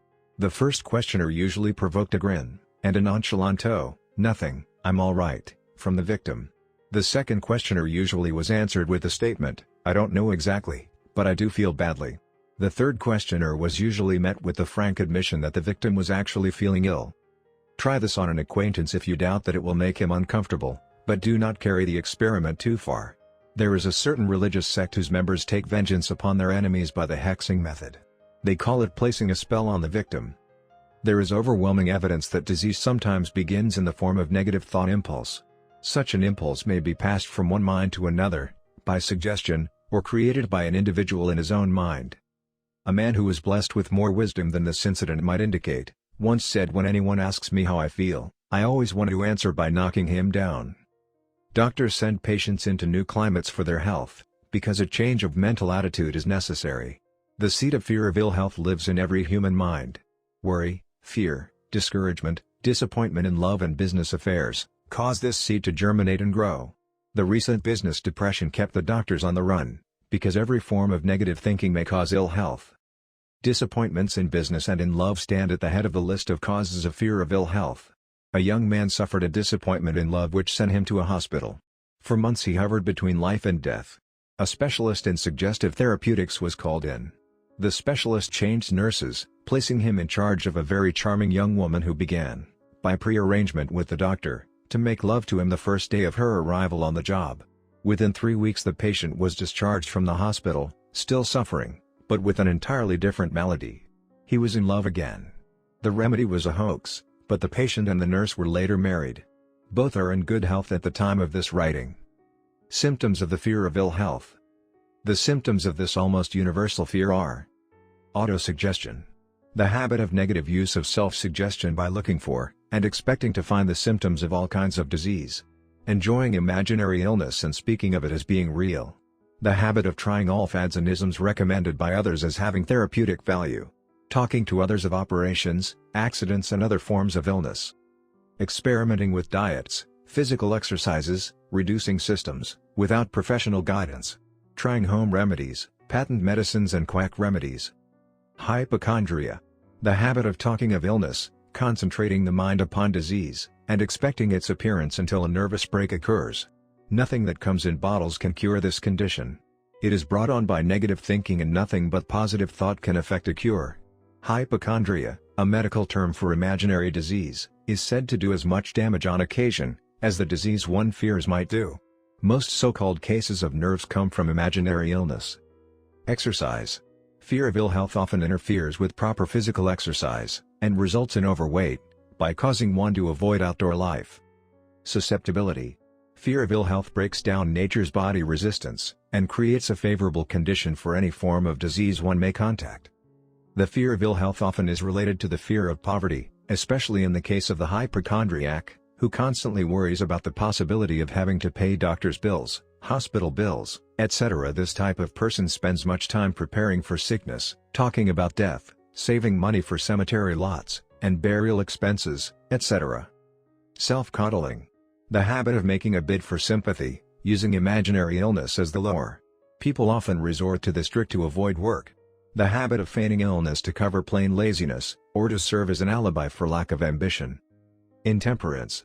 The habit of using alcohol or narcotics to destroy pains such as headaches, neuralgia, etc., instead of eliminating the cause. The habit of reading about illness and worrying over the possibility of being stricken by it. The habit of reading patent medicine advertisements. The fear of loss of love. The original source of this inherent fear needs but little description, because it obviously grew out of man's polygamous habit of stealing his fellow man's mate, and his habit of taking liberties with her whenever he could. Jealousy, and other similar forms of dementia precox grow out of man's inherited fear of the loss of love of someone. This fear is the most painful of all the 6 basic fears. It probably plays more havoc with the body and mind than any of the other basic fears, as it often leads to permanent insanity. The fear of the loss of love probably dates back to the Stone Age, when men stole women by brute force. They continue to steal females, but their technique has changed. Instead of force, they now use persuasion, the promise of pretty clothes, motor cars, and other bait much more effective than physical force. Man's habits are the same as they were at the dawn of civilization, but he expresses them differently. Careful analysis has shown that women are more susceptible to this fear than men. This fact is easily explained. Women have learned, from experience, that men are polygamous by nature, that they are not to be trusted in the hands of rivals. Symptoms of the fear of loss of love.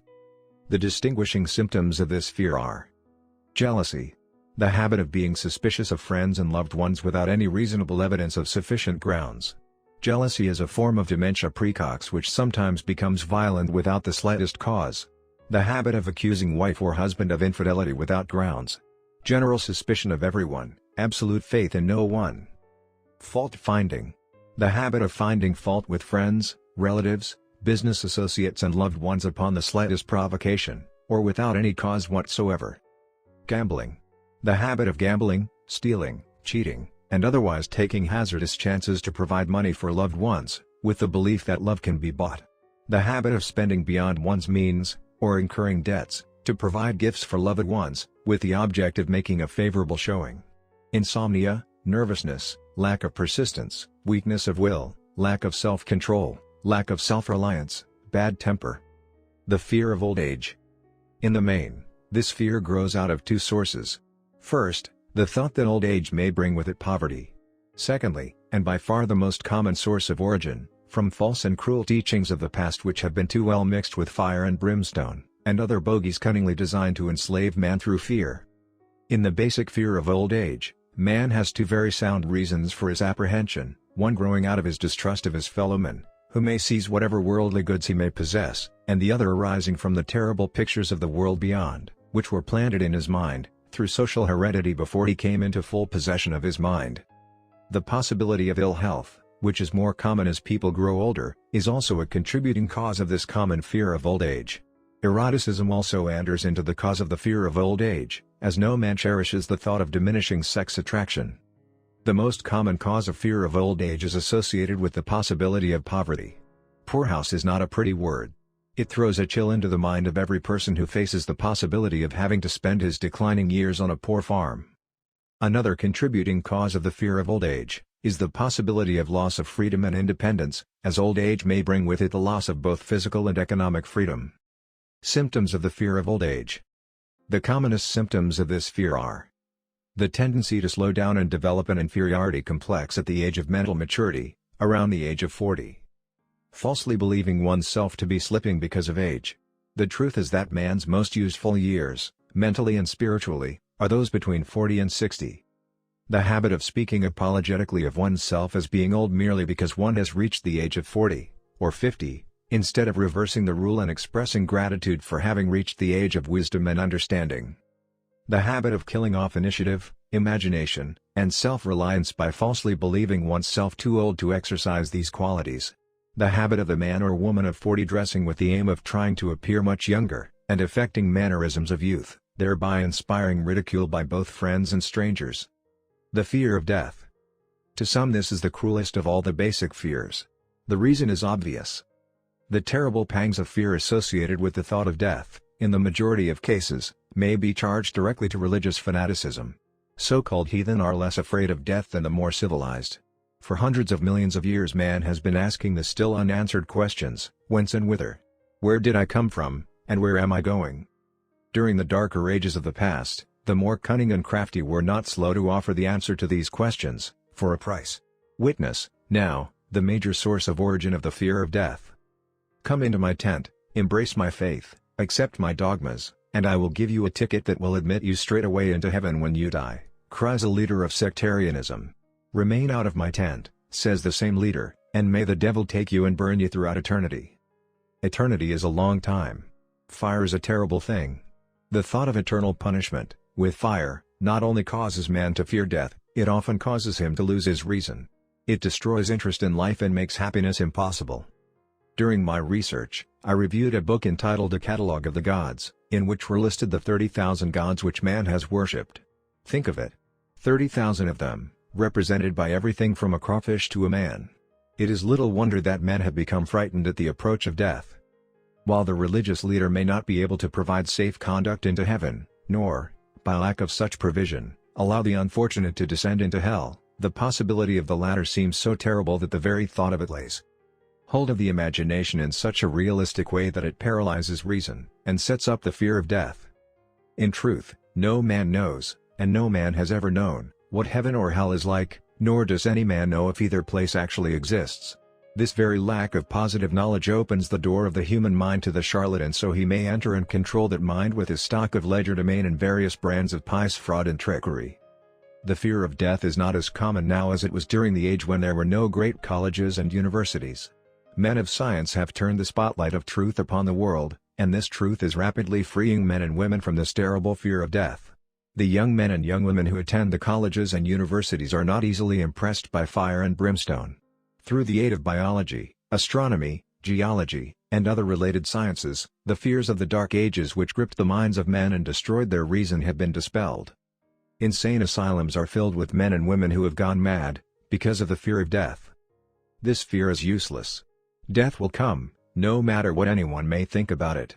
Accept it as a necessity, and pass the thought out of your mind. It must be a necessity, or it would not come to all. Perhaps it is not as bad as it has been pictured. The entire world is made up of only two things, energy and matter. In elementary physics we learn that neither matter nor energy, the only two realities known to man, can be created nor destroyed. Both matter and energy can be transformed, but neither can be destroyed. Life is energy, if it is anything. If neither energy nor matter can be destroyed, of course life cannot be destroyed. Life, like other forms of energy, may be passed through various processes of transition, or change, but it cannot be destroyed. Death is mere transition. If death is not mere change, or transition, then nothing comes after death except a long, eternal, peaceful sleep, and sleep is nothing to be feared. Thus you may wipe out, forever, the fear of death. Symptoms of the fear of death. The general symptoms of this fear are: the habit of thinking about dying instead of making the most of life, due, generally, to lack of purpose, or lack of a suitable occupation. This fear is more prevalent among the aged, but sometimes the more youthful are victims of it. The greatest of all remedies for the fear of death is a burning desire for achievement, backed by useful service to others. A busy person seldom has time to think about dying. He finds life too thrilling to worry about death. Sometimes the fear of death is closely associated with the fear of poverty, where one's death would leave loved ones poverty-stricken. In other cases, the fear of death is caused by illness and the consequent breaking down of physical body resistance. The commonest causes of the fear of death are ill health, poverty, lack of appropriate occupation, disappointment over love, insanity, religious fanaticism. Old man worry.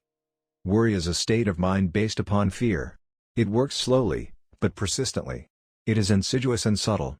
Step by step it digs itself in until it paralyzes one's reasoning faculty, destroys self-confidence and initiative. Worry is a form of sustained fear caused by indecision, therefore it is a state of mind which can be controlled. An unsettled mind is helpless. Indecision makes an unsettled mind. Most individuals lack the willpower to reach decisions promptly, and to stand by them after they have been made, even during normal business conditions. During periods of economic unrest, such as the world recently experienced, the individual is handicapped, not alone by his inherent nature to be slow at reaching decisions, but he is influenced by the indecision of others around him who have created a state of mass indecision. During the Depression, the whole atmosphere, all over the world, was filled with fearenza and worryitis, the two mental disease germs which began to spread themselves after the Wall Street frenzy in 1929. There is only one known antidote for these germs: it is the habit of prompt and firm decision. Moreover, it is an antidote which every individual must apply for himself. We do not worry over conditions, once we have reached a decision to follow a definite line of action. I once interviewed a man who was to be electrocuted 2 hours later. The condemned man was the calmest of some 8 men who were in the death cell with him. His calmness prompted me to ask him how it felt to know that he was going into eternity in a short while. With a smile of confidence on his face, he said, "It feels fine. Just think, brother, my troubles will soon be over. I have had nothing but trouble all my life. It has been a hardship to get food and clothing. Soon I will not need these things. I have felt fine ever since I learned for certain that I must die. I made up my mind then, to accept my fate in good spirit." As he spoke, he devoured a dinner of proportions sufficient for 3 men, eating every mouthful of the food brought to him, and apparently enjoying it as much as if no disaster awaited him. Decision gave this man resignation to his fate. Decision can also prevent one's acceptance of undesired circumstances. The 6 basic fears become translated into a state of worry, through indecision. Relieve yourself, forever, of the fear of death, by reaching a decision to accept death as an inescapable event. Whip the fear of poverty by reaching a decision to get along with whatever wealth you can accumulate without worry. Put your foot upon the neck of the fear of criticism by reaching a decision not to worry about what other people think, do, or say. Eliminate the fear of old age by reaching a decision to accept it, not as a handicap, but as a great blessing which carries with it wisdom, self-control, and understanding not known to youth. Acquit yourself of the fear of ill health by the decision to forget symptoms. Master the fear of loss of love by reaching a decision to get along without love, if that is necessary. Kill the habit of worry, in all its forms, by reaching a general, blanket decision that nothing which life has to offer is worth the price of worry. With this decision will come poise, peace of mind, and calmness of thought which will bring happiness. A man whose mind is filled with fear not only destroys his own chances of intelligent action, but he transmits these destructive vibrations to the minds of all who come into contact with him, and destroys, also, their chances. Even a dog or a horse knows when its master lacks courage. Moreover, a dog or a horse will pick up the vibrations of fear thrown off by its master, and behave accordingly. Lower down the line of intelligence in the animal kingdom, one finds this same capacity to pick up the vibrations of fear.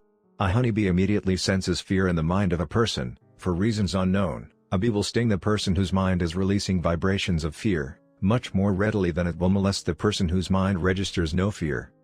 The vibrations of fear pass from one mind to another just as quickly and as surely as the sound of the human voice passes from the broadcasting station to the receiving set of a radio, and by the selfsame medium. Mental telepathy is a reality. Thoughts pass from one mind to another, voluntarily, whether or not this fact is recognized by either the person releasing the thoughts, or the persons who pick up those thoughts. The person who gives expression, by word of mouth, to negative or destructive thoughts is practically certain to experience the results of those words in the form of a destructive kickback. The release of destructive thought impulses, alone, without the aid of words, produces also a kickback in more ways than one. First of all, and perhaps most important to be remembered, the person who releases thoughts of a destructive nature, must suffer damage through the breaking down of the faculty of creative imagination. Secondly, the presence in the mind of any destructive emotion develops a negative personality which repels people, and often converts them into antagonists.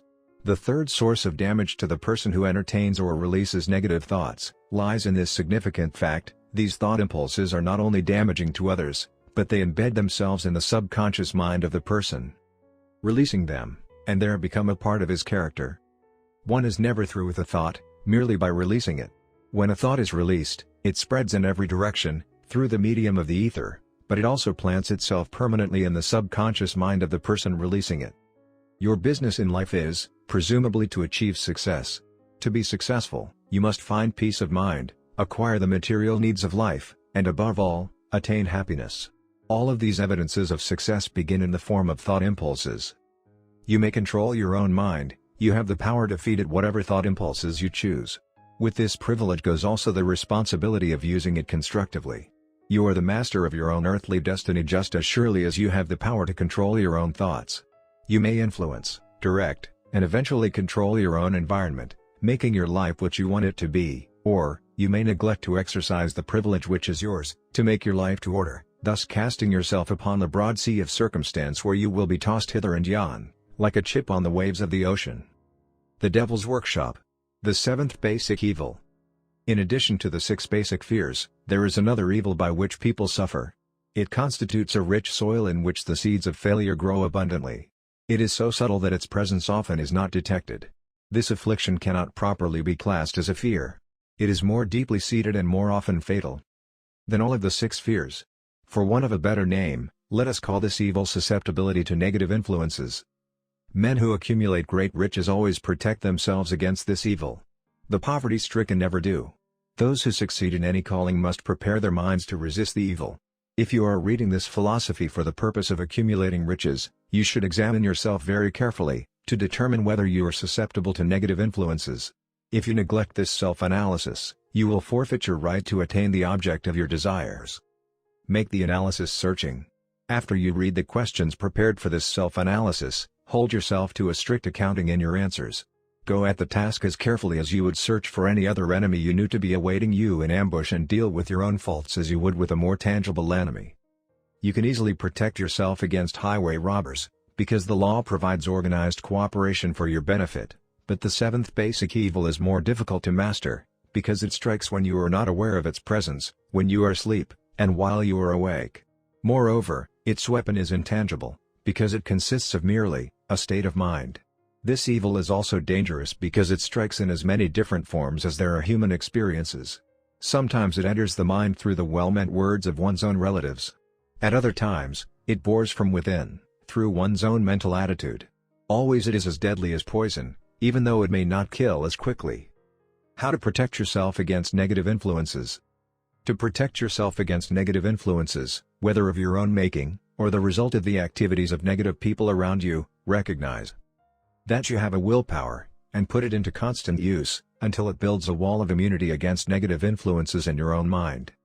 Recognize the fact that you, and every other human being, are, by nature, lazy, indifferent, and susceptible to all suggestions which harmonize with your weaknesses. Recognize that you are, by nature, susceptible to all the 6 basic fears, and set up habits for the purpose of counteracting all these fears. Recognize that negative influences often work on you through your subconscious mind, therefore they are difficult to detect, and keep your mind closed against all people who depress or discourage you in any way. Clean out your medicine chest, throw away all pill bottles, and stop pandering to colds, aches, pains and imaginary illness. Deliberately seek the company of people who influence you to think and act for yourself. Do not expect troubles as they have a tendency not to disappoint. Without doubt, the most common weakness of all human beings is the habit of leaving their minds open to the negative influence of other people. This weakness is all the more damaging, because most people do not recognize that they are cursed by it, and many who acknowledge it, neglect or refuse to correct the evil until it becomes an uncontrollable part of their daily habits. To aid those who wish to see themselves as they really are, the following list of questions has been prepared. Read the questions and state your answers aloud, so you can hear your own voice. This will make it easier for you to be truthful with yourself. Self-analysis test questions. Cause.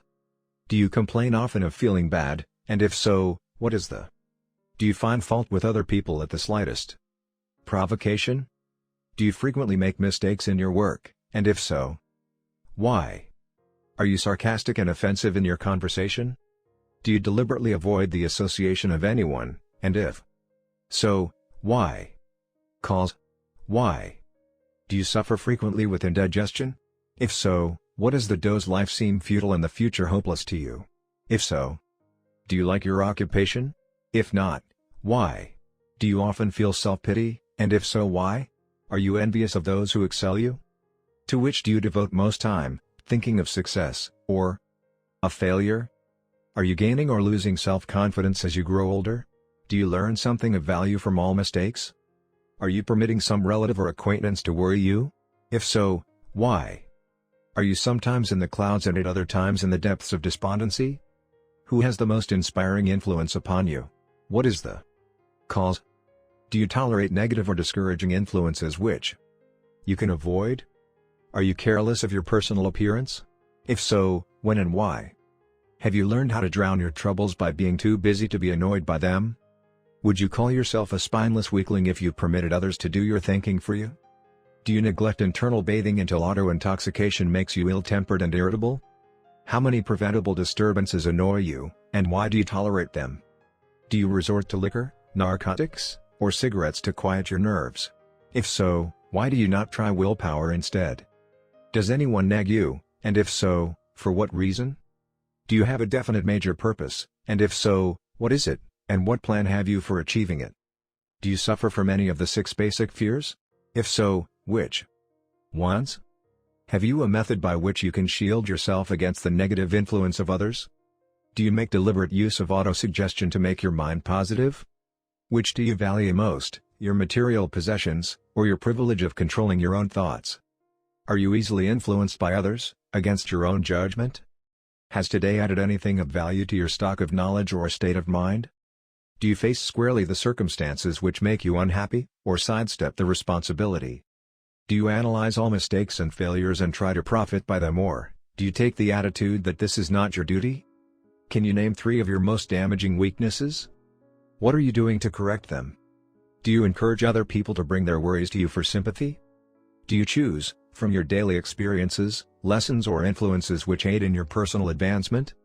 Does your presence have a negative influence on other people as a rule? What habits of other people annoy you most? Do you form your own opinions or permit yourself to be influenced by other people?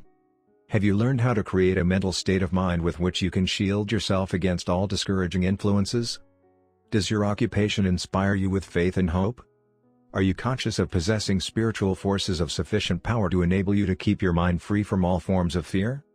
Does your religion help you to keep your own mind positive? Do you feel it your duty to share other people's worries? If so, why? If you believe that birds of a feather flock together, what have you learned about yourself by studying the friends whom you attract? What connection, if any, do you see between the people with whom you associate most closely, and any unhappiness you may experience? Could it be possible that some person whom you consider to be a friend is, in reality, your worst enemy, because of his negative influence on your mind? By what rules do you judge who is helpful and who is damaging to you? Are your intimate associates mentally superior or inferior to you? How much time out of every 24 hours do you devote to A. Your occupation, B. Sleep. C. Play and relaxation. D. Acquiring useful knowledge. E. Plain waste. Who among your acquaintances A. Encourages you most? B. Cautions you most? C. Discourages you most? D. Helps you most in other ways? What is your greatest worry? Why do you tolerate it? When others offer you free, unsolicited advice, do you accept it without question, or analyze their motive? What, above all else, do you most desire? Do you intend to acquire it? Are you willing to subordinate all other desires for this one? How much time daily do you devote to acquiring it? Do you change your mind often? If so, why? Do you usually finish everything you begin? Are you easily impressed by other people's business or professional titles, college degrees, or wealth? Are you easily influenced by what other people think or say of you? Do you cater to people because of their social or financial status? Whom do you believe to be the greatest person living? In what respect is this person superior to yourself? How much time have you devoted to studying and answering these questions? At least one day is necessary for the analysis and the answering of the entire list. If you have answered all these questions truthfully, you know more about yourself than the majority of people. Study the questions carefully, come back to them once each week for several months, and be astounded at the amount of additional knowledge of great value to yourself you will have gained by the simple method of answering the questions truthfully. If you are not certain concerning the answers to some of the questions, seek the counsel of those who know you well, especially those who have no motive in flattering you, and see yourself through their eyes. The experience will be astonishing. You have absolute control over but one thing, and that is your thoughts. This is the most significant and inspiring of all facts known to man. It reflects man's divine nature. This divine prerogative is the sole means by which you may control your own destiny. If you fail to control your own mind, you may be sure you will control nothing else. If you must be careless with your possessions, let it be in connection with material things. Your mind is your spiritual estate. Protect and use it with the care to which divine royalty is entitled. You were given a willpower for this purpose. Unfortunately, there is no legal protection against those who, either by design or ignorance, poison the minds of others by negative suggestion. This form of destruction should be punishable by heavy legal penalties, because it may and often does destroy one's chances of acquiring material things which are protected by law. Men with negative minds tried to convince Thomas A. Edison that he could not build a machine that would record and reproduce the human voice, because they said, no one else had ever produced such a machine. Edison did not believe them. He knew that the mind could produce anything the mind could conceive and believe, and that knowledge was the thing that lifted the great Edison above the common herd. Men with negative minds told F.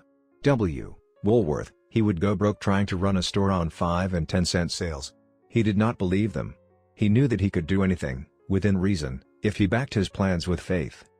Exercising his right to keep other men's negative suggestions out of his mind, he piled up a fortune of more than $100 million.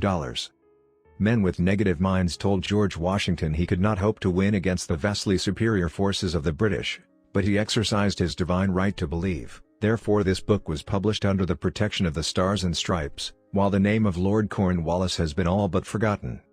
Doubting Thomases scoffed scornfully when Henry Ford tried out his first crudely built automobile on the streets of Detroit. Some said the thing never would become practical. Others said no one would pay money for such a contraption. Ford said, "I'll belt the earth with dependable motor cars," and he did. His decision to trust his own judgment has already piled up a fortune far greater than the next 5 generations of his descendants can squander. For the benefit of those seeking vast riches, let it be remembered that practically the sole difference between Henry Ford and a majority of the more than 100,000 men who worked for him, is this: Ford has a mind and controls it, the others have minds which they do not try to control. Henry Ford has been repeatedly mentioned, because he is an astounding example of what a man with a mind of his own, and a will to control it, can accomplish. His record knocks the foundation from under the time-worn alibi, "I never had a chance." Ford never had a chance, either, but he created an opportunity and backed it with persistence until it made him richer than Croesus. Mind control is the result of self-discipline and habit. You either control your mind or it controls you. There is no hallway compromise. The most practical of all methods for controlling the mind is the habit of keeping it busy with a definite purpose, backed by a definite plan. Study the record of any man who achieves noteworthy success, and you will observe that he has control over his own mind. Moreover, that he exercises that control and directs it toward the attainment of definite objectives. Without this control, success is not possible. 57 Famous Alibis. By Old Man If. People who do not succeed have one distinguishing trait in common. They know all the reasons for failure, and have what they believe to be airtight alibis to explain away their own lack of achievement. Some of these alibis are clever, and a few of them are justifiable by the facts. But alibis cannot be used for money. The world wants to know only one thing: have you achieved success? A character analyst compiled a list of the most commonly used alibis. As you read the list, examine yourself carefully, and determine how many of these alibis, if any, are your own property. Remember, too, the philosophy presented in this book makes every one of these alibis obsolete. If I didn't have a wife and family, if I had enough pull, if I had money, if I had a good education, if I could get a job, if I had good health, if I only had time, if times were better, if other people understood me, if conditions around me were only different, if I could live my life over again, if I did not fear what they would say, if I had been given a chance, if I now had a chance, if other people didn't have it in for me, if nothing happens to stop me, if I were only younger, if I could only do what I want, if I had been born rich, if I could meet the right people, if I had the talent that some people have, if I dared assert myself, if I only had embraced past opportunities, if people didn't get on my nerves, if I didn't have to keep house and look after the children, if I could save some money, if the boss only appreciated me, if I only had somebody to help me, if my family understood me, if I lived in a big city, if I could just get started, if I were only free, if I had the personality of some people, if I were not so fat, if my talents were known, if I could just get a break, if I could only get out of debt, if I hadn't failed, if I only knew how, if everybody didn't oppose me, if I didn't have so many worries, if I could marry the right person, if people weren't so dumb, if my family were not so extravagant, if I were sure of myself, if luck were not against me, if I had not been born under the wrong star, if it were not true that what is to be will be, if I did not have to work so hard, if I hadn't lost my money, if I lived in a different neighborhood, if I didn't have a past, if I only had a business of my own, if other people would only listen to me, if, and this is the greatest of them all, I had the courage to see myself as I really am, I would find out what is wrong with me, and correct it. Then I might have a chance to profit by my mistakes and learn something from the experience of others, for I know that there is something wrong with me, or I would now be where I would have been if I had spent more time analyzing my weaknesses, and less time building alibis to cover them. Building alibis with which to explain away failure is a national pastime. The habit is as old as the human race, and is fatal to success. Why do people cling to their pet alibis? The answer is obvious. They defend their alibis because they create them. A man's alibi is the child of his own imagination. It is human nature to defend one's own brainchild. Building alibis is a deeply rooted habit. Habits are difficult to break, especially when they provide justification for something we do. Plato had this truth in mind when he said, "The first and best victory is to conquer self. To be conquered by self is, of all things, the most shameful and vile." Another philosopher had the same thought in mind when he said, "It was a great surprise to me when I discovered that most of the ugliness I saw in others, was but a reflection of my own nature." "It has always been a mystery to me," said Albert Hubbard, "why people spend so much time deliberately fooling themselves by creating alibis to cover their weaknesses. If used differently, this same time would be sufficient to cure the weakness, then no alibis would be needed." In parting, I would remind you that life is a checkerboard, and the player opposite you is time. If you hesitate before moving, or neglect to move promptly, your men will be wiped off the board by time. You are playing against a partner who will not tolerate indecision. Previously you may have had a logical excuse for not having forced life to come through with whatever you asked, but that alibi is now obsolete, because you are in possession of the master key that unlocks the door to life's bountiful riches.